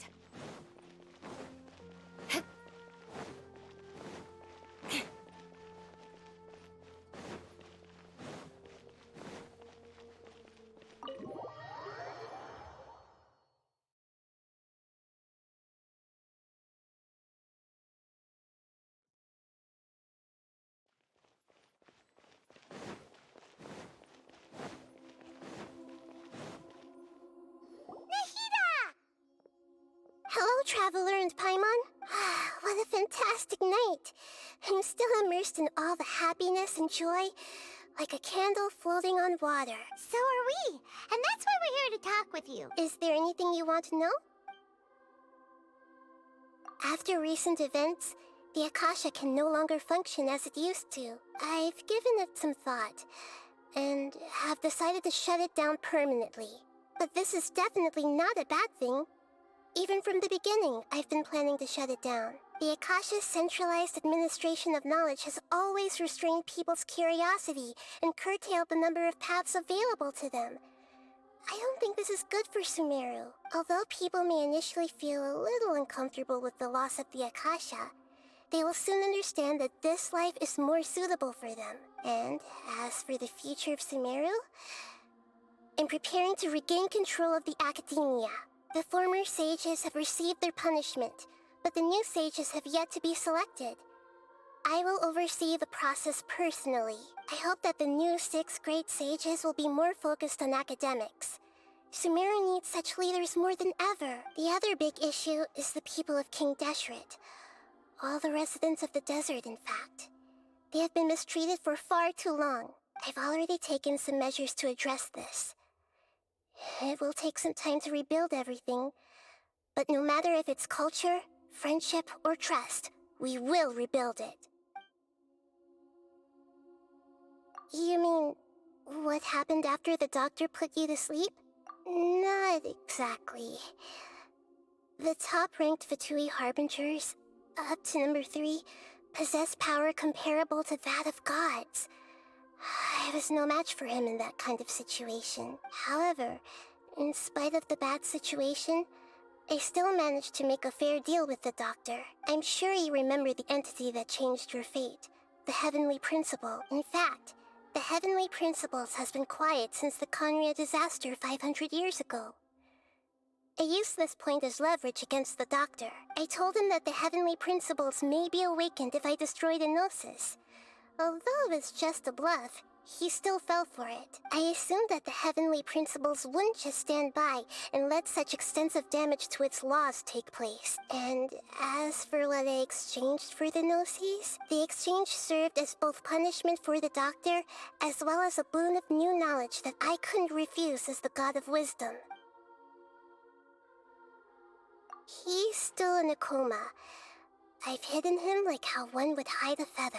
I know you have many misgivings about him, but as someone who had become a god, he has retained a number of very useful features. Don't worry, I'll keep an eye on him and make sure he doesn't do any evil. In addition, there are still some mysteries left in him. Some things may be very clear from my perspective, but he is still yet to understand them himself. His future will be determined by fate. Is that where you're headed next? Fontaine, the Nation of Justice? As far as I know, that nation operates in a judicial system. Does their Archon personally judge people? No, there's a Chief Justice in Fontaine. Generally speaking, the Hydra Archon, Focalor, won't preside over individual trials. However, even then, Focalor will still make herself present at just about every trial. It seems that she just likes to immerse herself in that sort of atmosphere. As Archon, she still reserves the right to influence the final verdict. Anyway, let's just say she's got, a very unique personality. Are you sure? Isn't there something else you haven't asked about yet?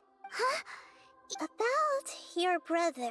While you were resting at Gandharvaville, I took some time to perform an Irminsul search for information on your brother. Yeah! Isn't Irminsul a repository for all the information and memories of Teyvat? So there shouldn't be anything on her or her brother. This is true in your case. Irminsul indeed does not have any information on you. However, there must be something different about your brother. Because, as it turns out, the world has recorded information on him after all. What? There's only one possible explanation. He belongs to this world.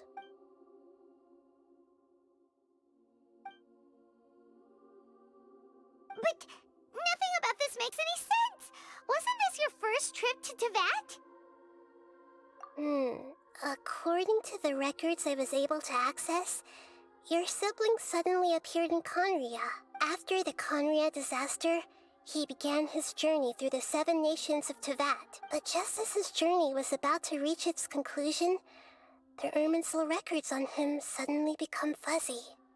What do you mean, fuzzy? Did something happen to him? All I know for sure is that somebody, for reasons only they can know, is deliberately obfuscating his fate. And whoever it is, if they can do that, who knows what else they're capable of. But even that wouldn't explain how he somehow comes from this world. Something else I noticed was that according to these records, the Fatui have not classified your sibling as one of the Descenders. What's a Descender? Paimon's never heard of it.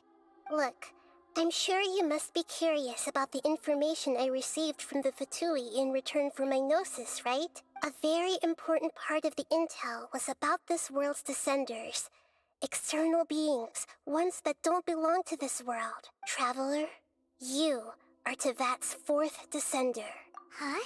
So the Fatui count 3 other Descenders before the Traveler, and her brother isn't even one of them? That's right.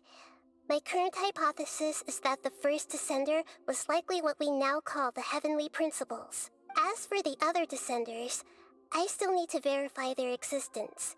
It could take me some time. Paimon's head's about to burst from all this crazy new information. And yet, even knowing all this, I'm sure you must still have a lot of unanswered questions. I must say, I truly regret that I can't help you more as the God of Wisdom. There are many questions in my heart as well. I will need some time to go through each one of them. And soon, you'll also begin your journey anew and depart from Sumeru. I'm very interested in your future. It's a journey that can't be observed or recorded by this world. If fate is the ultimate knowledge, then your future will be the ultimate fate. Paimon's sure glad we got to meet you, Nahida. The pleasure is all mine. I can't thank you enough. Alright, that's enough talk for today. If you ever miss me, just close your eyes, and maybe I'll appear in your dreams.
More speed.